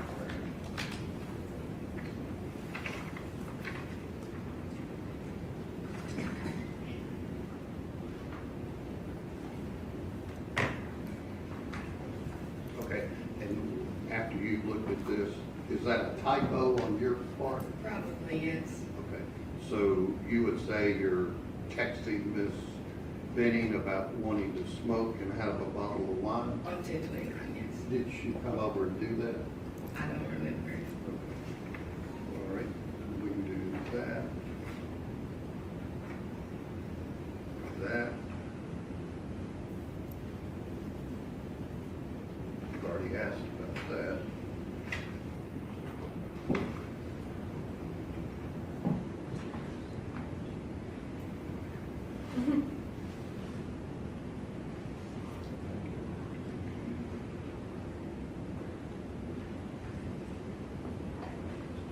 So on this one where you say, but like you've been drinking, do you know if she answered that?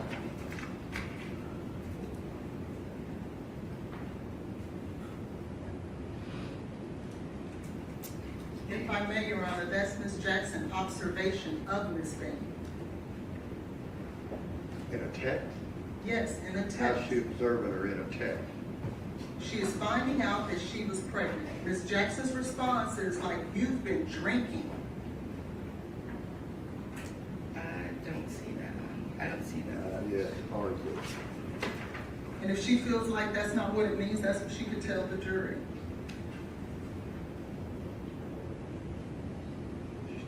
Ask about that one. in brackets there.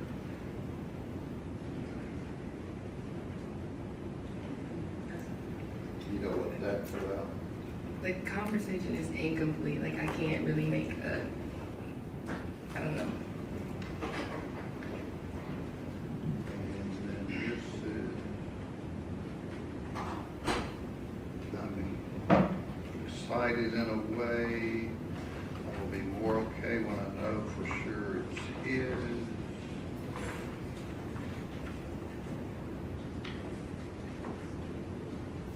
It's his, it has to be, and what does that have to do with the drug?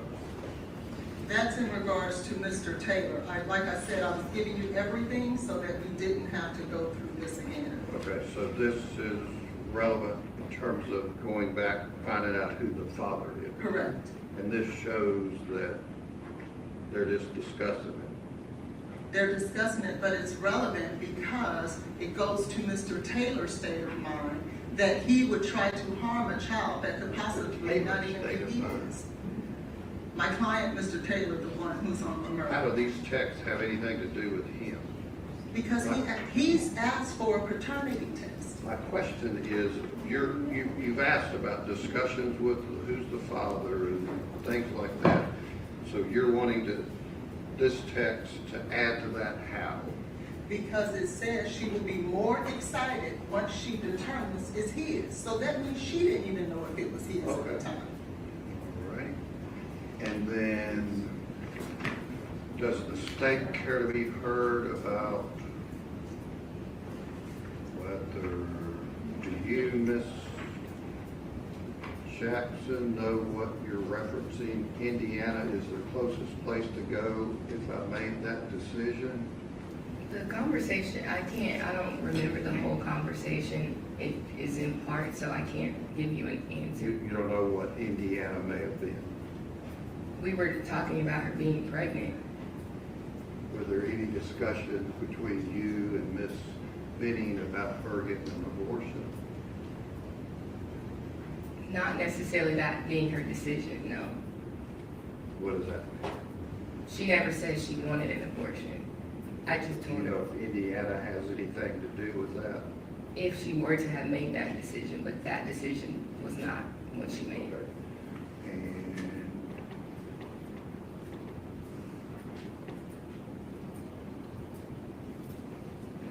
And this one says because you could be 8 and 2 weeks would be 10 and then too late. Do you know what that was about? If she were to have an abortion. Okay. And the state, these are 11-2,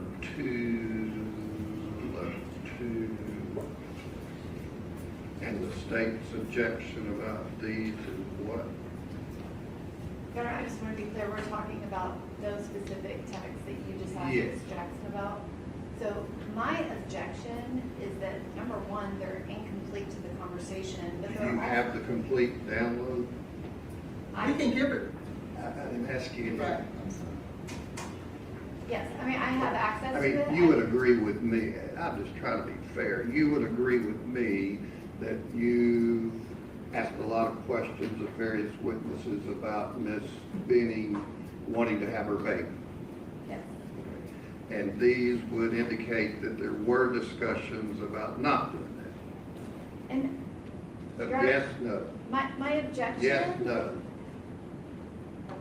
I would like to ask the witness the question, but I understand that the Ms. Jackson, a conversation. question?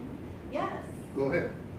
Ms. Jackson, those conversations that you have snippets of, did those all occur before Ms. Benning confirmed that she was pregnant? No.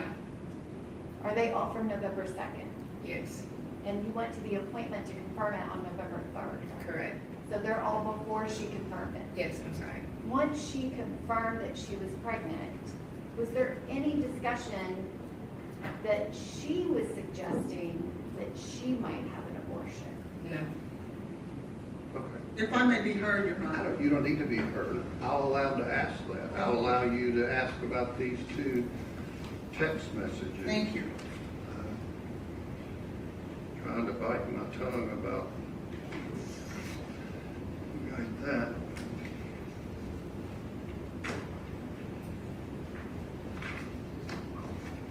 And, Your Honor, have you heard about the drug text messages? sure, The state's objection is that this witness has already testified that there was drug and alcohol use, marijuana and alcohol, prior to her finding out she was pregnant. She found out she might be pregnant on November 2nd. She confirmed it on November 3rd. Any questions about drinking or drug use prior to that are completely irrelevant. It's cumulative. It's already been testified to, and the specifics of it have no relevance to the trial. they're wanting to argue the jury that she continued to be a drug dealer and may have overdosed on her own unintentionally. Your Honor, those messages are before she knew she was pregnant. Correct. And you can point that out. They want to argue, good thing, bad thing, I'm not going to say, but they want to argue that Ms. Benning may have unintentionally overdosed on cocaine. Now, it is important to note, while we're speaking about it, that she also had fentanyl in her system. This lady doesn't. I'm not speaking about that, but it goes to the relevance. I don't need to hear all of your argument at this point. I'm just saying why you think it's relevant.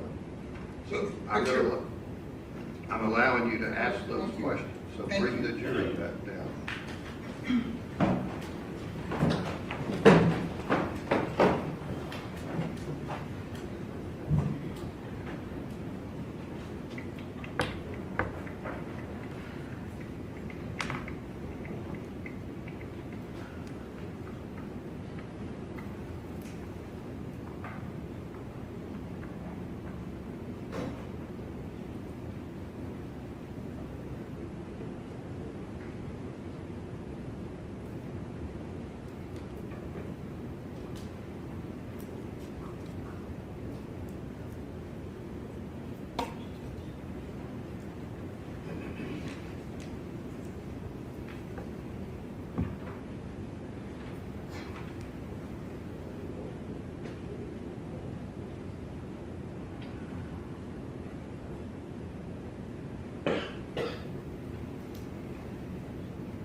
All right, go ahead.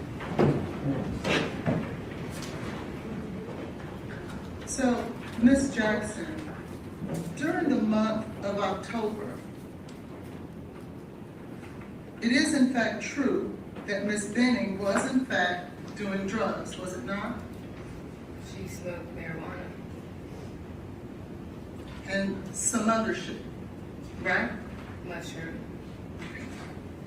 And once you guys found out that she was pregnant, you then sent her a text message and said, like, you've been drinking, didn't you?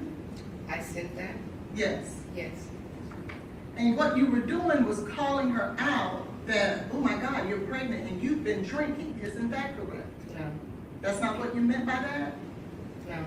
And it was after that that she no longer spoke with you about she herself doing any drugs. Is that right? Could you ask that again, please?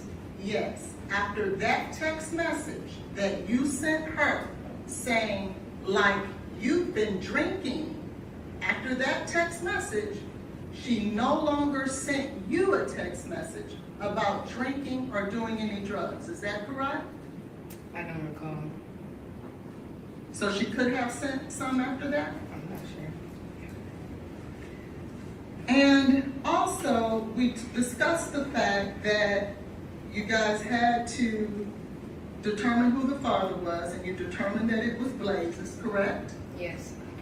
But there was a time when she took those home pregnancy tests that you talked about. You remember that? Mm-hmm. And she sent you a picture of those home pregnancy tests that you testified to. Mm-hmm. During that time, she herself was considering an abortion, wasn't she? She was not.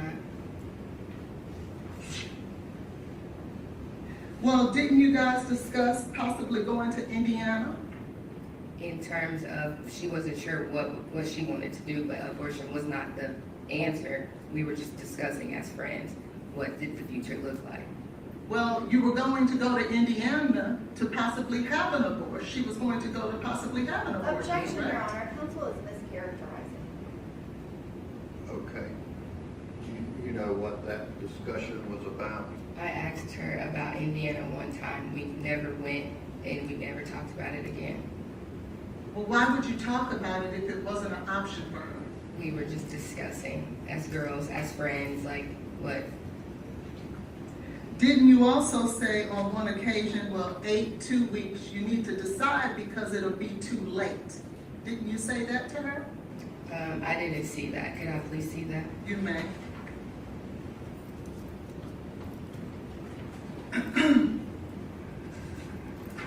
Get that.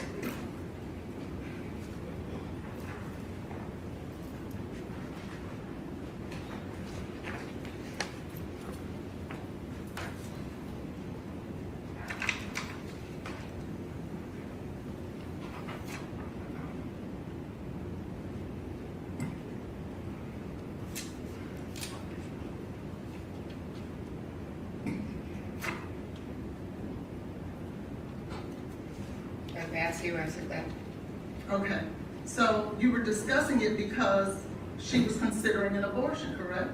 We were just discussing. She didn't say she was getting an abortion. I understand, but she was considering it, wasn't she? Objection, Your Honor, she has mischaracterized the witness's testimony. Okay. She said she checks that. She doesn't know what Ms. Benning was considering. Go ahead. So when Ms. Benning then texts you, well, you text Ms. Benning, you need to find out ASAP. This is on November the 2nd. She responds, Indiana is the closest place to go if I made that decision. She was speaking about an abortion, was she not? I already said that we discussed multiple options. It wasn't like a definitive answer. Okay. We were just talking. So when Was this, Go ahead, I'm sorry. when Mr. Taylor reached back out to Ms. Benning on December 31st, after he no longer considered an abortion, it's no different. It was just different times. Isn't that correct? I'm sorry? What is your question? That's a statement. No, I said, isn't that correct? That's a question. That Mr. When you want Mr. her to Taylor- interpret what Mr. Taylor thought. When Mr. Taylor reached back out to Ms. Benning on December 31st, do you remember that? I don't remember the day when he reached back out. It was, I don't know. You remember when she told you she went to the park with Mr. Taylor I do. on January the 1st? Yes. And they sat there for 4 to 5 hours and talked? Yes. And after that date, did she ever tell you that Mr. Taylor talked to her about having an abortion after that? I don't recall. So is it your statement that he could have, or you don't recall him ever saying that? Is there messages that I could potentially read about it? I can give you the messages between you and Ms. Benning from January 1st all the way up to February 25th if you would like me to. I'm speaking about this question that you're asking me now. My question is from January 1st of 2023 until February 25th of 2023.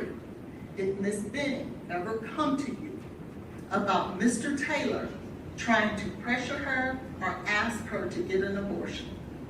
Yes or no, ma'am? No. Thank you.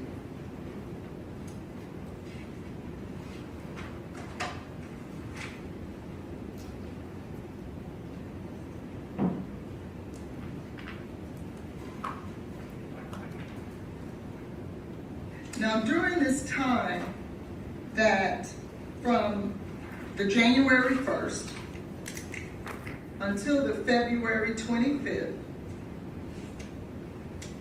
isn't it true that you believed that Mr. Taylor was trying to work on the relationship? I can't necessarily speak for what he was doing. Okay, well, did you remember talking to one of the detectives? Saying what again? I'm sorry. That Mr. Taylor was trying to work on the relationship. Okay, yeah. Okay. And that's what you shared with the detective, right? Okay, yeah. Can you show me that I would have to pull it out. I can't. This witness is not, I'm gonna. Okay, what's your Thank you. question? I'd like to move on. All right, go ahead. Now, when it talking about Mr. Taylor and Miss Benning from February 1st until February 25th, Miss Benning never complained to you in any form or fashion about Mr. Taylor being abusive to her, pressuring her in any kind of way. Isn't that true? Correct. Now, when Mr. Taylor and Miss Benning parted ways on November the 6th of 2022, it was Miss Benning who sent the text message to Mr. Taylor that they should go their separate ways. Wouldn't you agree? Not initially. So are you saying that Mr. Taylor wanted to part ways first? He made mention of it Okay, and when did he make mention of that? when she found out she was pregnant. And where did you see that? Did she tell you that in person or via text, or how did she tell you It that? might be in the text messages, or she might have told, or she probably told me on the phone. Right, because I've looked through the text messages, that's not there. On the phone. Okay, do you want to ask questions or testify? So, when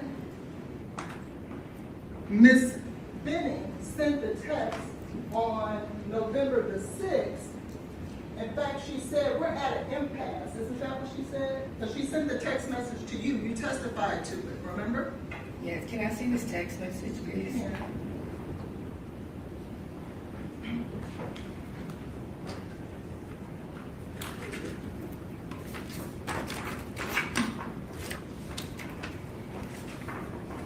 Do you need a copy of that November 6th text?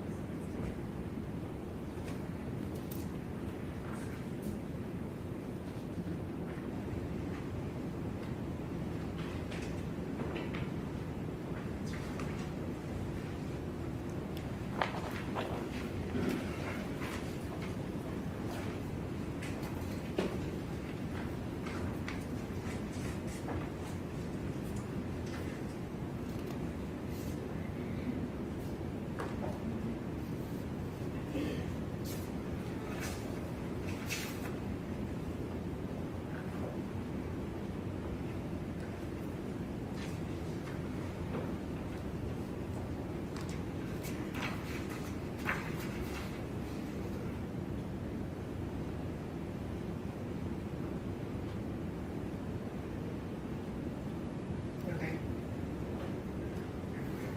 That's the text that you testified to on direct examination that you edited, correct? Mm-hmm. And that's the one where it was Miss Benning who sent the text message to Mr. Taylor, isn't that right? Mm-hmm. And what she says is, we need to go our separate ways. Isn't that what she said? Do you want me to, am I supposed to read it, or? Well, I just said asked you it's not in what she there. said. Yes. Okay. And she never shared with you that after that, Mr. Taylor tried to continue to call her, continue to try to force her to have an abortion or anything of the sort, did she? Could you repeat that? I'm sorry. After that text message, Miss Benning never shared with you that Mr. Taylor tried to force her, coerce her, or do anything to force her to have an abortion, did she?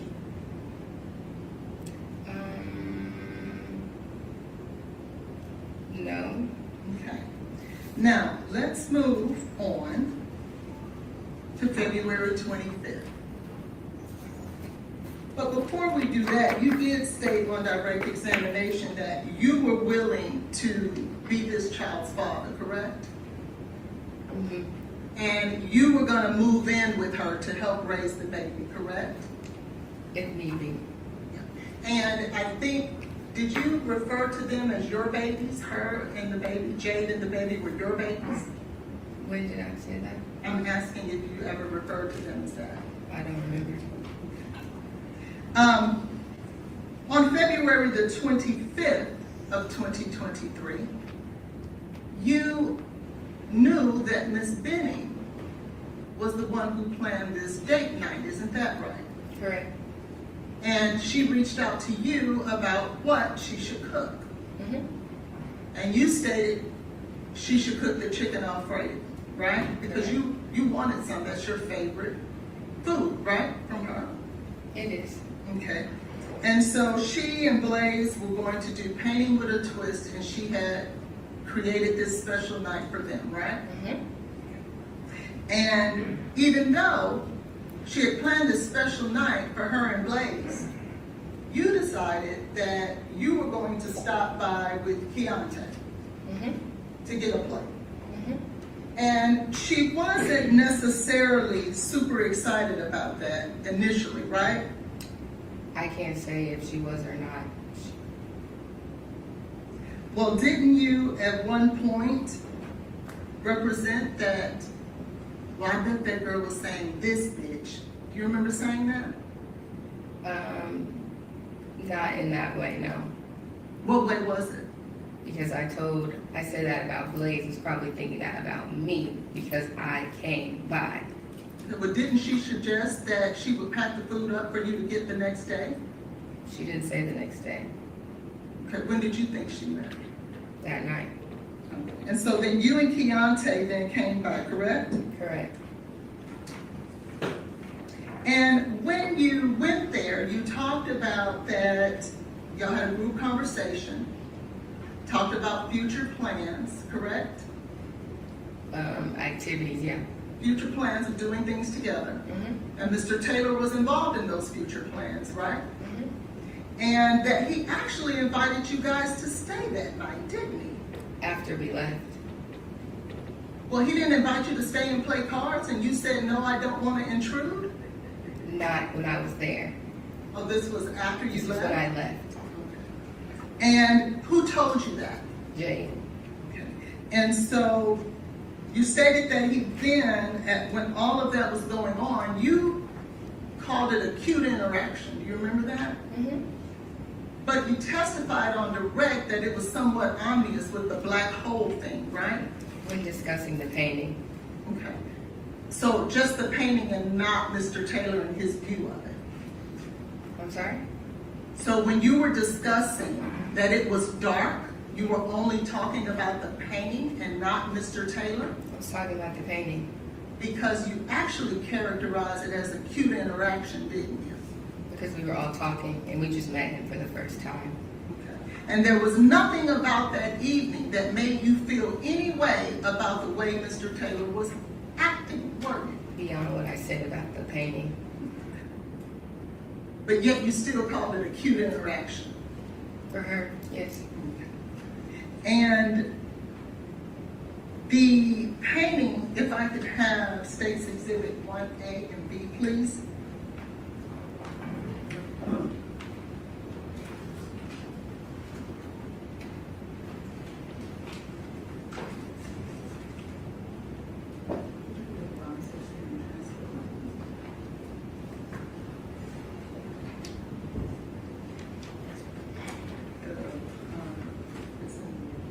Redwell, the one with the transfer. I want to show you the regular chair. I want to show you State's Exhibit 1A. Do you see that? I do. And this is the painting that you're referring to of Mr. Taylor's, is it not? Correct. And you believe that that's dark? That's your characterization of it? What he described to me was dark. Okay. And he described a dark hole? Yes. And Where's the dark hole? I don't know. I don't know what I'm looking at. Now, as it relates to when you left, you remember leaving? You and Keontae? Yes. And when you left with Keontae, you guys took your plates and went over to Keontae's house. Correct. And then Keontae was going out to hang out with his friends. Is that right? Correct. And where was he going? Do you know? I don't know. Okay. But he was going to hang out with some buddies. But about 9:29, you get a phone call from Miss Benning.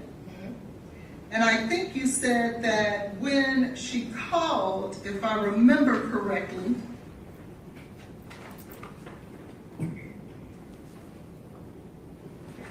you said that when you picked up the phone, what you heard was, "What did you do? What did you put in my drink?" Is that right? And then, "Let me see what's in your pockets." She said that after she said those two things. Is that right? She said those things, correct. But at 9:30, you sent her a text saying, "Are you talking to me?" Why would you think she's talking to you if she's saying, "What did you do? What did you put in my drink?" I didn't think she was talking to me about those things. I was wondering what was going on because she never acknowledged me on the phone. Well, wasn't there a time when you were talking to one of the detectives that you said that she was trying to say your name, Nijaiha? Didn't you say that? I don't remember that. Okay. We'll put a pin in that, and after, I believe you said that after that interchange in regards to that, you say that it was something like you've never heard before. Isn't that what you said? Correct. And that it appeared like she was in danger. And that you had never heard your best friend in that way. Correct. And that basically she was accusing the man that she was alone in an apartment with for trying to kill her. Correct. You didn't think it would have been important to call 911? It was important to call 911. So why didn't you? I was not there. You didn't have to be there to call 911, did you? No, but I didn't have anything. What was I going to report? What you just said, everything that you reported to those police officers at the hospital, you could have reported to 911, correct? And if they would have asked me questions about her physical state, I would have not been able to provide those answers. Well, didn't you say to those officers, she sounded sluggish?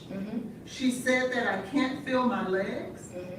Didn't you say that she said, I feel like I'm about to pass out?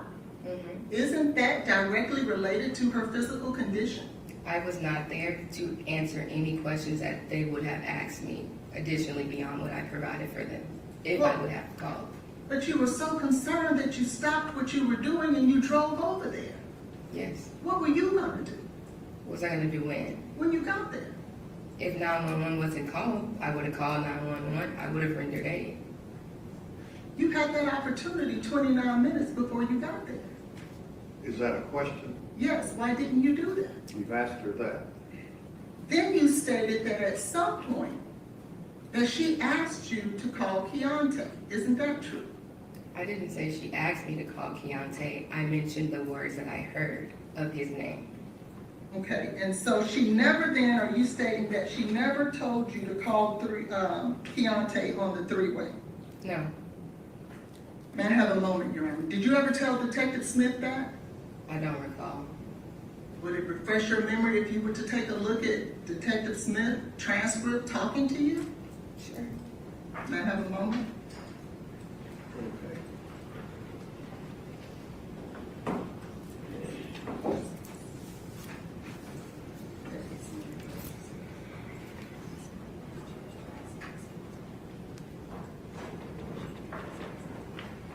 Your Honor, we have a recording, You said you wanted to show her a transcript. Where is that? right here. Okay. Let me make sure it's the right, there are 4 different transcripts for her.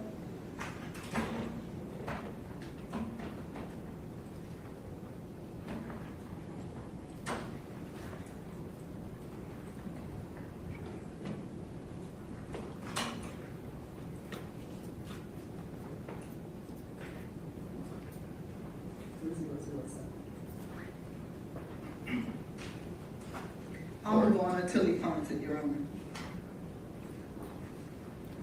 So, after that, you go on to say, now, with Keontae, she really didn't know him, did she? She knew who he was. Well, Mr. Jones testified she had only met him twice. I said she knew who he was. Okay, but she didn't know him very well, did she? No. Did her father live here? Whose father? Miss Jade's? Benning's. No. Did her stepmother live here? Yes. Okay. And so, instead of calling, or her suggesting to call someone that she actually knows a little better, she would ask you to call someone that she's only met twice? Objection, Your Honor, the witness has already said. Yeah, she didn't say that. She did that. Well, you interpret it that way because you called Keontae, correct? Objection, Your Honor, the witness is testifying in a question. The attorney this witness has not said any of that. Do you want to clarify whether this young lady witness was told by Ms. Benning to call Keontae? What made you call Keontae? I heard the word key. Okay, and so you thought that to mean what? She was asking for him Why do you feel like she would be asking for him? because she was scared. That's how she sounded to me. So again, I'll ask you, why would you think, with her being scared, that she would want to call someone she's only known or only met twice? I have no idea. But that's what you did, correct? Mhm. So when Keontae gets on the phone, you then state that he asked Blaise, man, did you do this? Right? I said he asked, what did you do or what happened? Okay. I don't remember that exact verbiage. And so you don't remember the exact verbiage now? I just said what I said. He said, what did you do or what happened or something along those lines, yes. And how did Mr. Taylor respond? He said he didn't know. Okay. He didn't know what happened. Mhm.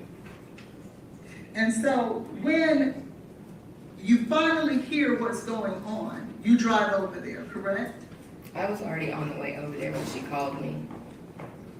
And you were over there because you were on your way over there because you felt like she was in dire straits. And what? Dire straits, meaning she was in trouble. She was, yes. Okay. And so you get over there. Do you call her mother before you get there, given the fact that she was in so much trouble? I called her mother, yes. Before you got there, did you call her mother? Yes. I thought you didn't call her mother until you got there. Is that not right? I never said that. Okay, so when exactly did you call her mother? After Blaise told me he was calling 911. Okay.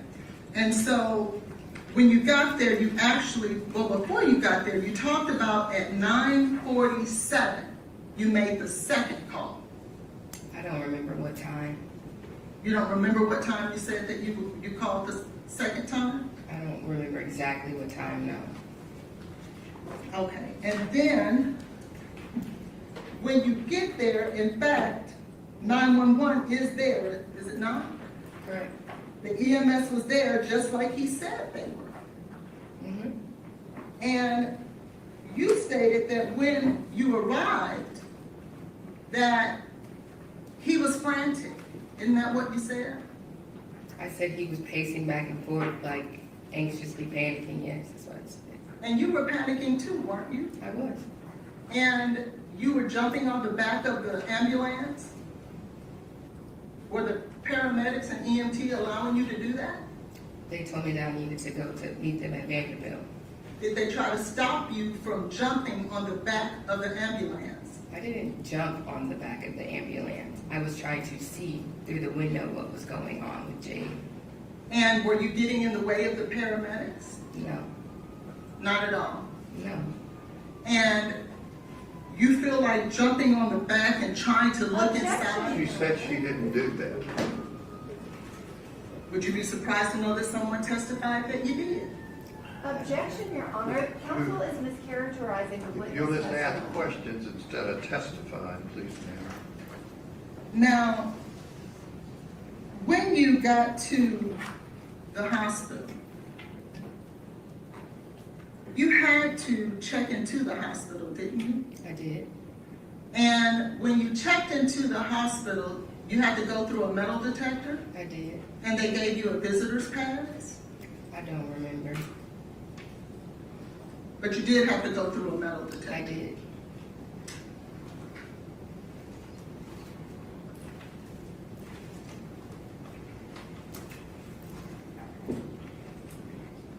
Now,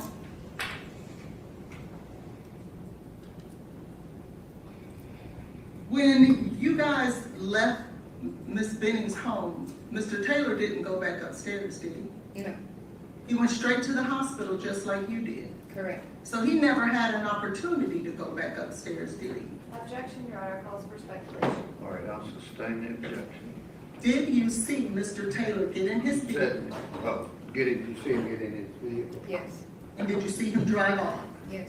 So he didn't have an opportunity to go back upstairs, did he? Not at that point in time, no. You talked about that when he got there, that he referred to Miss Benning as his girlfriend. Is that right? Correct. And you told officers that you didn't believe that they were in fact dating. I said they were not dating. They were not dating. But isn't it true that they planned a date night? Exclusively. Boyfriend and girlfriend. But I thought you just said they weren't dating. Because you didn't qualify it with exclusively, did you? No.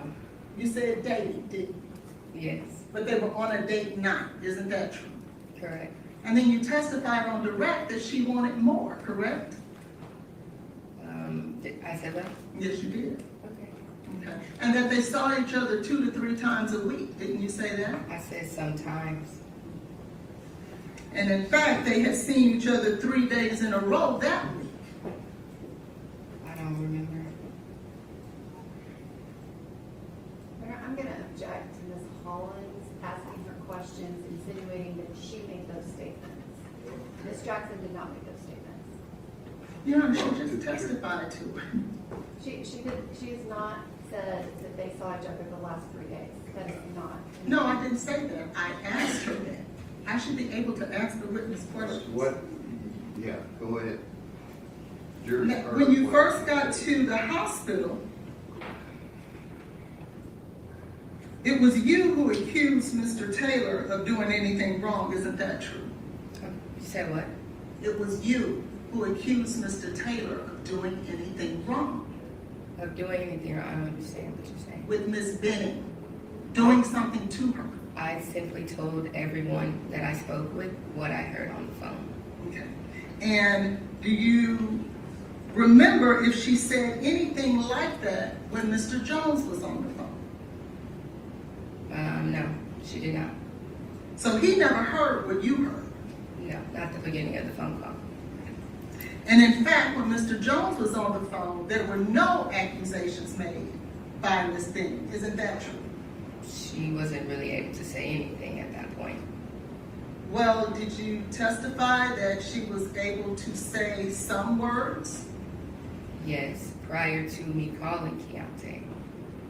So after calling Keontae, you're saying she never said any more words at all? We could hear her, but nothing made sense at that point. But she was saying something.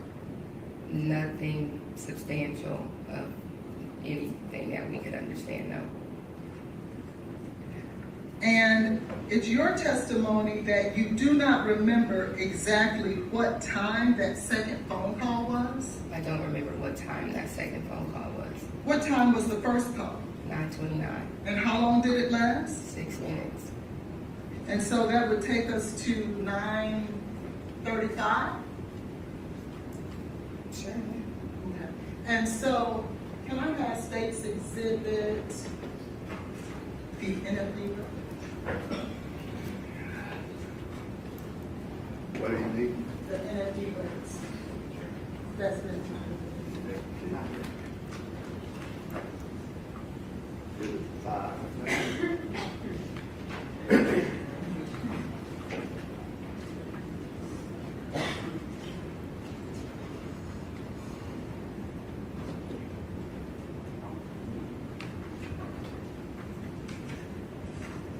Your Honor, the state will agree that the time of, it's Okay, not. let's just see what are you wanting to add?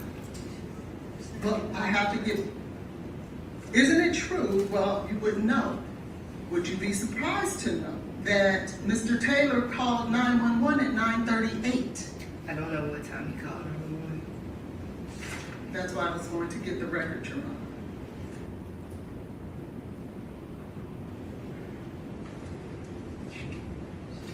If he called 911 at 9:38, you called back a second time, correct? I did.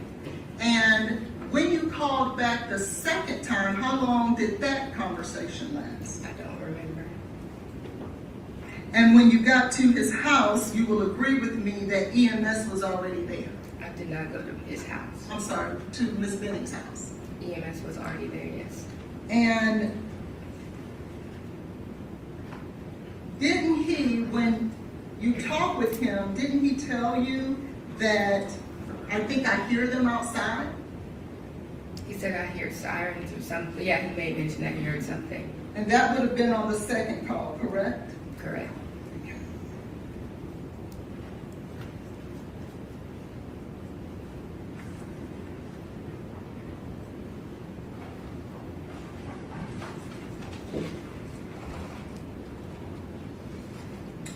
When you left Ms. Benning's home and got to the hospital, did you gain access to Ms. Benning's phone? No. You didn't have Ms. Benning's phone? Oh, I'm sorry. I had her phone, yes. Okay. And who gave you that phone? I got it from Blaise. Okay. And where did you get it from? I don't remember. Do you know when he gave it to you? No. But you had it at the hospital? I got it from him at the hospital, yes. Can you tell the jury about how long it was before you got the phone? Was it an hour, 2 hours? Do you even know? Her phone? No, I don't know. What did you do with the phone when you had it? I had it in my hand or my purse. I don't remember. And what, if anything, did you do with the phone? I didn't do anything with the phone. You testified that Keontae showed up, is that right, at the hospital? Yes. Did any of the police officers tell you that they wanted to speak to Keontae? No. I mean, yes, I'm sorry, yes, yes. Okay, so when Keontae showed up at the hospital, did you tell him, hey, the police want to talk to you and get your side of the story? They didn't specify when. Well, they talked to you that night, right? And they asked to talk to me. Well, my question is, they talked to you that night, didn't they? Yes. How many police officers did you speak with? Your Honor, argumentative. I also, How many police officers? Is that That's your argument? it's argumentative what she's saying to her about asking about police officers wanting to talk to Keontae. She's answered the question. Okay. These questions Her are question relevant. was, do you recall how many police officers you spoke with? That's right. Maybe 2 or 3. I don't remember exact number now. And you were certainly concerned for your friend, weren't you? Yes. And you wanted to make sure that the police officers got as much information as possible, right? Mm-hmm. Now, Keontae is the one other witness to how Jade was sounding and feeling. Would that be right? Correct. There's nobody else with that information but him. Okay. You didn't tell him, hey, go inside. Tell these police officers what happened. You didn't do that? No, Why not? I don't know. I don't know. Don't you think that would have been important? They would have said something to him. I'm sorry? I said if they wanted to speak with Keontae, I feel like they would have spoken with him. You didn't feel it was important enough to tell Keontae that night, but you did feel it was important enough to accompany Miss Franklin to Miss Benning's home and to remove evidence out of the apartment. Is that right? What's the question? You didn't feel that it was important enough for the only other witness to Miss Benning's situation, medical emergency, to go talk to the police, but yet you felt it was Your Honor, important. she has answered that question. She asked me to repeat the question. You asked the question No, I have after not. that, and you went back to the one before. May I Did finish? you tell Mr. Jones to stay and talk to the police? I did not tell him to That's- stay. But That you was- did go to the apartment? Yes. Okay. And when you went to the apartment, you had spoken to 3 officers, 2 to 3, is that right? I don't remember how many I spoke with, but I spoke with officers. And surely you knew, because you told them everything that was going on, that they were going to investigate, correct? Correct. But yet you felt that it was on you to do the investigation. Is that right? No. But you went there before the police went there. Objection, Your Honor, she answered the question. Okay, she went there before the police went. Why did you remove evidence? Because according to you, that's a crime scene. Why would you remove evidence from a crime scene? It was not a crime scene when I went there. There was no one that told me I could not go, so I went. Didn't you accuse Blaise of a crime? I told them what I heard on the phone. Well, let me ask you this. If you believe that Mr. Taylor put something in Miss Benning's drink to cause harm to the unborn child, would that be a crime? Yes. And you didn't believe that was a crime? I did believe it was a crime. And so you're gonna do the investigations for the police instead of allowing them to do it? Sure. And remove vital evidence from the scene? What did you do with it? I didn't have anything. Who had it? I moved the camera. Okay, so let's talk about that. You moved the camera. I did. The camera had the potential to video or record Mr. Taylor doing anything that Miss Benning was accusing him of. Isn't that true? Yeah, yes. So why would you move the very thing that could have recorded him? Because it was not in the location where she had it at. And isn't that all the reason more to leave it there so the police can see that it was in a location different than what it was? Sure, yeah. So why'd you move it? Because it was not where it was supposed to be. And if he did come back to her place, we would have seen that. You also would have seen if he did what you said that Miss Benning was saying. They would have seen that. Isn't that true? Yes. Which one would you think would be more important to preserve? What he did according to what you said Miss Benning said he was doing, or him coming back into the apartment? Which one do you think is more important? I'm not sure. And so you then moved that camera into the kitchen area. Did you look at it? No, Why didn't you take the camera and give it to the police? I didn't take anything out. You were there when Miss Franklin took it out, right? Correct. Did you assist Miss Franklin in taking it out? Objection, Your Honor, she has asked and answered that question. I've never asked that question. Assist her in what? did she assist Miss Franklin in removing evidence from the scene? I walked out with her. But you didn't have the comforter? No. Did you see a washcloth there? No. Did you see a glass on the counter? Yes. And isn't it true that you stated that Miss Benning was drinking out of a glass? Mm-hmm. And that same glass was on the counter, was it not? Yes. Why didn't you take that? I didn't take anything. Well, you moved the camera. I did not take anything.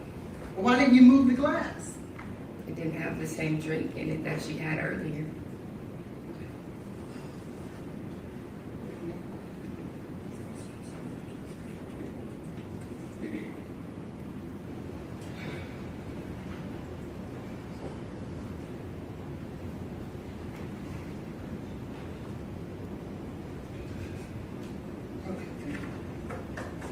So, when you went back into Miss Benning's house, did you see a gun there? No. Do you know whether or not Miss Benning had a gun there? I'm not sure. I want to draw your attention back to State's Exhibit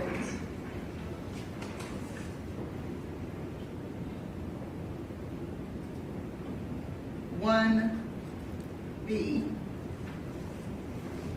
which is the comforter. Is this the comforter that you removed? That Miss Franklin, you watched her remove? Yes. Did Miss Franklin video you guys packing up that comforter? I'm not sure who videoed. Was someone videoing? Yes. Who? I don't know. I don't Well, know. how do you know if you don't know? I know someone was recording, but I don't remember who it was. So, what made you put gloves on? I didn't want to touch anything. You mean with your bare hands? Yes. Why were you so careful about not touching anything, but you weren't careful enough to preserve the scene?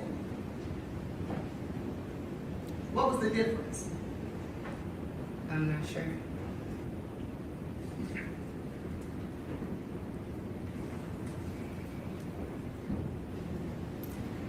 When you went to the hospital and you started talking to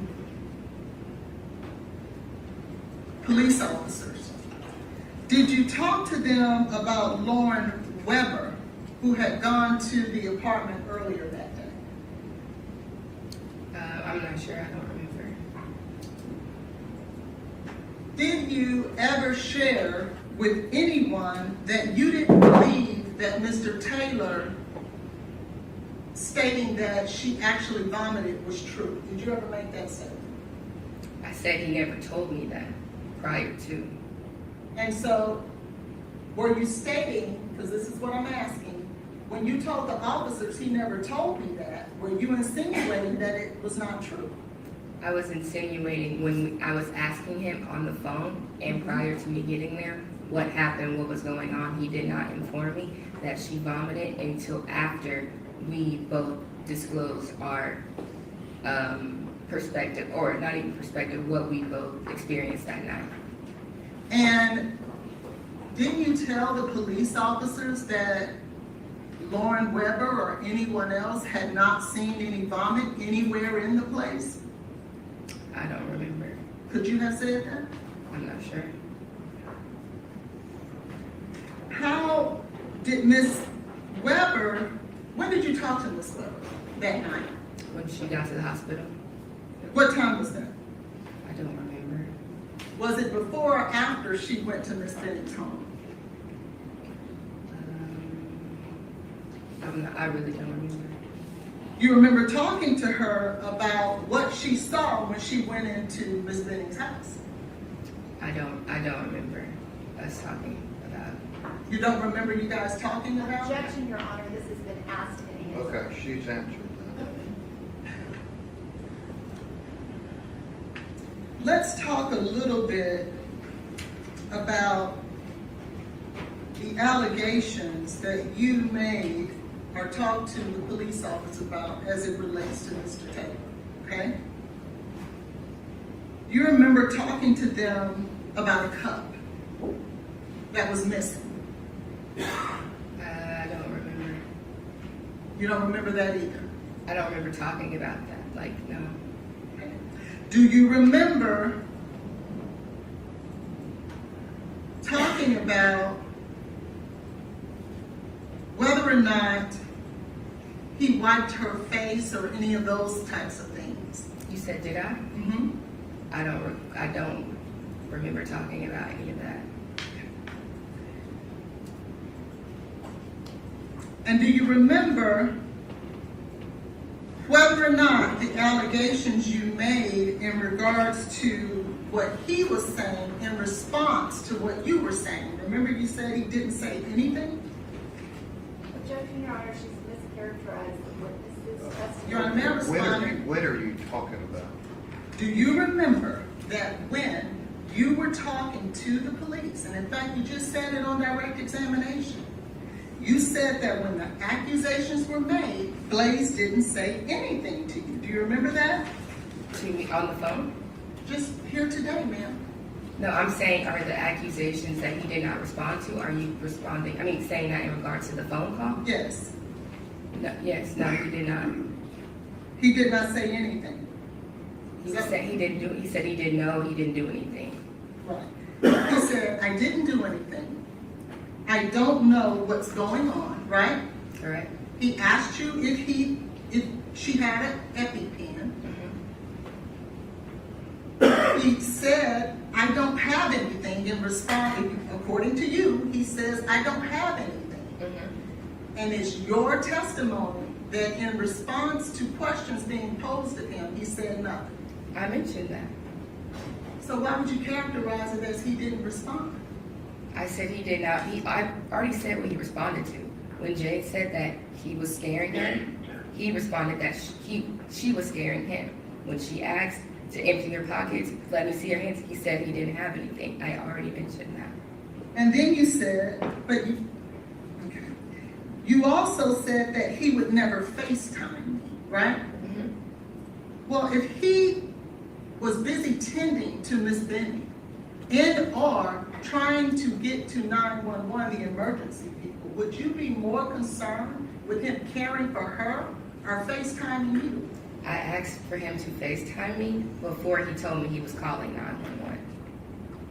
But you also said that he told you he could hear the sirens, right? Correct. So how could he get ready to call 911 if the sirens are already there? I don't know. But that's your testimony. What's my testimony? That he said, I'm about to call 911. Yes. And that was on the second call. Yes.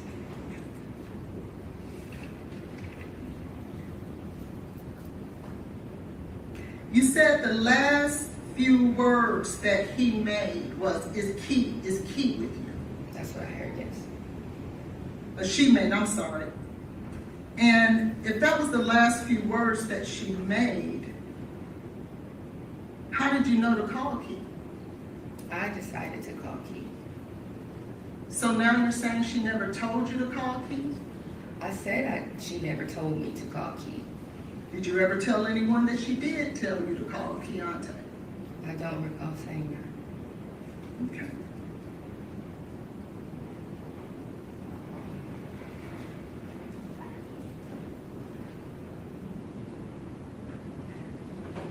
You stated on direct examination,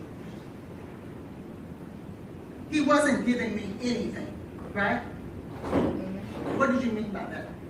As I was asking him what was going on, what happened, he never had anything to tell me. Now, didn't you say that he told you that they danced? That was at the hospital. What he told me. So then he did tell you something. When I made that statement, I was saying in terms of when I was asking him what was going on, he didn't give me anything. Wasn't he in the middle of a medical emergency? Yes. Okay.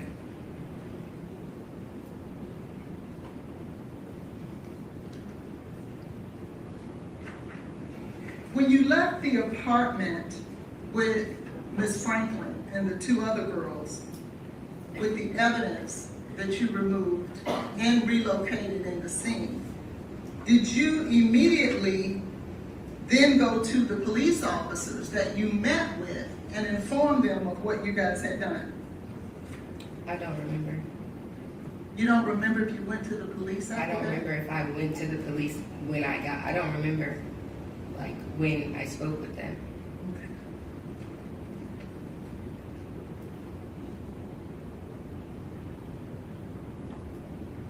And who told you, or how did you come to the decision that you were going to participate in going back to the scene? I did, And why was that? because nothing was being done about what was going on.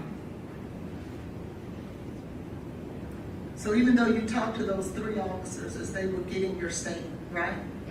So you didn't talk to one officer. You didn't talk to two officers. You talked to three, right? Correct. But to you, nothing was being done. After I talked to them, no. And so you were gonna take it upon yourself to call Objection, Your police. Honor, this has been asked. Okay, I'll sustain the objection.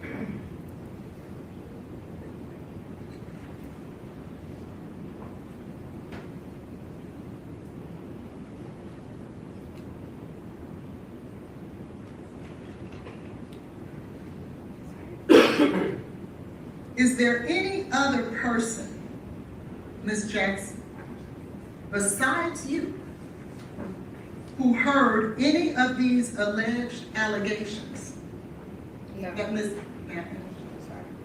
Benning made? No. Is there any other person besides you and the other three women that went into that house that manipulated evidence from the scene?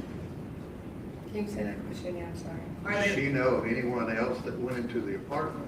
Yes. Do you know of anybody else that went in? No. Well, I thought you knew Miss Weber went into the scene. Oh, yes, she did. I'm sorry. I'm And sorry. what did she remove out of the scene? Objection, Your Honor, she has a lack of personal knowledge. Sorry, I'll Can she sustain. respond to that instead of the prosecutor? I Did Ms. object to the Weber say question. anything about what she did? No. Okay, she doesn't know.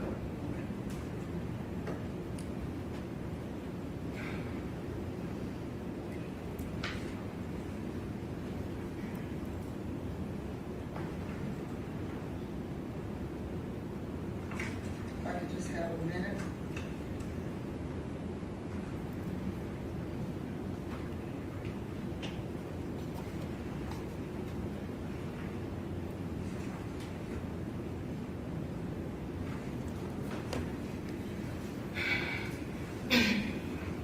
Now, you talked about that Ms. Benning did not post about her pregnancy on direct examination. Do you remember that? Correct. And you stated that that was something that she wanted to do, right? I'm sure she would have liked to. Okay. But she didn't, right? She did not. What are you insinuating when you say that she did not post? I'm sorry. What did you say? What are you Why does insinuating? somebody say anybody about insinuating? Because the question was asked on direct examination that Ms. Benning was, although she was very happy about her pregnancy, she would never post on the internet. And the insinuation was made that it was a Nobody's insinuating, she's just answering the questions that she's asked.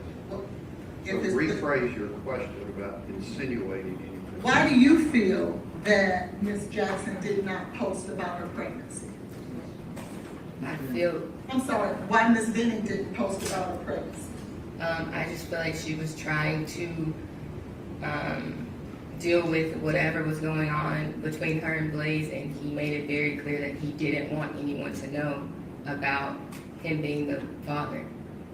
Now, wasn't Miss Benning dating other men? She was talking to other people Okay. Isn't Jarius Porter one of those men? at a point in time. And wasn't it a time where she did not want him to know that she was pregnant until she was ready to tell him? I'm sorry?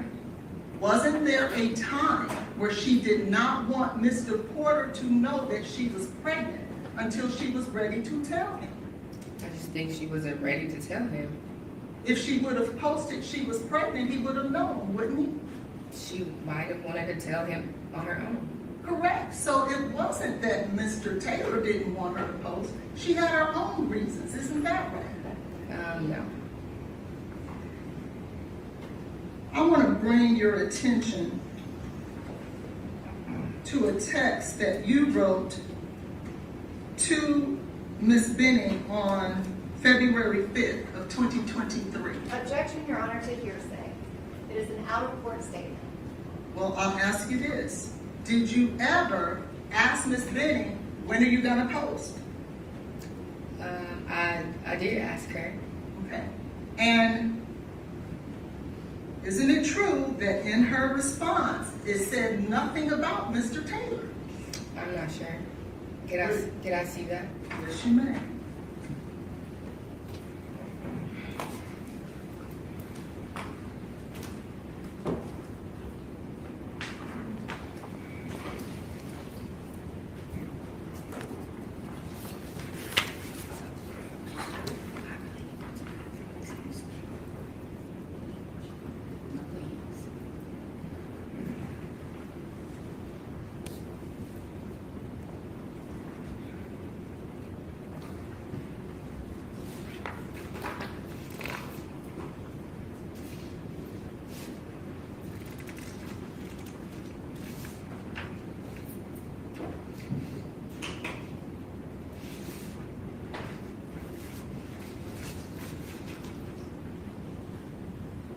Okay.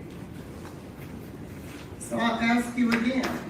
When you asked her, when is she going to post, her response had nothing to do with Mr. Taylor, did it? Not this one. Okay, well, I'm talking about this one. No. Okay, are you saying there's another one where she does say that? We've had conversations. Was that in person? Person, on the phone, we definitely talked about it. Okay, but in this text message, when you directly ask her the question, she never talks about Mr. Taylor, does she? Not in this text message. Okay.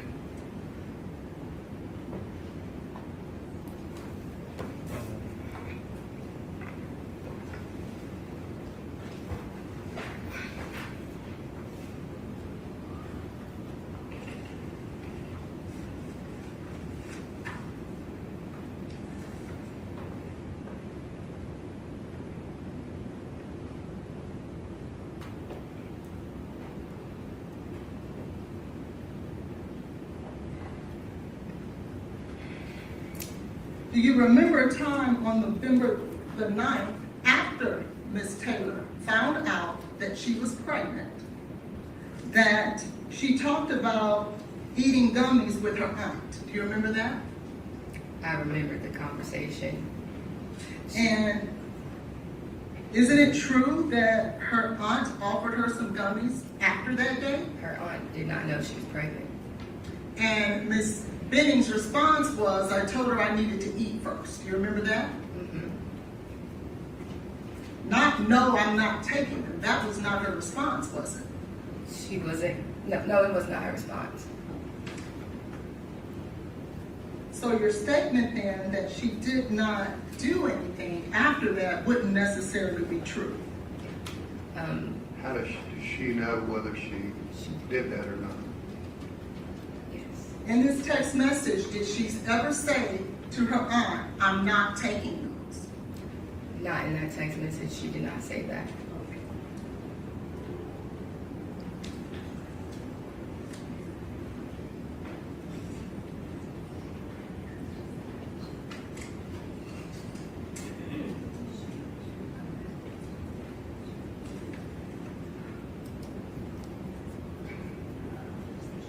Speaking directly about Mr. Taylor and Miss Benning, Did she ever tell you that in any way that he was violent towards her?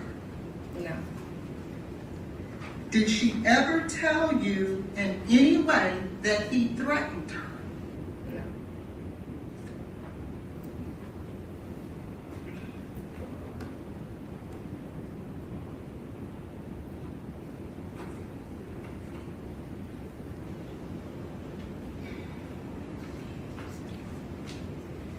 So outside of this incident, in regards to what you heard but no one else heard, there is no other situation throughout the course of Mr. Taylor and Miss Benning's relationship that there has ever been any form of violence or threat against her. Isn't that true?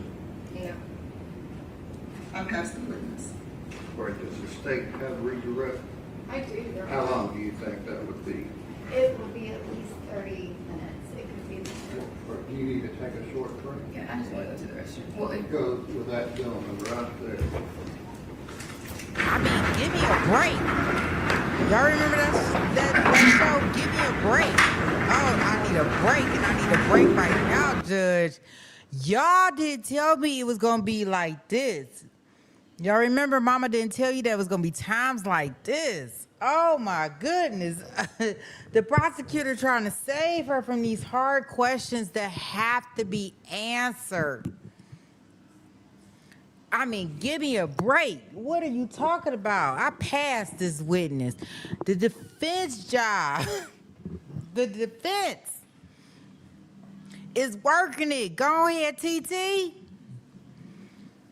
I'm just going to say, in regards to Letitia, our defense attorney, she doing what she's supposed to be doing.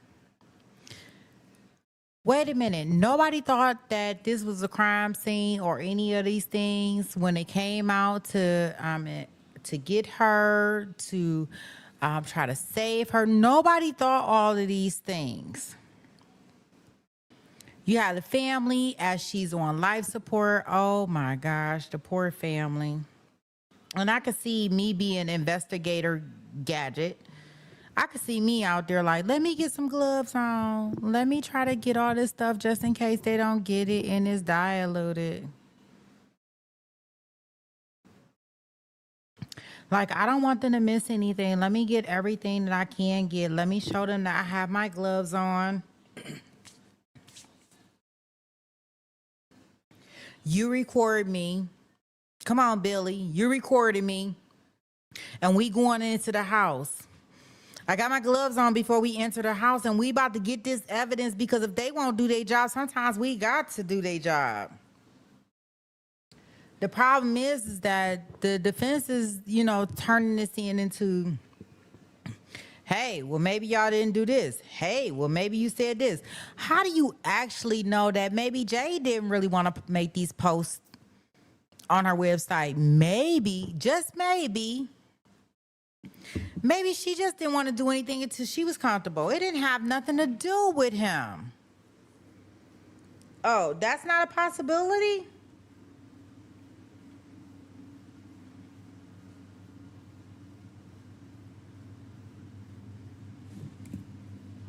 Nope, it's not a possibility. And unfortunately, I know, I understand where the victim's mom, well, I want to say the friend of the family that testified, I understand their position, because I probably would do the same thing too. But, just in case, just in case.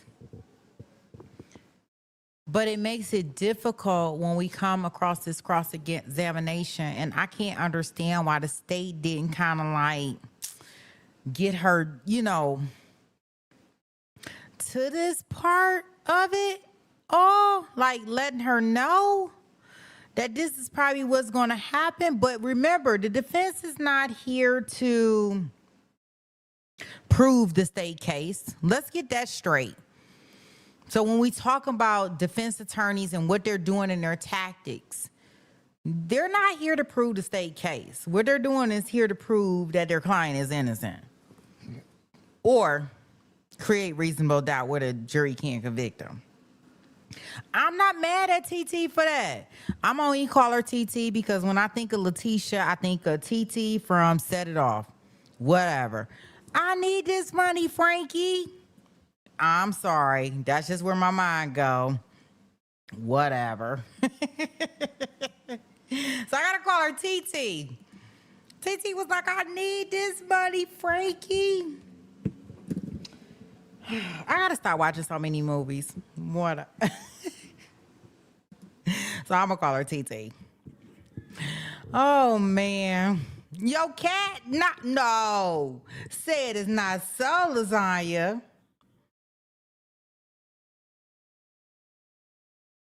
Oh yeah, I think that what they trying to do is they may be trying to get her testimony done, but we done ran into some bumps and hurdles. Like, hey, I passed her. You know, she gotta go to a break or whatever the case may be. You know, whatever.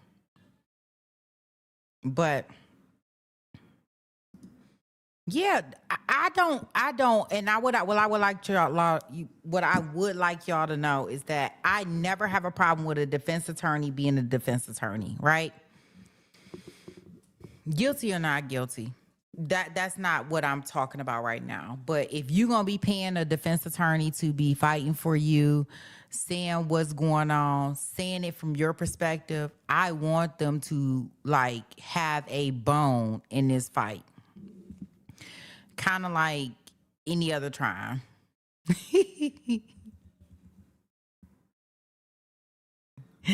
Like, I want them to have a bone in the fight. Like, she fighting. Yeah, and I get that. Yeah, we get that some of them a little extra, but I mean, she got that, right? That's fine. Sometimes they have to, like, I'm glad that she handling the certain people that she should handle. Let's put it that way. And the judge, like, if he don't mind his own business and stay out of theirs, I don't know what I'm gonna do. Like the judge, like, I object. Like, sustain. Like, ain't nobody even said nothing to the judge up here doing stuff. Like, okay, you need to stop. Because if the state don't know when to object or they don't know what to say, then you need to let it play. Like, you can't be for the state and then no, judge. I want you to mind your own business. Don't pay me no attention. I'm just here for shit and giggles. That's what I would like y'all to know. So you hired Daryl Brooks. That's what I know. Like, he gonna take off his shirt.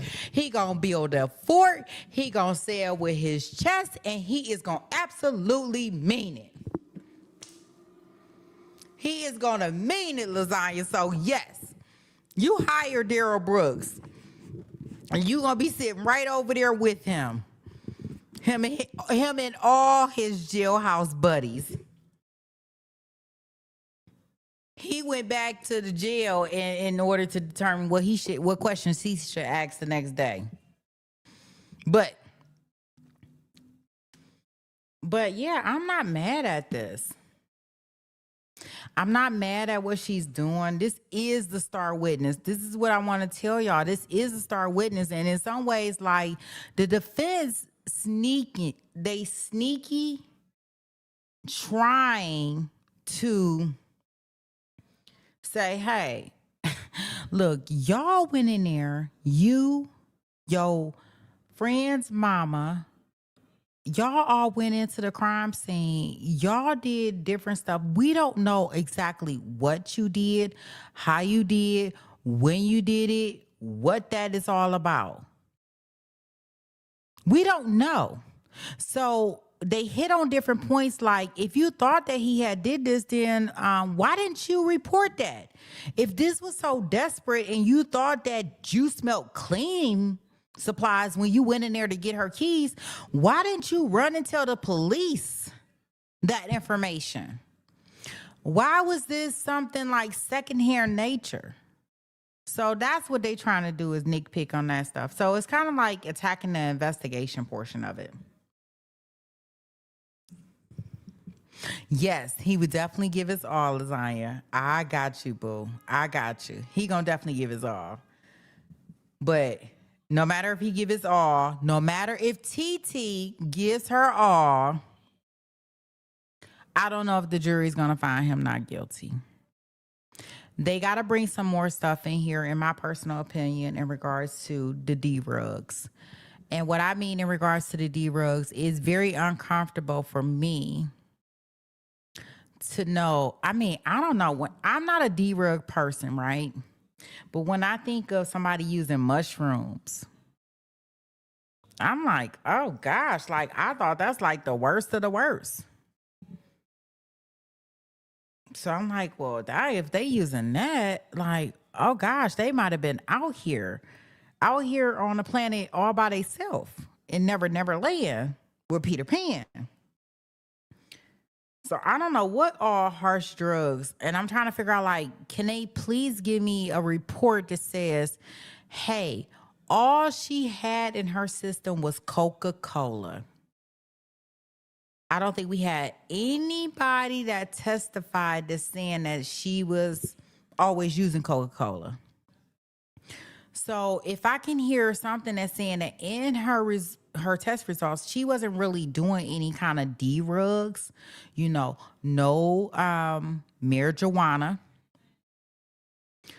no psychedelic drugs, and all they found in her system was Coca-Cola, then I'm there.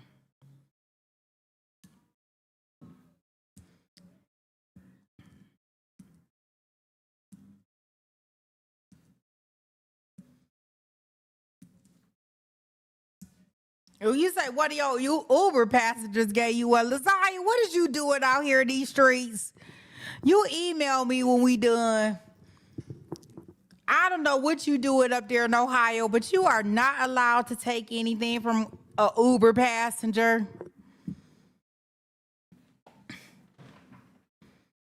I'd be so scared if somebody gave me some D-Rugs. I'd be so scared that they laced with something that I do not want to have, that it would drive me crazy. Okay, Martina, have a great evening. I am going to clip this, not with all this extra stuff, all my stuff. I am going to clip a no fluff version for you and Marilda, because I know Marilda is in sleepy time now. Thank you so much, Honey Bun, for staying up with me. Yeah, they still delivering. I don't know what they doing. If somebody don't fly to Alaska and tell them they all stupid. They all stupid. Like, that's the most stupidest stuff. Unless y'all see something else out here. Do y'all see anything else out here? Can somebody check and make sure that they still deliberating? Because sometimes I'll be missing stuff. But as far as I see, they still deliberating. You say you stopped doing Uber? You say, but he had just left the vape shop.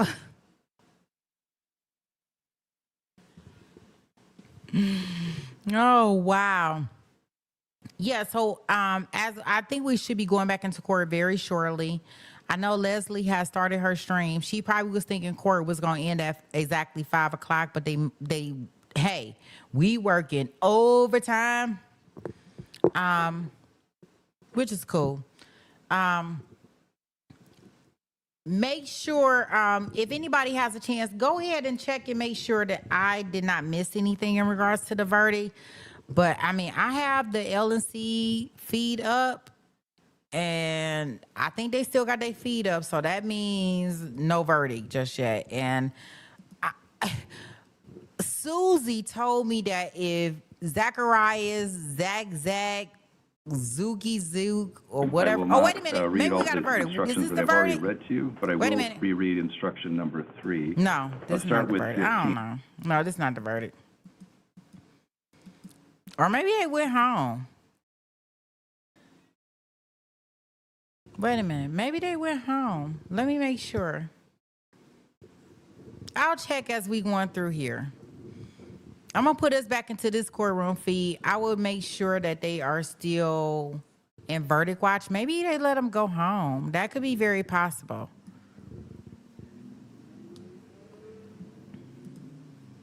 Let me see. Oh yeah. They've gone home, y'all.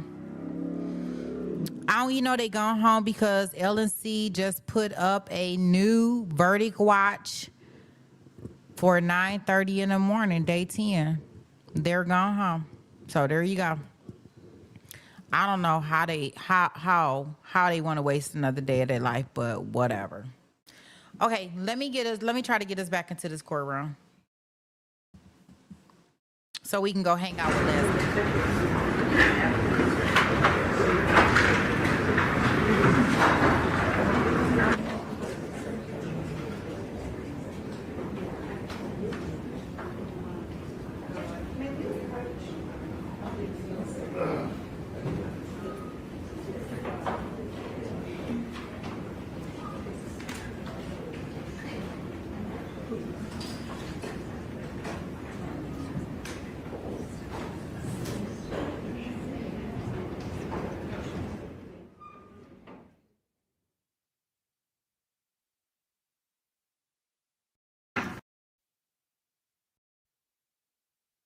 AP. And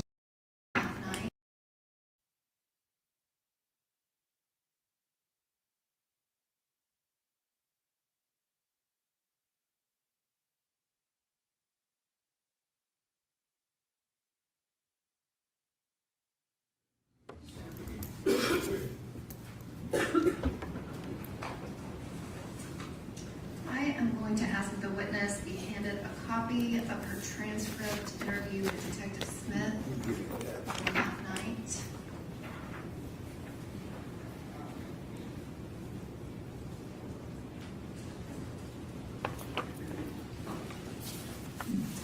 Ms. Jackson, if you could please turn to page 2 of the transcript, if you could go to line 27 through 30. And can you read out what you said about Chianti and anything that Ms. Jade Benning said about Chianti to Detective Smith? Your Honor, I'm going to object to her reading for something that has not been offered into evidence. The prosecutor can pose the question, but to read from something not into evidence is inappropriate. I'm happy to ask it in question format, Your Honor. Ms. Jackson, is it true that you said, it sounded like that, it sounded like I can't even explain it. Like it was like, get here ASAP. And she was trying to say the guy's name is Chianti. And she was like, it's Chianti. But she was trying to say his name, but she couldn't. But I could tell that's what she was trying to say. I'm going to object to counsel testifying and reading the witness. Okay, I'll overrule the objection. Is that what you said to Detective Smith about what Ms. Benning said about Chianti? Yes. And you never told Detective Smith that Ms. Benning asked you to call Chianti. Isn't that correct? Correct. And you called Chianti on your own. And why did you do that? Like I said, I feel like she was scared. I heard Key, and I was just with her, and I wanted him to hear the way that she sounds. So that's why I made the decision to call Chianti. And if you could turn to page 4 of that same transcript, and if you could look at lines 42 through 47.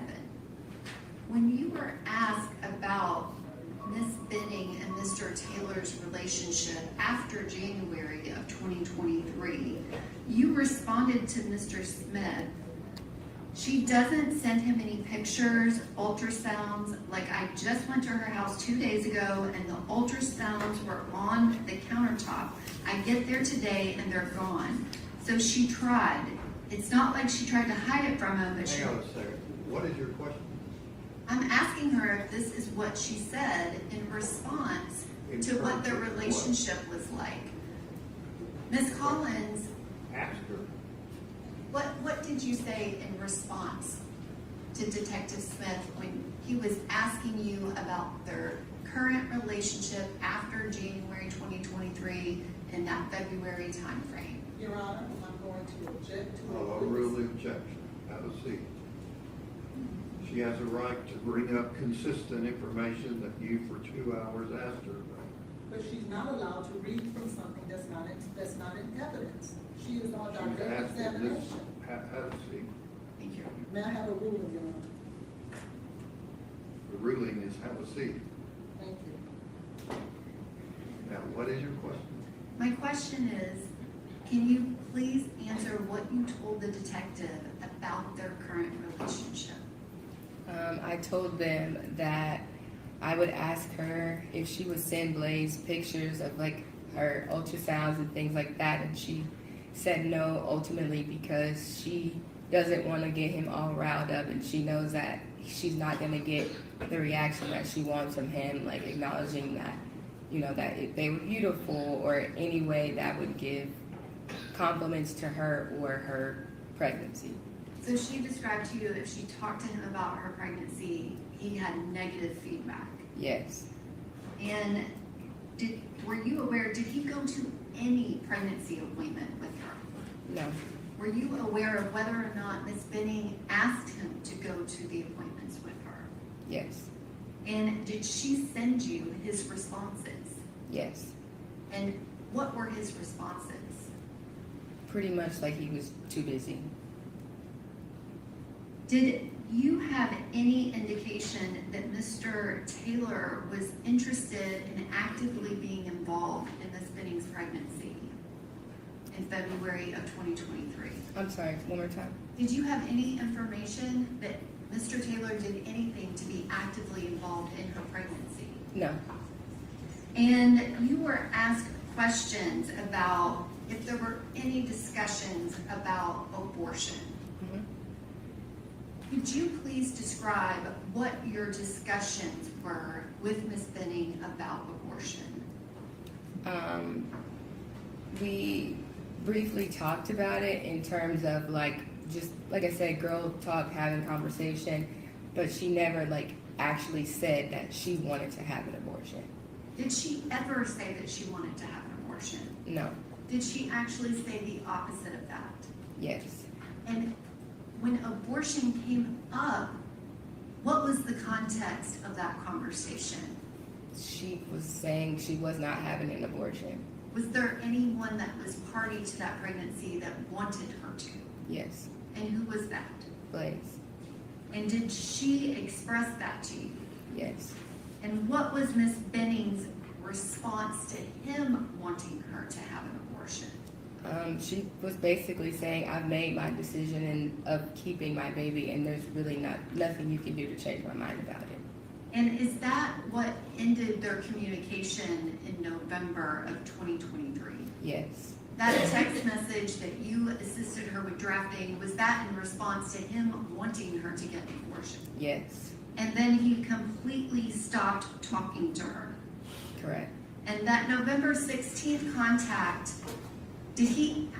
are you aware that he asked her to unfollow him? Yes.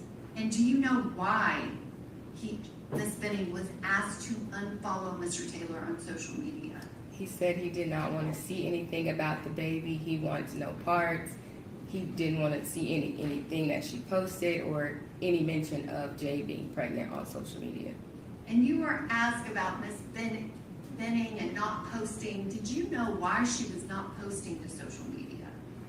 About the pregnancy? Yes. Yes. And why was that? I think that she did not want to upset Blaise, I guess. I'm not really sure. Like, she just didn't want to cross that bridge with him simply because he made it very clear that he did not want that. Did he in any way claim to be the father of that child prior to that statement he made in the hospital that you testified to? No. And you were asked a lot of questions about drug use and specifically some random text message about edibles. Are you certain of whether or not Ms. Benning did any marijuana or alcohol after she found out she was pregnant? Yes. And what is it that you absolutely know about that? She was not. If I can have just one moment.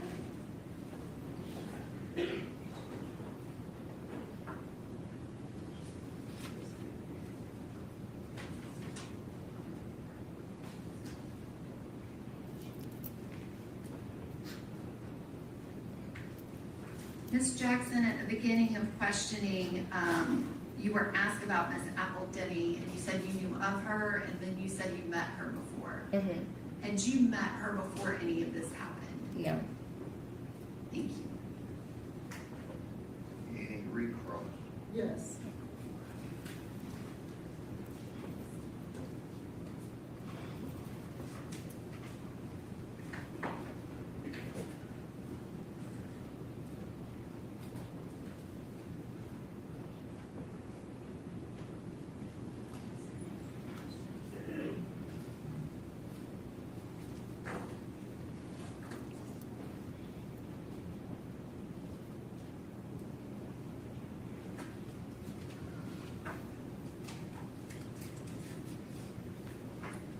I had asked you earlier.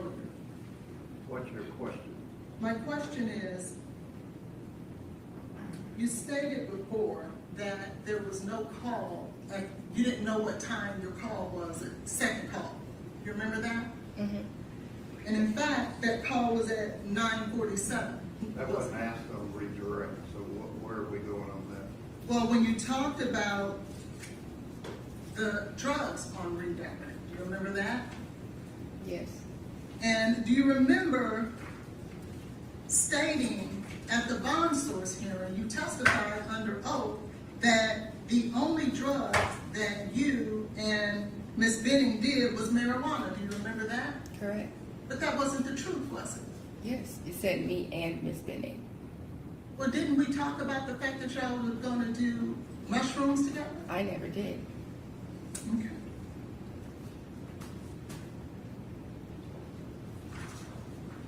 You talked about on redirect in regards to Mr. Taylor's involvement with the baby. Do you remember that? Yes.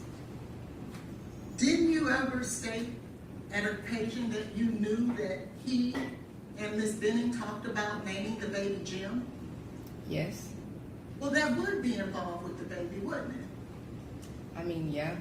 If he and Ms. Benning together had came up with a name, that would be in direct contrast to him not wanting to have anything to do with the baby, isn't it? No, not necessarily, no. And in fact, that baby's name that they came up with was Jim, wasn't it? G-E-M. She came up with that. And he agreed to it. Because Okay. his name was Blaise and hers was Jade. Isn't that true? I'm not sure about that. So your best friend didn't tell you that? I knew about the name Jim, That they agreed to come up with together? that she liked it and he agreed on it. Thank you. Anything else? One question. Ms. Jackson, do you know what Jade Benning intended to name her baby girl? Ivy? Thank you. I didn't hear, I didn't understand. Ivy Blair. Ivy? Yes, me, sir.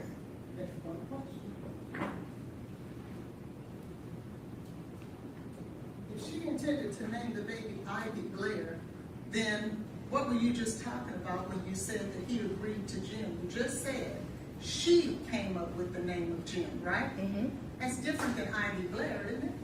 Yes, there was consideration after they agreed on that name. That wasn't like final. That's just something that they discussed. I just wanted to make sure that what you were saying is that Mr. Taylor was involved in the name of G-E-M, right? He agreed on the name. Thank you. Any other questions? Okay, you can leave that there.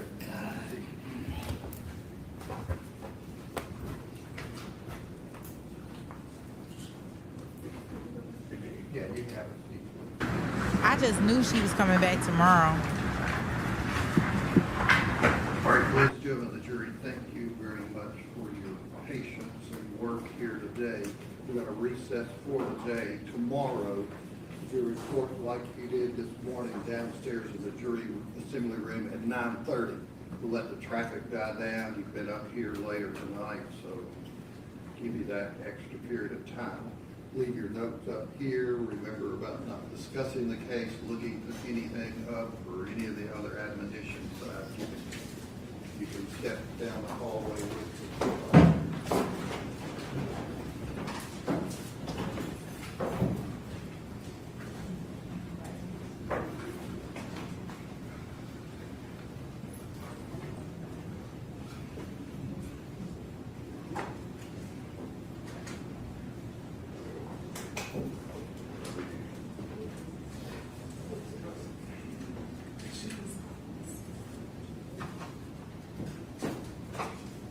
give the jury a few moments to get off the floor. We'll be in recess till 9:30 a.m.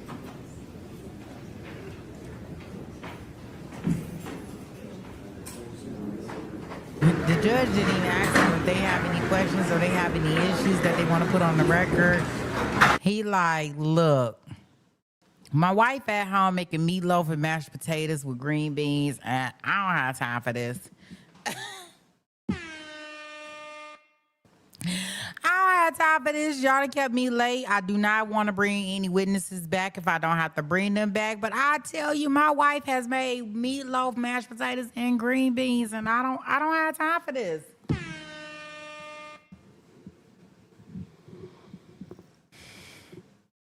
So, there we go with that. Wow. Oh, wow. So that's what we've been waiting for, y'all. Right there. How do y'all think she did? Let me see what y'all think. One in the chat if y'all think she did good. Let's do this.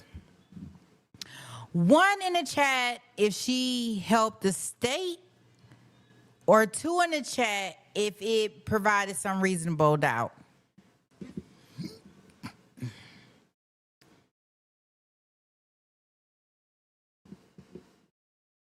Gabber. Yeah, I know. We have to watch on them volumes, right? You never know where I'm be coming in. Okay, I see some ones. I see a 2. You say catch the cops marathon? Probably so. 2, Amy. Okay. All right. Free Fall says 1. She helped the state. All right. I don't know. I kind of I get, what I will say is that being from the outside looking in, I can kind of understand her demeanor when she's being cross-examined by the defense attorney. Remember, she feels like our guy, Blaze, Blazer, Blazing, Buster, Bias, what else we can call him? Balls, whatever you want to call him, has unalived her best friend. So I think that she may be a little, off when talking to the defense attorney. So I kind of give her I'm okay with that. Because I can understand why she's presenting the way she's presenting. I would too. I would feel all types of ways. Even with, the mom, the friend.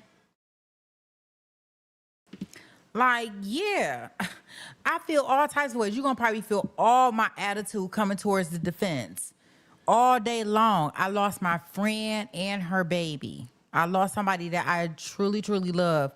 And it was because of this Buster. I'm going to call him a Buster. Blaze, Buster, I don't know, Bias, Blumless, whatever all the names we didn't call him. Yeah, and Billy, I got you.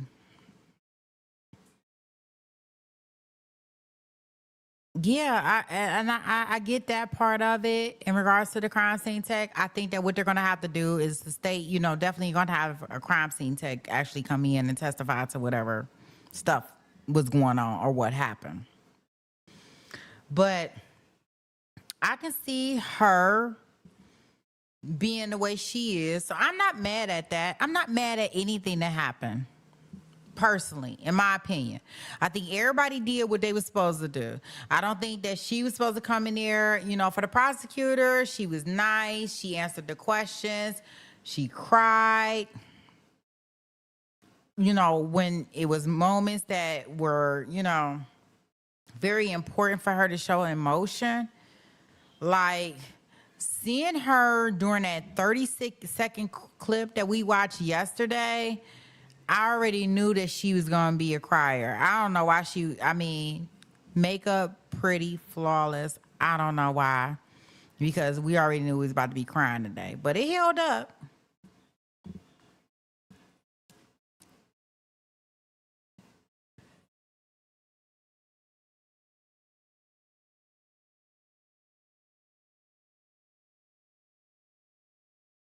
That's what I'm saying, Lon. That's what I'm saying, Lon. Exactly. Not even a best friend. If anybody in my family passes away and I think that there may be an inkling, like, I'm probably going to be suited and booted. And I'll be over there taking pictures and doing stupid stuff that I probably shouldn't do. And I will probably act like I don't do true crime every day, knowing that, hey, this is going to make the case harder to prove. So, I can give them those passes. So I think that with those things, the defense is trying to do what they can. Rightfully so. We'll give them that. But I just don't think that is, it's falling on deaf ears. Now, what y'all should be worried about when we end this stream, we are going to go over here to Leslie's stream so we can get that tea. She did start at 5, so we're a little bit late. I will put it in here. I can't redirect us over there, unfortunately. I apologize, guys. But this is going to be the link to her thing, so I will pin it to the chat. I hope you guys go over and sub and listen to. She's boots on the ground. She's in there. She's hearing all the information. She sees how they're sitting. She has a lot of, there is nothing more than that. So we'll head over there. But what y'all need to be concerned about and what y'all need to be thinking about tonight is y'all better be thinking about that Alaska trial and why the jury went home today without a verdict. Now that we gonna have a problem on. I might lose my shit tomorrow if this jury don't hurry up and come back. So if anybody in Alaska is hearing anything that Sweet Pea has to say here at Take It to Trial in regards to that, and y'all don't come back with a doggone verdict tomorrow, I am gonna be done. And I mean done, D-O-N-E, because I don't even understand why it's taking y'all so long. Now, unless the judge promised y'all breakfast in the morning, I expect that y'all went home and y'all slept on it and y'all decided to come back tomorrow and give him LWAP.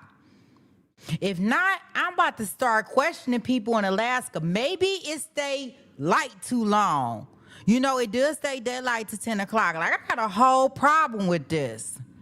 Like, what in the hell is going on in Alaska that they had to go home, waste another night, drive to court? I don't know if they have to pay for the parking garage. Nope, I don't know these things. But I'm going to assume that they have to pay for parking. They have to take off work. They have to pack their lunch just to come down there to deliberate again for something that is so clear and cut.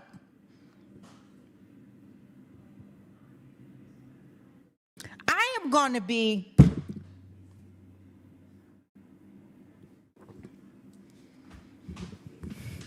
I'm going to start questioning.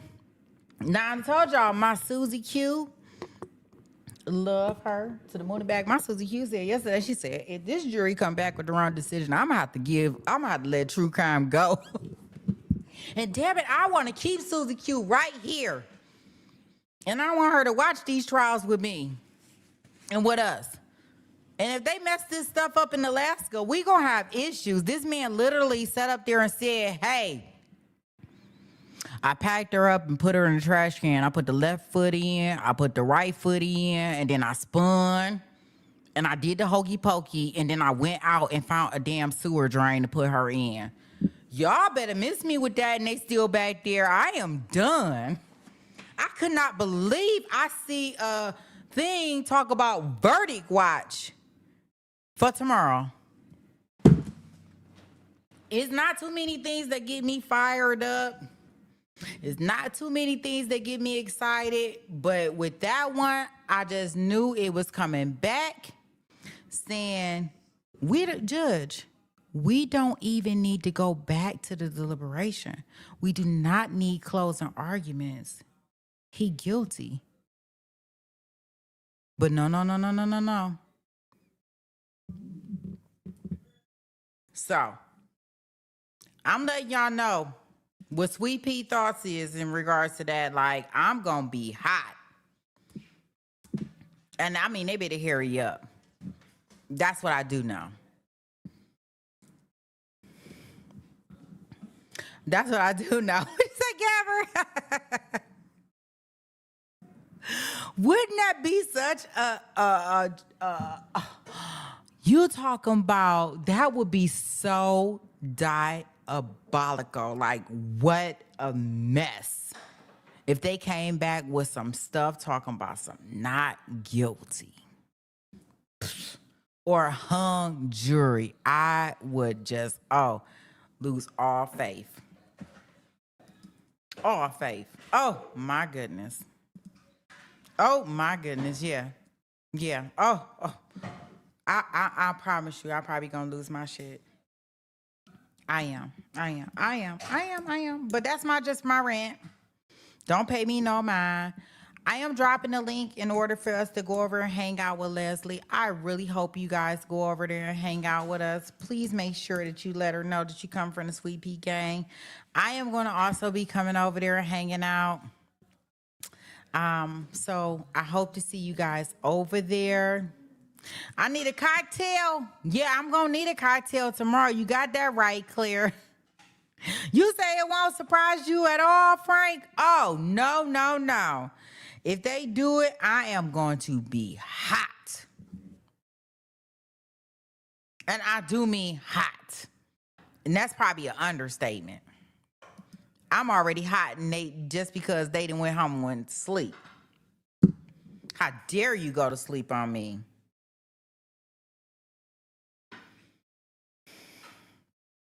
All right, guys. Well, I won't hold you. Don't forget about Crime Club. If you're not going over there to check out Leslie, Crime Club is just like Fight Club. What happens over there in Crime Club stays over there in Crime Club. There is no membership requirement except for you can't be telling what goes on the Crime Club unless you're me. I always tell what's going on in Crime Club all the time. Let me put the link for Discord if you want to go over there and join, where they watch movies and the party and the true crime continues. Let me go ahead and get that for you guys. And then I will end the stream, and I'm going over here to Leslie thing. I want to see what other tea she got for us. I'm so nosy. I want to know. Here's the thing for Discord, guys. I do want to make sure I put that in there for everybody. Shout out to the mods. Shout out to the chat. Shout out to all the new subs. I truly, truly appreciate you all for supporting and hanging out here with me today. And I will see you tomorrow, right?